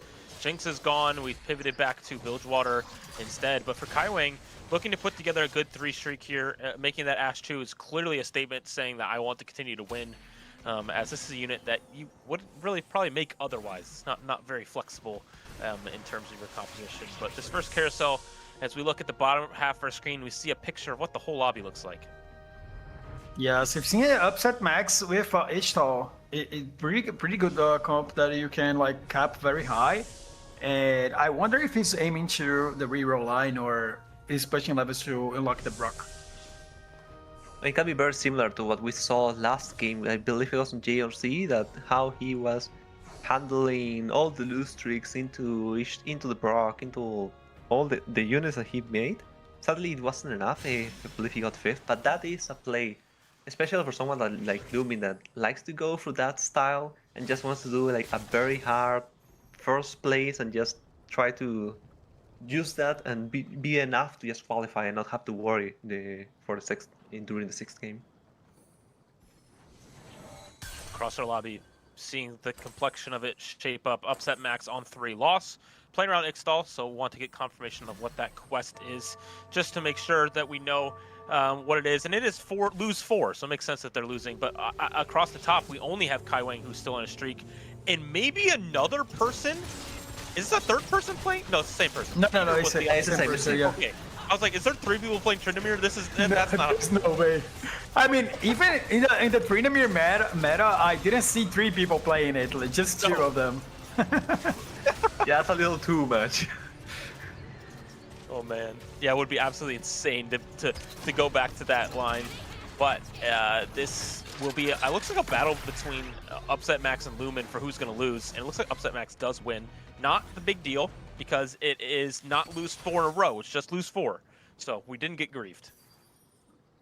Yes, I mean, when you're playing at the highest level of TFT in the regional finals, it's very hard to pick those missions those quests that you need to lose in a row, because people are smart enough to make the decision of, Okay, I'll sack one round and it doesn't matter, but I will grief that streak that can like push the other player down to the an 8 or to at least bother the game. So it's very hard to get those quests. Yeah, Lubin is just continue trying to carry on the full 3, even though he doesn't have the quest. He should be getting a new one in this round, if I recall correctly. That should be interesting to see if he can actually do that, can get one of those lose streak missions. And Upset Max actually loses again, as he can also get a new quest. Another person that lost that probably did not want to is Kai Wang. He did take a loss there, did not continue the streak. 1v9 Peter, who is playing around that Sejuani 2, has now put a 4 streak together. But it looks like Upset Max put this in a little bit later than on 2-1, so we will probably have to lose one more fight, I would imagine. But also have to win neutrals, which, I don't know, maybe is a mistake that I've done before in this situation. I don't know. I don't know about you guys, but... He was never losing with Nico 2. But yeah, like, right. Getting an arena, it's the key, the goal in here, I guess. By 1 Krug though. I've heard you can lose by 1 Krug. Is that true? Yeah, I lost this round many times, so yeah, it happens with the best players. Yeah, I mean, I may have done that yesterday. I'm gonna be full disclosure. I wasn't playing as much. I was watching a lot of TFT, but I wasn't playing as much. And yesterday I was like, okay, let's get back to it. And I was greeted by a very, very nasty Grumps, very angry Grumps. So yes, sometimes they get angry. I'm pretty sure. Yeah, you're right. We do see the component buffet coming through here to get your perfect items, and this is the incredibly powerful combo that we've been seeing a lot this set, especially towards the end. That JG plus Nashor's Tooth to get that mana and also more quick crit chance makes you incredibly strong. We see Kaiwing on the other side slamming some more unique items, I would say, not really having a clear direction here and keeping it open between AD and AP. It is a very heavy AP meta, but as we head into our 3-2 augment choice, we're going to see a lot of the direction come through. Yeah, he can still play Belvat. I like having a Belvat when you have the latent forge, because you can pick something good for her later on. I am down for some forward-thinking Ishtal. Into 4-2, into the big cash out. Oh into my god, is he mission. going? Oh my god. Oh, he is going. It's Okay. such a JRC gameplay. The first time I saw him playing, I was like, he's the quintessential first revive gamer. And now he's back at it in a different set, so it's just so fun to watch. And it's gonna be a bit different how you handle the quests, because you can't grab Yes, it. you can get the rerolls or yes. Yeah. There's a lot of quests that you are unable to pick. And the interesting part is there's now 3 people playing around Ixtal, at least for the time being, 11 Lumen, JRC, and Upset Max. And funny fact about all of those guys, they all study together. They're all in the Boom Kitchen study group, and now I'm sure that they're going to be mad at each other after this is over. I mean, you can't be mad if your friend if you know the tech is actually good, right? I mean, you have to play it. And then you open Twitter in the next hour, boom, sudden news, the study group is disbanded. I'm looking for study partners now. But The looking Boom at Kitchen has gone boom. boom, it went boom. Just trying to see if any other like big boards or augments just catches our eyes. Is there anything that just stands out for you all? Ooh. I mean, at least for me, I would say I've seen Destiny in every single game until now. Players are liking to gamble pretty much their fates on the Destiny. At least it's a silver Destiny, but I've seen prismatic and gold Destiny. I was not expecting to see that many on day one. Oh, Solus, man, this Golemify is going to make this very interesting. It was buffed this patch. Last patch, it was buffed. It was nerfed a little bit this patch, but you prismatic Destiny into it, your whole board is gone. And now we have to figure out how to stabilize alongside that. Some of these game plans are really difficult to navigate this game. Yeah, And another Destiny. Yeah, that's correct. The silver lining though for Sol is that with the changes to Go Let Me Fight, you get a 2-star 2 cost, and he got Teemo, which is perfect for the items that he had. So we will take those. He at least will be able to survive throughout stage 3, but that's just that can be a catastrophe. The problem with that augment though is it is very econ absorbent, right? Like if you have an expensive board, obviously it'll make a very powerful golem, but now all of your gold is gone that was on your board. And so it takes gold to reconstruct the board. It takes gold to get your interest back from all these different things. For Kaiwing here, we have Artifact come through. Want to see their choice because it's going to be very important to their direction this game. Yes, I mean he made Quick Assess, so he's probably with the Quicksilver he's probably playing Velvet. Yeah, we'll just have to wait and see what happens. Also, on next round, there are 2 players that were indecisive that will be able to choose an augment. So that's gonna be interesting because the game's gonna blow out a little. Yep. 11 Lumen on the other side, taking Epic Roll Down, which is great for anyone who wants to play around those level 8 4-cost compositions. You can even play around some 3-cost there as well. But for Upset Max, we will be unlocking Nidalee next turn, so we'll be able to see some of that more Nidalee tech come through. Maybe even playing around some 5 Ixtal here for Upset Max. Taking another loss here to Lumen will mean that we are quite low HP for the remainder of this stage and this game. Yeah, third augment though. Yeah, Very weird. It is a LeBlanc encounter. Okay. No. This is they choose. He got the decision. Yes, yeah, for sure. Sorry. Got confused. No, it's really confusing. We just had a LeBlanc game, so I can. Yes, LeBlanc was the last game. Care Ooh, package is amazing here. Oh, we got to get these on the board. Okay, Okay, 5 you got Ixtal. it. So we will start healing 2 XP around, 2 HP, sorry, around, which is quite good. And we have this Nidalee carry, which we've seen be a bit of a menace here. These new unlocks are just huge. One of the biggest points coming across from this regionals, because this is a brand new patch and it is a lot of changes to which champions you can unlock. And we're seeing them on display here, getting Nidalee and Skarner quite easily here on level 7. Yeah, so I love the way they changed it. The most of the champions. I mean, it's easier to unlock the Darius as well. We have seen some Darius across the boards with Noxus and Sylas because it's easier to get both of them, as well as Nidalee and Skarner. I mean, Gargoyle is not an item that has been great on this set, and you had to play it in order to get the Skarner. And sometimes you are not able to find it. Ooh. So it's way better the way it is right now. Just a shame less on the marksman or caster. Yes, small cash out on the part of. I forgot the name. Upset Max, just trying to gather resources because he already has the important units. He just wants to go to level 8 and hit nearly 2-star, Scar 2-star, and just plow through like we've seen with a couple of boards now, as you guys have mentioned. On the other hand, DRC, I want to see how he develops the forward thinking, because this can basically just be a normal grab infinite money to reroll towards Malzahar, or he can just go 8 or 9. And seeing his board, I may be thinking that he will be inclined to just reroll. I mean, we've seen this reroll do very well. Yeah.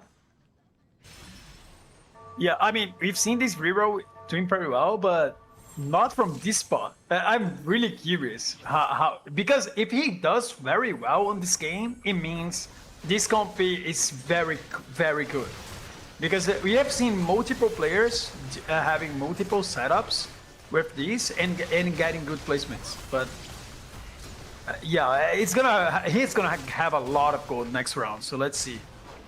Yeah, it's gonna be a very big roll, and he also has like one of the best setups that you can ask for Malzahar, which is like having Leech plus having JG, Nashor, and the Gunblade just to continue healing. Double healing. Oh my god! She didn't die until like now. Oh! Well, it was a crazy round. And now It we sure see was. why they play Malzahar. Yeah, right? So much damage coming through there, able to survive. It will be just gold augments to finish off here, but we're going to want to roll as soon as possible. And so Bronze for Life is good on this board as well, because you play a lot of traits. We do go with the... Oh, Okay, yeah, I like it. You can play Dark and Arcan stuff. Staff. And here comes the roll down. This is going to be a lot of gold to roll, so Oh we'll my keep an eye God. on this. Will we go to any 3 stars immediately? That is the question. We'll see the APM pull off here. See if we miss any units as well, because Ooh, I know early that I will art. be missing all of them. I least love all the the early Guardians. art. Yeah, the core units have been hit. No Orn, sadly. The Orn didn't they immediately solve. But we're just waiting. Maybe Yeah. buy 2 should be a little more, but it isn't like the most high roll down overall. But you still have like 6 Zoe, 6 Malzahars. You have the foundation for the comp. You just need high roll one of them. The units 3-star like so early. See Kaiwing on the other side has a lot of gold in his pocket. They gain 21 gold and then 3 threes. So just trying to push the tempo of this lobby. It looks like he didn't even roll too much. Playing around this Bilgewater Noxus mid game, trying to make it to even level 9 and flex around there that we've seen be so popular, using that HP to his advantage. And so I'm very, very curious to see where he will end up on that board. Yeah, so I mean, Kaiwang is sitting on 20 points, so he doesn't have to risk a lot. So he's okay. We're very close. Oh my God, is he able to? So close. Okay, he got one. Hit. I mean, One more. I respect that he didn't go to the Orn, because I would go to that Orn all the time, man. I mean, you already have a Darkin item. Honestly, same. Mm-hmm. We just see this is the game plan that we've seen for all the day. The only change that he did is that he gave the Gunblade to Zoe. Usually one Gunblade on Malzahar, but the Dark Augment is really good. Plus you have a Leech, which Leech already works as a heal your frontline type of item. So Yeah. the setup is perfect. You don't want to split up, obviously, the Nasher JG, of course, because of the combo of that. But we see, again, the lack of healing coming from there, but instead onto the Zoe. It's going to make it quite difficult. Upset Max, though, is somebody we're going to need to keep an eye on, because it does look like they're at 1 life here. It is 11 HP, and they're playing around this Ixtal line, and they're trying to regain some HP, but playing around 1 life makes that very difficult. Yes, very good to put it. Very difficult to pull it off, but I mean, the Zillion, it's very strong and can push him into that level 9. If he can stabilize this on 8, so we feel like Nidalee and Scarter 2, the Zillion may push him back into the game. So let's see. Yeah, the question is, does he have the money to actually hit? And we'll have to wait on the right side. He hit Cillian Ooh, too, Cillian if you can see on too. the right side bar. So that's a huge upgrade for him, which may be enough to just push him into being stable. Meanwhile, we're just watching the final roll down of year. Well, not final, but getting to man. 0 gold from DRC. Oh my God, One off everything. Yeah. one so off everything. Yeah, and he like when he hit the Malzahar, he was like 30 gold or something. Yeah. It was crazy. This board from Upset Max is fascinating. Obviously, Zillion is a good unit. Zillion 2 is also a good unit, but it's hard being your primary DPS here, because it just hits one target and slowly melts them down. If you don't have a board that can last very long, you just kind of just slowly lose the fight. But, you know, right now, it's making it do, but I'm curious how it'll last and hang up later on into this game. Yeah, stage 5 is Yes. gonna be a worry.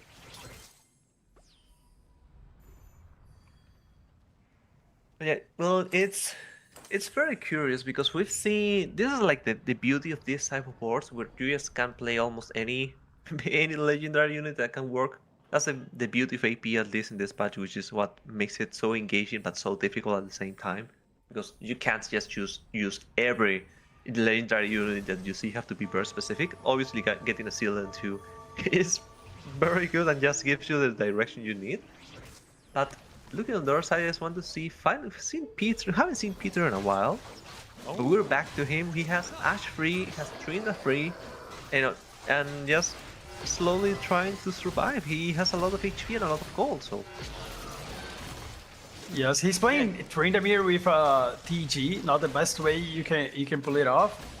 So, but he still have some HP left. Sure, he's looking for better items for that Tryndamere, but for so many of our players that are looking to stabilize in stage 4, it does look like they have, outside of 11 Lumen, who played around, this Nidalee 2. We're trapping our Nico in the corner, but there's not much more to this board right now. We're kind of stuck on level 8. We have a bunch of free rerolls to use from Epic Roll Down, but again, lots of pairs. Holy moly, look at that bench.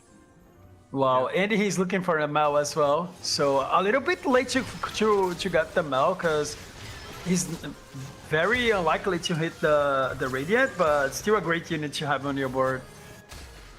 and that's really the question. If he's just blocking his Nico, why does he have a TE on her? It just feels like a little wasted potential. But unlocked Oh my Mel, god. finally, and just doing He unlocked the small set. quests. That's what happened. Yeah, it is what it is.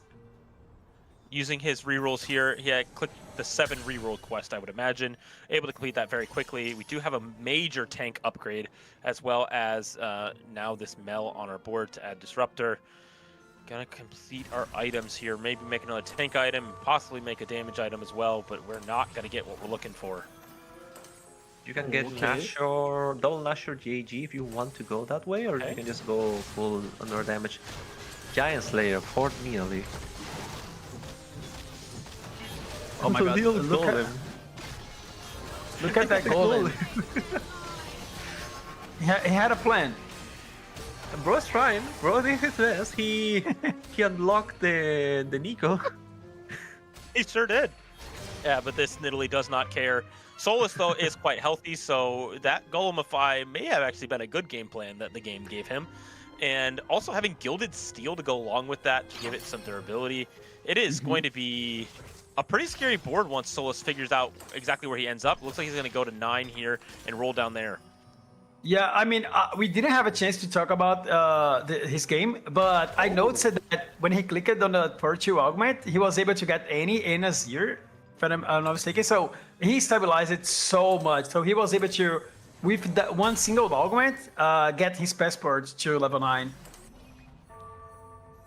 Lumin also with the huge Scarlet to upgrade, which is honestly all he needs, especially for an AP damage comp, because you can just grab anything to the center.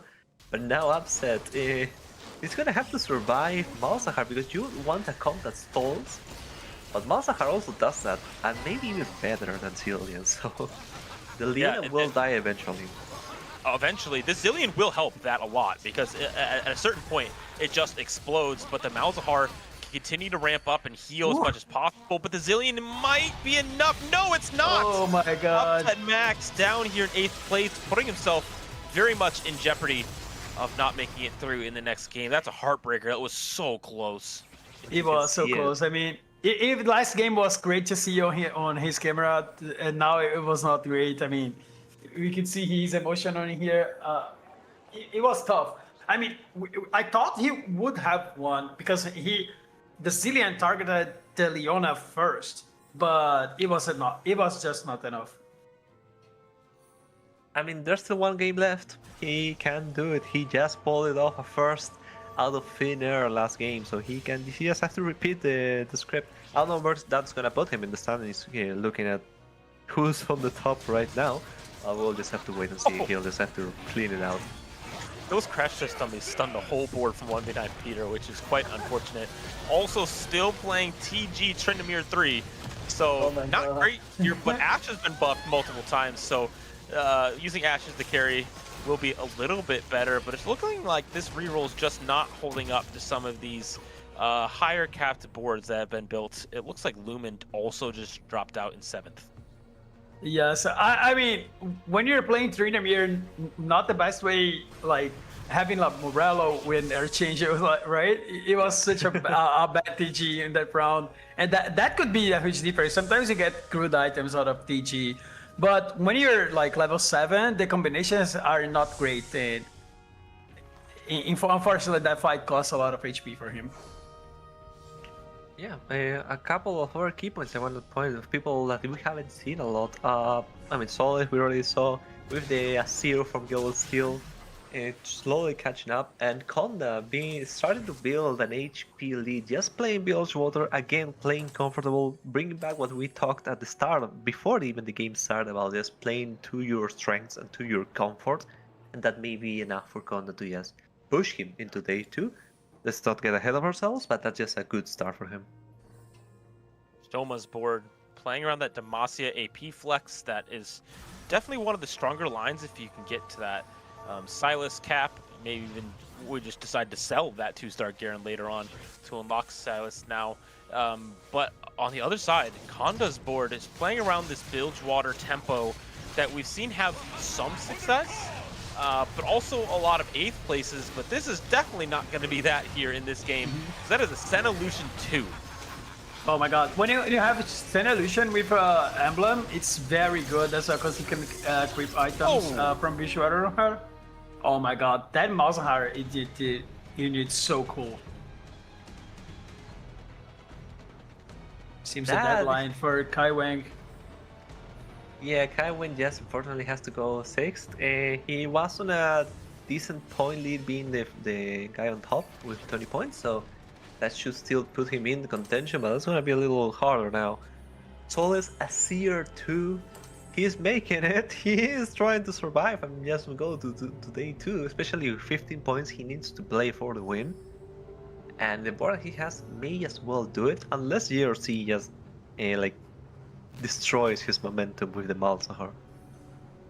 Yeah, the matchups look like it's going to be either the Bilgewater board or Solus's board. I'm actually curious where Solus has ended up, seeing what kind of flex board. And we see it on the other side. Lux 2 and a lot of solid upgrades for the front line. And playing around, again, AP flex being the name of the game this patch. And we'll see if Tryndamere can stand up to it. We do have items on Tryndamere now, which is very, very helpful. Not ideal items though, and so this Annie slowly burning the board down. It looks like it's going to be enough to take out 1v9 Peter. Yes, I love the way Solas played at Nasus. It's such a great unit. It can hold so much for Annie. Usually you'd not play this line together like Annie and Azir. It's very difficult to pull it off, but when you do, you have a lot of options. You can play either Nasus or maybe Xerath, depending on how you unlock units from Shurima. Such a great game from Solas. That's just insane. Honestly, it's always a joy to watch whenever you just like mix a lot of units and see what happens. The one thing that Solas doesn't have though is Silas. He only has one guard on the bench, so we'll just have to wait and see if he manages to get the guard. JRC, you can see he started to hold guards as well, just trying to deny the possibility of Silas. And this is a cool development that you can do with the unlock system. I think it's the only one that you can actually like deny, quote unquote. Yeah. Oh, he sells his own Garen, so. decides not to go for it. The fun part about having Silas as a unit in this game is it's the exact same traits as your Nico. You know, obviously not having Ixtal, of course, but Defender, Arcanist, and so you're playing Nico on your board. Let's just upgrade it and get a Silas later on. Yeah, so I mean, this is one of the coolest. I'm really happy that they put more Silas into the game. It's one of the coolest units on the set. So having that for regionals and maybe for Tactician crowd is gonna be great to watch. And the God Golem just didn't obviously it's a ghost war, but that Golem didn't last as long as I would have hoped. I guess it's just Malzahar being way too small. Malzahar and Zoe is plowing through the unit. Zoe's alive. He is alive, but barely. Yeah, he's one of the players that is sitting, the most behind in this lobby. So top 3 for him puts him very much in the conversation to, if he does well, maybe another top 3 in the next game to possibly even make it through. But we do have this Golem scaling, but no other big upgrade coming through. It's going to be quite difficult, especially when having to now go and face the real version of JRC on the other side. Yes, I mean he played very well this game in the qualify into that any from the augment. It was great, and he pushed level 9 very healthy, but not able to upgrade the most important unit on his board. Is gonna make him finish it in third probably. I mean, being very strong Unless, yeah, that Nasus is Oh! doing work. Asir, Oh my God. Asir doing something. More luck cast is not enough. oh my so god. loud. And almost out of It his was a nice chair. try. Absolutely. But hey, third place there is going to be a good spot for him to be. Obviously, getting Golemify from 3-2 randomly it does disrupt your game plan. So still finishing with the third there, great showing. Yeah, I love to see that he was smiling at the end of the game. So, I mean, this is probably mean that he might be, I mean, in good momentum for the last game. I mean, whenever you pick Golden Destiny and he picks Golemify and you still make it to third, you have to be happy about that. Yeah, you sure do. On the other side, Konda having this Tom Kench too, which we know has the unlocked change as well this patch. Eating your Leona. Oh Not my a great god. sign for your front line Okay. because it just collapses and your damage goes away. And so that will be a win for Konda. Dobbs, Brazil, making a fight, making a comeback here. Yes, he can make a statement about this game. He just have bottom forward the last one playing the Bridgewater, but as we talked before, it's important to keep calm and stay focused on your game plan, because even though he bought forward with a good early game with Bridgewater, he knew that he could have another game with that, and he clutched it out with a first. So important to note it. Yeah, really huge congrats to Konda. He is the last man standing from Brazil for today, at least. So again, playing one of his strongest comps, playing Bridgewater, showing how to do it and winning it. The good news is we have one more game left. There's a whole nother game to go to decide who will be moving on to the week 1 of the regional finals tomorrow, the battle stage. And we'll be having a short break. Our analyst desk will be right on the other side to break it all down for you.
Welcome back, everybody. Only one more game to go in our play and stay for the NA Regional Finals here for Set 16, Lore and Legends. Hoope and I are back on the desk to break down the action that we just had in that last game so we can set you up for the final game of the day. Hoope, we cut our field down to just 8 remaining players, and now only half of them get a chance to move forward to our next day of competition.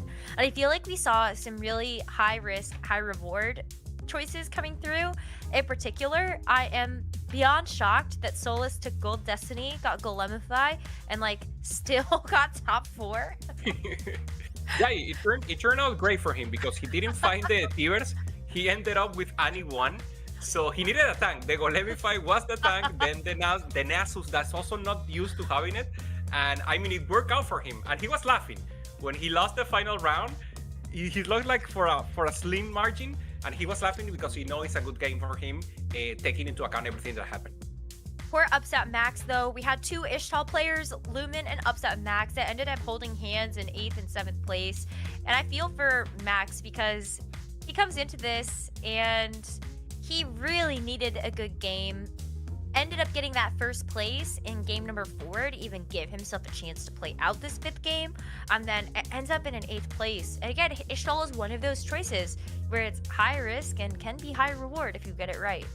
Yeah, 100%. We see JRC here with that win that we mentioned, playing great with the Malzahar, Zoe, Leona reroll, and finally taking the L in the end. This is Oles just losing in the final spot here against the Malzahar with the poison. And in the end, Konda was the leader here. He just has a huge board, tempo, Bilgewater, capping with the Tam Kench, a lot of food for that Kench. His belly was totally full, and in the end, it was just too much. Yeah, even the final eat there at the end to get Konda the win, and we get a chance to showcase the standings. So we're focusing in on the players that are in 5th to 12th place right now, because those are the players that are still actually playing out the competition for the 6th and final game. And off that, everybody is within a razor's edge of each other. 1 point separating, Konda from JRC, from Shoma, and Upset Max down there is still not mathematically eliminated from being able to grab those 4 final spots. But again, it's a tough game. He's got to get a first place here. Yeah, and this happening because of the format. Once again, my props to the production team. Game 4, we eliminated 4 players and improved for tomorrow and advanced. That means deleted an Artisan Jumbo. And now everyone is very close. So actually, everyone has to win. Everyone's going for that chance. And everything's on stake on Game 6. It will be the final game of today, Necra. And I'm expecting a high. It's going to be hype one. So with that, we send it back over to our casters, CLE, Pie Hat, and Dobbs, to bring us through this final game. Take it away. One more game, and only 4 players make it through. So this one, obviously you've played 5 other games, but this one really, really matters. Dobbs, what are you looking to see in this last game to maybe, if you're playing from behind, you need to play for first. What are you expecting to see? Well, I mean, risk it all. Yeah, just pick whatever line you can have the best shot. I mean, if you have an H-Style opener, you go for it, like the full cash outs, or maybe like playing like some legendary Mel unit boards, or maybe Rise. So I would go for that. I was muted. Or you can open the chat, type me Malzahar, and mute all. That sounds like a good plan. It's been working. It sure has been. I would not not guess that would be the case if you're not in a good reroll spot. But I do think it is a good opportunity. The lever you usually pull in these type of situations, if you need to go first, is, hey, what's the cash out trade? Can I make that work? But Ixtal has been nerfed and is not quite as consistent this patch. And so I wouldn't say that that's very much a game plan, but some heavy econ augments at the start, that can definitely get you to that level 9 high capped boards that we've seen win at lots of our lobbies. Yes, I mean the win conditions are a little bit more oriented on the augment side, I would say, depending on of course how you play the game, but it's very important to get good stuff on your augments and know how to select your line very well.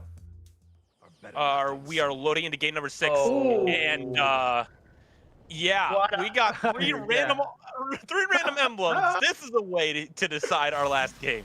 Okay, I'm down for that. I mean, I'm not sure if the players are happy, but I am. I am. I mean, if I'm Kaiway, I am down for Feral Jordan Invoker. I want that every day of the week. That's amazing. And Disruptor, this is just List Seraphine. This is a great setup. The good old days of Lee Seraphine. It Yes, makes it I mean, bad, if it was like 2 patches or 3 patches ago, he was first. But like, he's definitely the bit for good emblems. Yeah, we will eventually slowly see where everyone is headed towards. This is gonna be one of those games that's gonna be hectic for the players and hectic for us. Just trying to figure out and remember who is playing what, who has what augment, or emblem. I mean, so that's gonna be a doozy. Oh, and we see on the right side of our screen now. Look at this overlay. We're able to see. Oh my everything. god. Okay, let me walk us through this. 11 Lumen, Noxus Void Warden, not very good. Not very good. A 1v9 Peter, Yordle Invoker Slayer, not very good. Ew. Upset Max, Yordle Arcanist Piltover, Amazing, not. isn't it? Is it? I mean, I yeah, don't know. if you have a good opener, you can push any. And True. and Piltover is always good. And just below that, I think Solus's setup is pretty good. Demacia, Defender Zon gives you a lot of flexibility. Being able to have Demacia to help you unlock that Galio, I feel like that's a pretty good spot. Shoma as well, having a good Zon spot. But past that, I'm not seeing anything Yeah. that's super inspiring other than Conda maybe being able to play around Slayers with Bel'Veth. The but new I don't Slayers know. line, right? With Yone. Not bad. I mean, for Conda that has a little bit of extra points on the top of the game, I guess it's fine. And I would say having Demacia and Defender is actually very good. My goodness. Please do it. Okay. I'm down. I don't know. Please. I don't know what lever Mortdog pulled, but he said chaos. We want all of it. Here we go. Yeah. I mean, this is amazing. I mean, I love it. would have instantly clicked it, but he Yes, still he clicked did. it. Double disruptor. disruptor. Oh my god! What is that? That's a double invoker. Hello? I mean, this game random? I don't even know what to say. I don't even know what to And say. he still have a Enforcer. He still have a Enforcer. Peter also did that. He got Demacia, Defender, Piltover, plus the things that he already had. I'm so dizzy already. Just And for the Solus forward. has hard commit, I think. So I mean, do you remember, CLE, do you remember that you were pointing out every single spot, and now I'm just lost. Yeah, I don't know there's- what players are going to do. There's emblems everywhere. I don't even know what to do. This is the craziest board I've ever seen from Kaiwing on the other side. We just have a full units full of emblems. I am curious to see what hard commit Solus did get, because clicking that alongside this can either be really good or really bad. Definitely. plus it's one of those segments that for a while it's very funny because it went below the radar of everyone. But one day pro started saying, "Hey, this segment is really good," and it was just because of the items, the econ. I mean, that you get every single at the start of every stage, which is very valuable. On the other hand, JRC expect the unexpectedness. 2 Velvets. I love this augment. I mean, I always click it. I mean, it's so cool to roll the dices. You like to gamble, huh? I mean, you're not Yeah, alone on that. But I mean, I we love play it. TFT. Yeah, I mean, we like it. Right? We give all the time on our units and our shops. Longshot though is a great one of the more unique ones as far as emblems go, because it does give that extra range. And extra range is quite good on Velvet specifically. Oof. Able to continue that win streak here. It looks like a lot of our players are not pushing very hard here as far as levels go, because there's so much other to figure it out. They'd rather have the extra econ to be able to flex around and figure it out instead of leveling up and playing something stronger now. Also, one of the important things about Rise is just keeping adding to your point is that it's very hard to evaluate the board strength due to with all the extra power that every augment, every emblem has. Plus, you can add one random unit that will randomly blow up your trade tree and be extremely powerful. So I feel it's a very tame way to approach the early game, especially because the way this seems is like in stage 3 and especially stage 4, things will blow out from proportion, out of proportions. I don't know if that's the phrase. We have a confirmation that Solus has Juggernaut emblem. I don't know if you guys mentioned that. From the hard commit. It's not a very good one, right? Obviously, it can help stabilize your front line, and especially if you play around Zon, you can get, you know, some of those extra. You get the Shyvana later in the game, which is great, but not really what you're looking for. Speaking of not what you're looking for, one of our players did take Worth the Wait. Prismatic Worth the Wait gives you a 2 cost every round, and they got And it's a Teemo. Oh my god. Yeah, I don't know about That's that one. not the person that had Yordle Arcanist, right? No, it's not. He has a Noxus and Void, and also Warden, I guess. Okay, that's slightly disappointed. I was looking forward to a Veigar I game. mean, if it was the guy with a Yordle, he would be like on the same spot. It looks like they might play around Void, so you can play around Long Shot Void something. Oh my god. I mean, I don't know. I don't want to be him. I mean, I didn't want to be on his spot. It's so difficult. Oh man, so many difficult spots. I mean, this portal's already dizzy as it comes, but now you get Prismatic thrown in, and you know what's probably going to happen? We're probably going to get another Prismatic at 3-2 because that's just how this game's going. Yes, I mean, I can feel it. Is it bad that I am looking forward to it? I actually want that to happen. I just want the chaos. Hey, good start for Konda though. He's going for Ari and Yone. It sounds pretty good with Prismatic Ticket. Which is there, Yone though? That's, Which one? We're waiting on that confirmation. It's a little sad that both Vanquisher and Void don't really help, but that's already a line that doesn't mesh well together. His emblems are a little awkward because you are not playing Vertical Void, you're not adding the direct side, you're not playing Velvet like you used to do. That's a thing of the past. So his emblems are a little over the place. Another interesting player to keep our eyes out for is Shoma, who was full open early on in stage 2, and now has got 4 losses in a row while playing level up. So something where you can convert your gold into power later.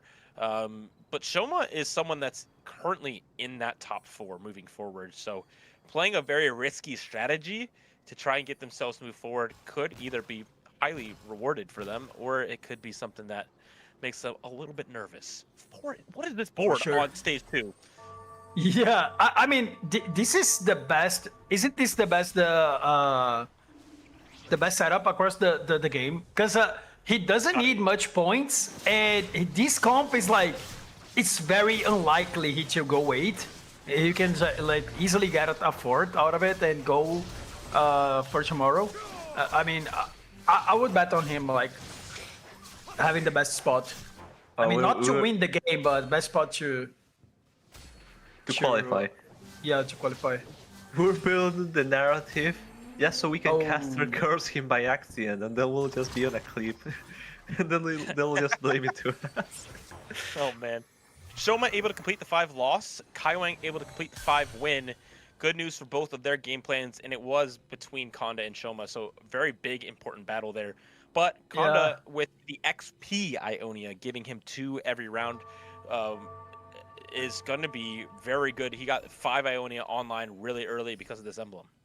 Yeah, I mean, we could see his disappointment with the round because he didn't sack the Bard items, the emblem, so he barely win the fight, and he didn't want to. So, but still a good setup. This augment that he has is such a great one, but he's not that rich, so he had to sell like a Chinchu. Yeah, the worst part here is the component that he has is very. You can build very strong a defensive tank, but you don't really have any items for the Ari right now. Like you can build what? You can build an adaptive maybe on her, but that's about it. We do have access to 7 Ionia right now if we if we choose to get higher levels because of the Zinzao in the shop as well. So we will be slightly adaptive and making some tank items, I'm sure of it. But with Prismatic Ticket and this Bard giving you rerolls already, the amount of rolls you can get is insane. And especially once we see what our 3-2 augment will be, this game can get absolutely out of control very quickly. Yeah, another thing to point out is that he didn't have any reforgers, so he's stuck with bad emblems and bad items. So even though he has the advantage of on the standings, the game is not looking very good. I mean, just depends on the augment. If he can get an item augment, he should be, I mean, decently set up. Depends on the components as well, obviously. But Okay. silver, I am highly disappointed that it's just a silver augment. But I mean, it is what it is. We just have to carry on. And Konda actually got eye for an eye, just to keep it trying Solid to get choice. a couple more components just to survive with and build something for the Ari. And on the other side, Soulless. With the Juggernaut and Demacia and all that, this is a common trope because people have the emblems, but they don't have the items right now. So anything that gives them the chance to itemize even more carries now will be. He got an AP. He got an AP, I'm pretty sure, because he made Abaddon. Yep. Yeah, we'll get a little bit more AP on its Ari. Obviously, it's not the crit build that you're looking for, but can still be strong alongside that. Guys, Kai Wang took branching out. He now has 7 emblems. Oh my god, he's having fun. I'm pretty sure. He's having fun at the game.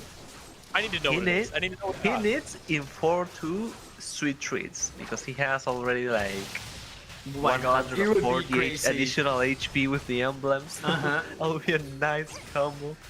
A good way to end. So we're just waiting on information branching out wherever that is because he has like 7 emblems now. It's gonna be hard to keep track of what comes from what. But good luck on Kai when figuring things out. And he gets the Reforger because this is the 3-2 version of branching out. Oh yeah. Yes, exactly. So he could have made something even better. He got Bruiser, I think. Oh Wait, my god, he's the best in the world. Bruiser and That was- Slayer. Oh god, double Disruptor, double Invoker, Bruiser plus Freljord, which is like the starter This is pack. crazy, man. I mean, he just have like one emblem that's not good. The rest of it, it's amazing. It's Taylor. This is crazy. What? That's amazing. This is actually insane. I'm trying to picture where this board will end up, and I'm pretty sure it's the most insane trait web I've ever seen. I mean, 4 Disruptor, 4 Invoker, something yeah, like that, right? he can make like, yes, for sure. Like 7 Freljord, maybe, because maybe you don't need 7 Freljord, but like, yes. I mean, whatever he Oh. wants to do, he can do it. He can have an Invoker for sure. mill, Disruptor. He has to roll mate, so he's not playing Rise unless he gets like something crazy on the third augment. So he's probably playing towards Lissandra and Seraphine.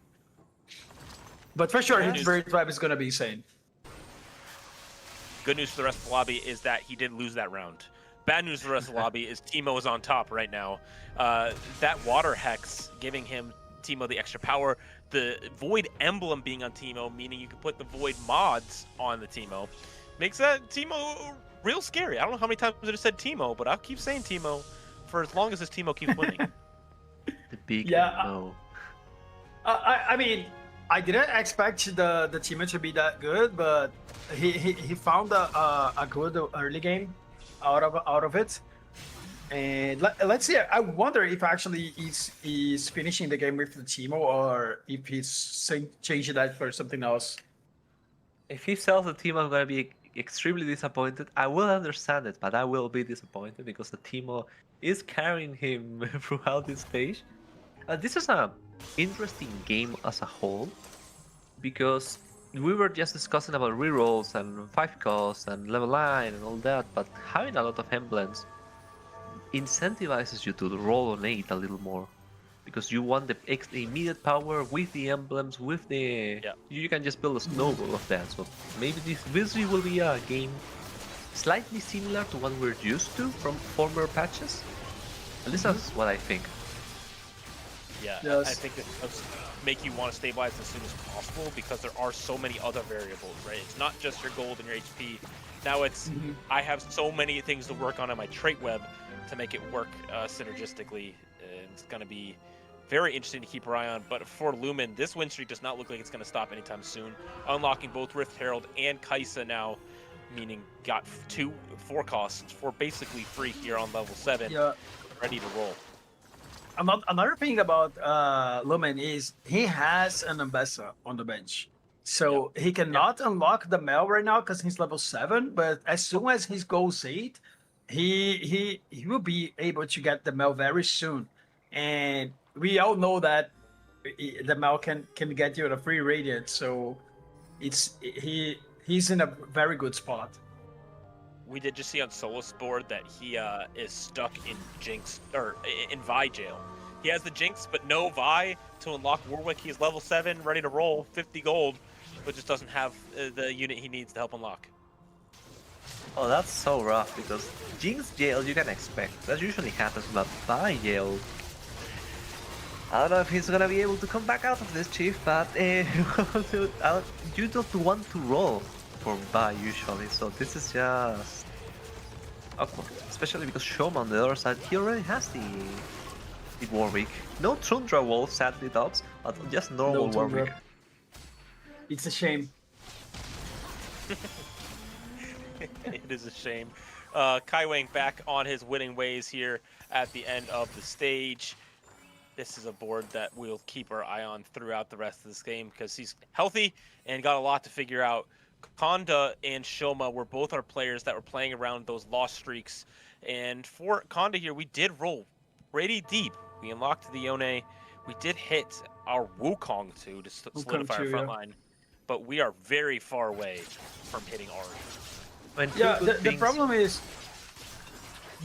that not just he's far away, is that it doesn't look very good. No. Okay, just lost one gold. Give me items, please. Give me good items. Yes. Ah, Voice of Titans. Ah, that works. Yeah, this is a weird part. Very weird. I mean, the two good things that Konda has going on for him are that he has the Ionis pad. So he can just play 7 Ioni on 7, which is usually the most awkward part of this comp because you want to play Nico, but at the same time you want to play Reforger. It was a very good one. And a Slayer emblem to help the Yone. That's later you can just add a 4th Slayer down the line. And the Master Patch is just a good amount of stats. And also, this is the Ionia with that it gives you EXP. So you will naturally go to 8 and you may be able to cap out the board even though you're stuck rerolling for like the Ares and cannons and all that. Do we ever hold this Wukong and pray for a reinforcement? Ooh, I like that idea. I wasn't thinking about the reinforcement out there. Yeah, I mean, if he gets that, he can like go level 8 on 4 or 5 and like send it. I like the idea because then it's really hard for people to grief you because there's so many out already, and it will be gold. So we could have had the opportunity here. I don't know if he bought it. I don't know. I want to point out that Kaimu has 5 Invokers. He has so many Invokers. He doesn't know what to do with those emblems. But here comes the pivot. Look at his augment. I like this. He's gonna roll down. Azir! No, Dude, it's over. This guy's cheating, I'm pretty sure. I don't know what's happening here. But the Azir being online early means you can unlock all of the Shurimas and use those. And especially if you can unlock Rise in this board, putting Disruptor and Invoker on a Rise sounds like the most broken thing in the game. Did he has, like, I mean, spike infinitely? I guess he's playing for Disruptor. I guess I've never seen that synergy online. Never. I mean, when you have a free 2 Disruptor, what are you supposed to do? Like, you want to play Disruptors because they're great on the board regardless. And he's going to unlock Mel here as well, so then we got to figure out what to do after that. Trying. Yeah, that's the next question. What do you drop for Mel? 6 Invoker, or 6 Disruptor. That's I'm here for it. Just play more of them. Like, I think his endgame is Seraphine and Bayer out, and then you add Mel plus whatever Shurima you unlock. Yeah. Yeah. Yeah. Nothing else to add. Yeah. And Bully Bear is here. Oh my goodness. Yeah, we're playing 5 Disruptor right now, which I'm not sure. Man, I have no idea what you drop here. Ah, Yeah. because Kobuko needs to stay. It's such a crazy board. Oh no, Five never mind. Freljord. He's going 5 Freljord. Okay. I was saying Kobuko because you can still get the Bruiser for Bolivar. You can still get 4 Invoker, which you want to have. I mean, he's probably unlocking NASA, so I would keep them out. Yeah, I'm That's, surprised he's playing this. I don't think he has room to play Nasus on this game with this amount of frontline. Right. Yeah. I feel like you way prefer to have our Xerath here, and it looks like if we win this round, you can obviously sack yes. it. I like how you think. I like that plan. Seeker's Yone. Oh my god. Whoa. Okay, now he can get the Seraph. So That's a big things Yone. got interesting. Yeah, I think you definitely do that because these emblems are probably, again, amazing on a Xerath as well. And then you unlock Renekton and you play 3 Shurima and you win the game. I'm down. I'm down. I feel like that's the play, yeah. It's gonna be so cool to see how Kaiwin develops the board. Obviously, there are other players that are still trying to figure out what to do, but the game just it worked similarly to what we were saying. No one has gold right now. Everyone except Lumin, which is just playing team of Fast9. The other 8 players are basically rolling down. There are 2 players that, I mean, I don't know about Shoma, but Upset Max is level 9 because he has Silas. Yeah. Oh, he has Silas already. I didn't see that. Mm-hmm. Melper for Kaiwin as well. Will he make himself weaker? Or will Silas does pair? he prefers Renekton? Silas pair. I mean, found this that board any. for Upset Max is very, very strong. We put this together quite well. Playing around 8 Yordle, getting those Yordle grab bags, playing around 4 Arcanist, which just, again, gives you so much stats here. I'm surprised we're not picking up Annie and playing around 6 Arcanist and dropping out of 8 Yordle. But at least for now, getting those stacks up is quite strong. And on the other side, Solus has now hit almost his entire board, having lots of 2 stars. Oh my god, look at that Warwick. Oh, the Is Silas that good grab. enough? It's gonna be big whenever the Juggernaut stacks come through. Oof. Oh man, yeah, this is gonna be hard to take down. You get extra HP as the rest of the Juggernauts die. Upset Max now falling down to just about 1 life. It's a bad loss. He will fall out of this game. We're really hoping for Silas to somehow here on level 9. We did buy Annie. We have Annie too. Whoa. It was crazy. You have the board now. You just have to slowly transition to. You have to put the Swain. You have defenders. You have additional defenders. 4 defenders, 6 Arcanists, 1 extra Yordle that can be interchanged. Oh my god, we have any cheer without any items. Oh, he has literally the Swain over the Lulu, so you can maintain 6 Oh my Arcanists. god, that's the widest Xerath I've seen. That Oh, thing that is Seraph terrible. is scary. Oh my goodness, Kaiwing's spot is so good, and he's hoping for the win out here. I mean, this Xerath obviously is doing a good amount of damage now, but Oh as my you ramp God. up and as you get more charms, this board is going to get even more scary. Upset Max did not fall out there, not a bad enough loss, so he's still able to survive and push it in stage 5. I mean, that Xerath ulted twice. Before, I think he would ult like a single time with normal build. It was crazy. Please play There we go. Poppy There in we the go. board. Lulu goes out, and now we have it. We just. Oh. Oh, the full pivot. Okay, what are we pivoting to here? Yeah, what are we? What's the I don't plan? know. I'm We're surprised. gonna find out. Yeah. Huh. I mean, he think has we're gonna to play- risk it, so. Yeah, we're gonna play around more of these higher cost units. We have Lux to find as well as another powerful Arcanist to put on our board, and lots of gold to work with. We're gonna need to choose this quickly here. Give me the best rolldown of your life, upset Max. Please. A Lucian Senna is always good to just give more stats to your board. There's Lux too. No, Silas too. There it is. Oh my god. Okay, we need to fix our Now- items Here we for go. sure here. I feel like we should remove. There we go. We should remove the boy staff. Put BT maybe or Gunblade on the Silas so he can survive a little longer. And that's about it, Sounds honestly. great. We have the Arcanist. Oh my god, back he's on facing bench. Konda. Uh-oh. Konda on the other side has hit a bunch Look of at his this upgrades. Silas, man. He It just is one-shotted so- the whole front line. It is incredible how powerful this unit is when it gets to 2-star. All the different abilities that it can use. But this Yone might have something to say about it as it ramps up with 3 Wow. stacking items. Upset Max. I can't Hits believe the it. loss there and falls out of the tournament. I mean, I can't believe it. I mean, he Upset Max tried his best on this game. He tried to put the 8 Yordo for the more rounds he could in order to get more resources, but it just wasn't enough with Silas and NE2.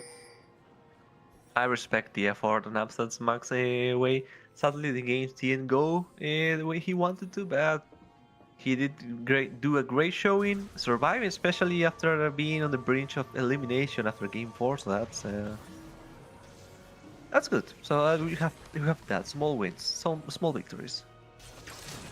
Look at Lumi. He's still on Teemo 3. Yeah, I mean, this Teemo 3 is carrying. Yeah, He- I he's- like that. he's going 10, I guess. playing him. Yeah, he should. And you can see the bench, he's holding voids.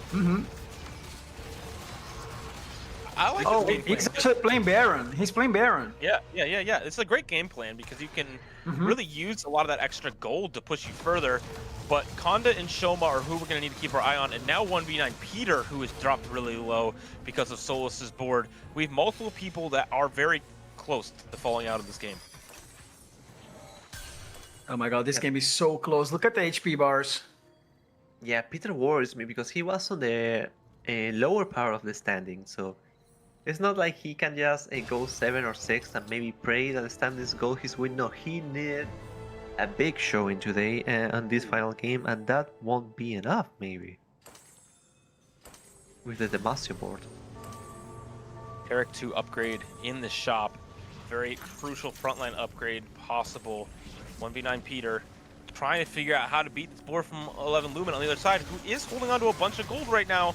Has not gone 10 yet, so it is a good time to fight him if there is any good time to fight Lumen's board. But Peter, the casts coming through here are taking out the other side of the board, but the front line standing strong with Demacia will look to be enough. This Teemo not being able to do enough damage.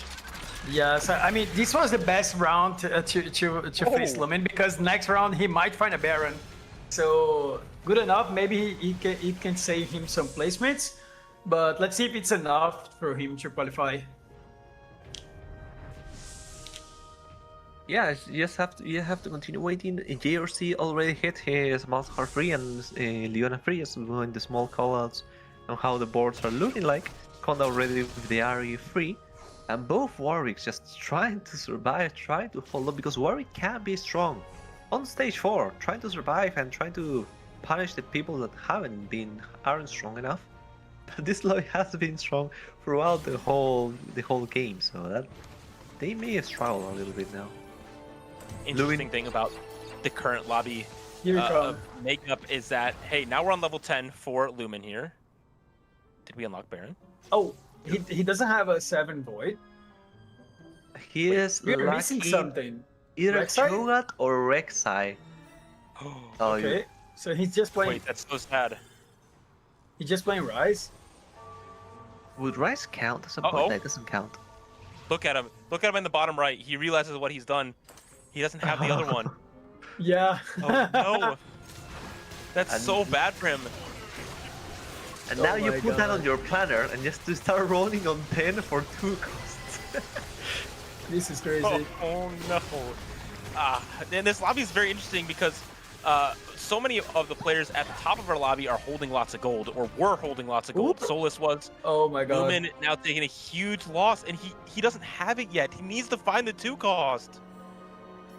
I mean, this is crazy because if he No one would have, dies. if it would have like roll on 9, Peter dies. he would be like really insane with the rise. But instead, he went to the Baron without having the lower costs. Annie We're too. playing that? Yep. Okay. We are Sure playing are. it. Yeah, we should play it. Seems okay. like we are playing it. Yeah, good items to put on Annie as well. Peter did fall out there in 7th place, which does mean he will also be eliminated from the regional finals. Garen 2 as well, which means we can unlock Silas next turn. Conda, though, we're focusing on positioning first. Oh my god, look at that Warwick. This fight can mean a lot of placements. This can be the elimination, and also for the players that have lower points, they want Conda to continue to do well, just absorbing the points, and they can have bigger chances to qualify. But that's Yone. The Warwick So health bar strong. was the big thing. Yeah, the Yone now onto the back line. Giant cast. This Yone unit is so cool. The fight is so close. Oh but the my one more God. cast does not even knock out Solus. he He's didn't still die. alive on 1 HP. There's Oh my 3 people god. on 1 HP. Lumin is actually out. This is crazy. Lumin died without unlocking Baron. Oh, that's unfortunate. And now That's really Solus unfortunate. is the last remaining player that started the game as the bottom 4. Looking at the numbers, it maybe look grim for him. I think he really needs to win the game, but I don't know if Kai was gonna let him do that. Okay, looking at this lobby, Kai Wang is in the driver's seat. 42 HP is a lot to work with. Everyone else cannot lose a round. And so we will definitely keep an eye on all of our boards to see what we can do. Oh my god. Honda doesn't have enough gold to go 9. Oh my god. That's definitely something I would do. He's The one sad part gold is that he unlocked Silas, but he's not level 9. Yeah, he can lock Silas. Okay. Okay, I got it. He sold the Garen, he already has it, but it just wasn't enough. He needs to survive. He may do it. I don't know Did he if just he repeat? can. Oh, but this is another warrior. There are 2 Warwicks in this lobby. Oh Can man, he gonna and kill the Age of Night? the good news is for Conda, he is the point leader currently in the big loss here, and going out in 5th does open up the door for so many of our players. Conda drops out here in 5th place, and looking at the rest of our fights, I know more people will drop out. Solus drops out. Okay. That's it. Kona got a fort. I guess he made through with a fort. Yes, yes. So our Bottom. current top 4 is the 4 moving on. Yeah. Oh, are we settled? Yeah. Okay. Yeah. We Yep. are so. And we are seeing a Malzahar doing well once again. This is the key of week 1. Who is playing Yeah, Malzahar? this is probably the I don't know if revelation is like the right word, but it was the most surprising or most successful comp of the day, and people will take notes of this. And we may even see Yes, people definitely. contesting Malzahar next tomorrow. It's gonna be interesting how the dynamics change. All I know is I need to go on ladder and spam this comp before everyone else catches on. That's what Too I'm late. Too late. saying. Too late? Oh man, come on now. I mean, look at the board for Kai Wang. He cooked this one. And He just won wins it. nonchalantly. He just wins with double invoker, double disruptor emblem, just cooking the board that he wanted to do, and he makes it. I mean, we could have guessed, probably at 2-1, that Kai Wang would have been where he was at the top of the leaderboard of this game, but it's exactly what he needed, right? He was sitting just outside of the cut for this and now really secured his spot in this top 4 of this final lobby to move on to tomorrow, the battle stage, because this was just the play-ins, right? This was a very stressful day where only half make it, half go home, and Dodds, it was electric.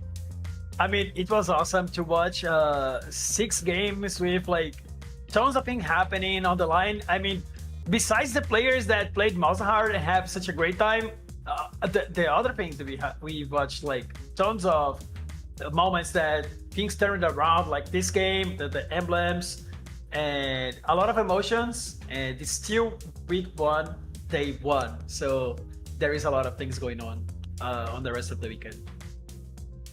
Long road ahead. We just saw the starting line, the first players that are competing in this tournament. Tomorrow we will see 32 players more, plus the 8 that qualified. And next week we'll see 16 even more players as well. So we'll see how the meta changes. That's going to be really cool and one of the biggest questions for tomorrow. Yeah, we're going to talk all about that at our analyst desk right after this. It's going to be a great time to look at the scoreboard to see exactly who's moving forward and give a little bit of a preview to the 40 players playing tomorrow. Analyst desk, take it away.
Somewhere in the convergence, a magical library holds a history of iconic moments that have shaped Runeterra.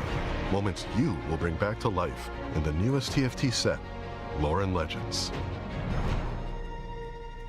This is TFT's biggest set, with 100 champions total, but you'll only start with 60. You can build plenty of comps from that initial pool of champions, or you can complete quests each game that will unlock new champions and comps. These quests reimagine epic Runeterran legends. For example, you might want to unlock the hot-tempered barbarian, Tryndamere, but you'll need his Bloodsworn, Ash, with 2 items before he can fight by her side. Not every quest is that simple, though. With 40 total unlockable champions, you'll have many paths to victory. Maybe you have a 2-star Lux, Garen, and Jarvan IV, but get the sudden, intense urge to betray Demacia. No judgment here. Sell them all and you'll unlock everyone's favorite manacled mage, Silas. Want to know if you've discovered every unlockable? That's what the Lore Finder is for. Each time you discover an unlockable champion in-game for the first time, you can open the Lore Finder and see your whole collection. What a wild game to end our day on, Hoope. We got immediately Rise Portal, 3 emblems for everybody, and then everyone was like, okay, 3's not enough emblems. I'm just gonna take a couple more from Tree or Breaching Out or something, and we got a crazy game. I mean, in a meta that is so flexible and you know you're going for that rise and you know you have so many good synergies with legendaries, any emblem is good. And of course, some of them got the good side of the trade of the game and got something amazing, and some of them really have to maybe cook something else. But I mean, emblems in this meta are just great. When everyone has them, I mean, we see some boards that are just Exodia at the end.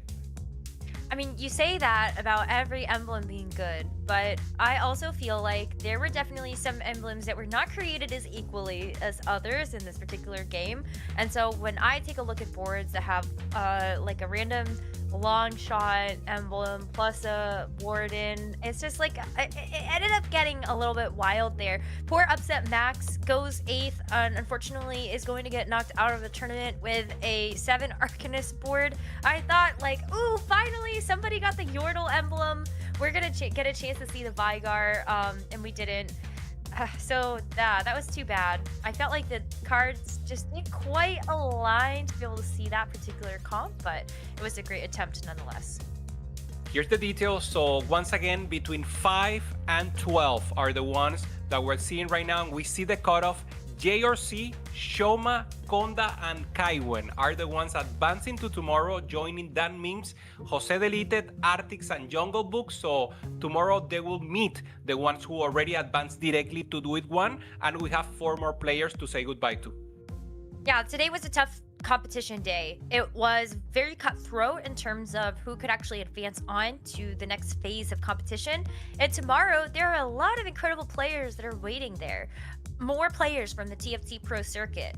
The rest of the competitors that had great placements at the Tacticians Cups 1 and 2. And you also have the other ladder beasts. I think it's going to be a really great weekend as we look forward to that rest of our competition. But I mean, huge commiserations to some of the players that we see here. Obviously, when you take a look at the TFT Pro Circuit players that actually did get eliminated, we do say goodbye to Lumen and Milk, who will not be participating in next set's TFT Pro Circuit. But I'm very happy to see both Jungle Book and Josue Deleted get that shot to make it back there after this weekend. Yeah, totally agree. And of course, Bapacasa is a big loser right here, a player that has been to Worlds, has been performing amazing, a coach for all of the Brazilian community. Seeing Copico go is huge here and is a loss. Soulless also playing amazing, having fun with Demacia, and just in that cutoff, having a chance also to advance. So in the end, the 8 and the bottom are the ones advancing to the games that we will have tomorrow. But one of the big winners of today is somebody we get a chance to talk to, and that is Kaiwen. Kaiwen, congratulations on your amazing finish for the 6th and final game of the day. We're really excited to get a chance to talk to you about this because that last game was crazy. So what's going through your head? You see that it's a Rise portal, you're getting 3 emblems, but you're like, that's not enough. I gotta have Trait Tree in there, and you get some really, really good ones. Yeah, I definitely high rolled today. Both Rise portals that I played in, I hit Trait Tree on 2-1, which definitely makes the game a lot easier. You get the Whip Forger to try and tailor the emblems to what you're going to play against. I mean, when I loaded into Game 6 and saw that it was Rise, I was definitely a little worried because there are definitely some emblem combinations that just make your game completely unplayable. But my emblems all had synergy, and then I scouted all the other players' boards on 2-1. And it looked like no one else was in a position to actually contest me. Like, none of the emblems made sense to play into Freyord, Lissandra, so I thought the game was going to be really easy. So, I mean, on 2-1, I pretty much knew that I made it out. Nice. Kaiwen, I have a question about the new patch. Of course, maybe not as much time to prepare with the live patch, but you guys were preparing a lot on streams. What do you think about it? On first, it was like too different and maybe some concern, and now I see players liking it. How's your overall sentiment about the new patch? Yeah, I think the new patch is really fun, and it's basically a mid-set patch, right? Like, the game is played completely differently now. All the unlock conditions are changed. I do wish they either push the patch to live a little sooner so we can get more practice, because there was a mishap with the PvE being down for a little bit. But other than that, I think this patch is probably one of the, well, it probably is the best patch this set so far. So I really enjoy it. I love to hear that. I mean, you got a chance to show us a little bit of cooking there in that final game, but when we got a chance to see you on the broadcast, we also saw in game 2 that you were playing around the Malzahar reroll line. And I would love to hear your thoughts about where you feel like 3-cost reroll is going to fit into the rest of the weekend. There were a lot of players that were indexing into it, and you were able to get that second place in that second game. So yeah, talk to us about it. That was actually the first time I played Malzahar reroll. I've actually like not been in a spot to play it like the entire time when I was practicing in scrims and whatnot. So, but I'm glad that it actually worked out that game. For 3-cost reroll, I feel like it's really hard for you to actually hit your board unless you have some sort of like really strong econ augment. So like Priz Ticket, I think that game I had, I forgot what the augment's called, but you make 50 interest and you gain 30 gold. That one's like really strong econ. But if you don't hit your board, a lot of times you can just bleed out. So all the notable 3-cost rerolls like Jinx, Malzahar, I've seen people play like Darius LeBlanc to some success as well. I definitely think if you have a spot for it, you should definitely be trying to angle those comps. And they don't really have that high of a chance to actually win out, but it's pretty good to just secure like your 2nd to 4th.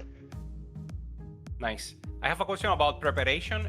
Obviously, you're with CTG, big study group. You guys went together also playing 4v4 and having some success there.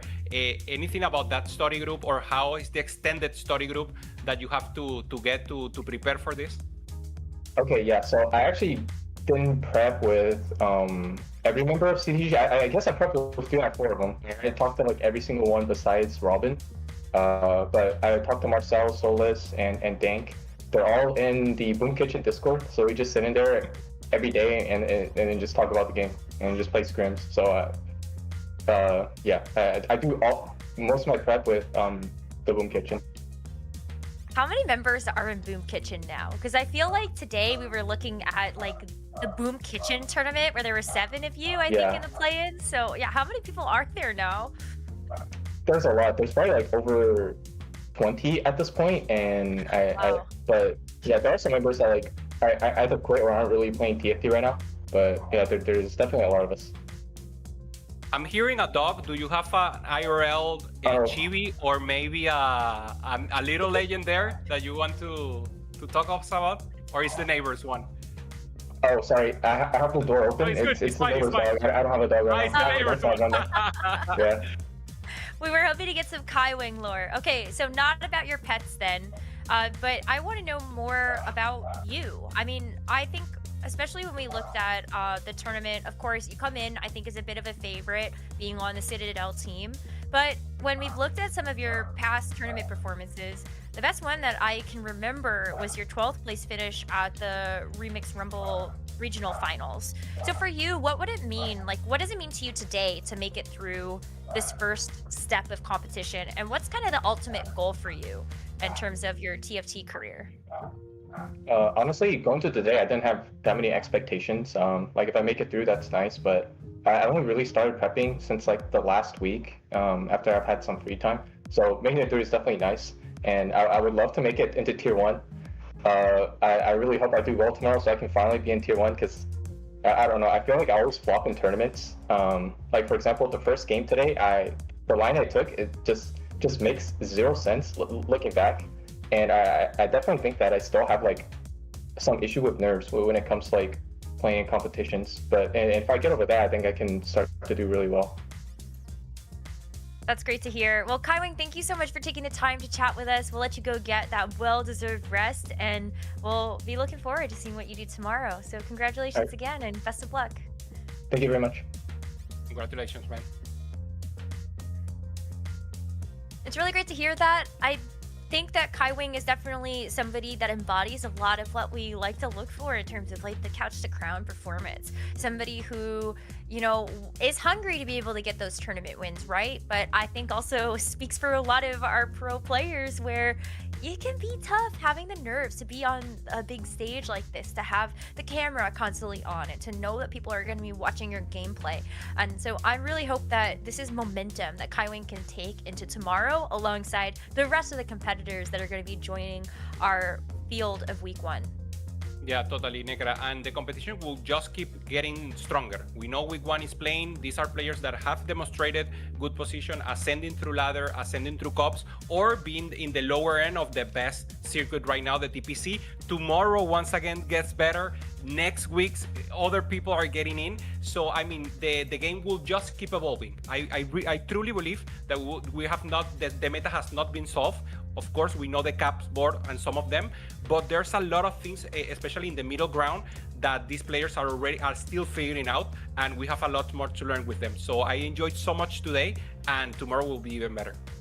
Well, like Kaiwing, this patch looks really fun. So I hope that means that we do have an amazing tournament left in store for us for the remainder of this weekend. This was just day one. We still have Saturday and Sunday to be able to showcase some of the absolute best TFT players in the Americas region. So thank you all so much for watching today, for cheering on our competitors that we're playing in the play-ins, and we'll see you all tomorrow to start our week 1 tournament in earnest. See you then. Veigar tomorrow. Veigar.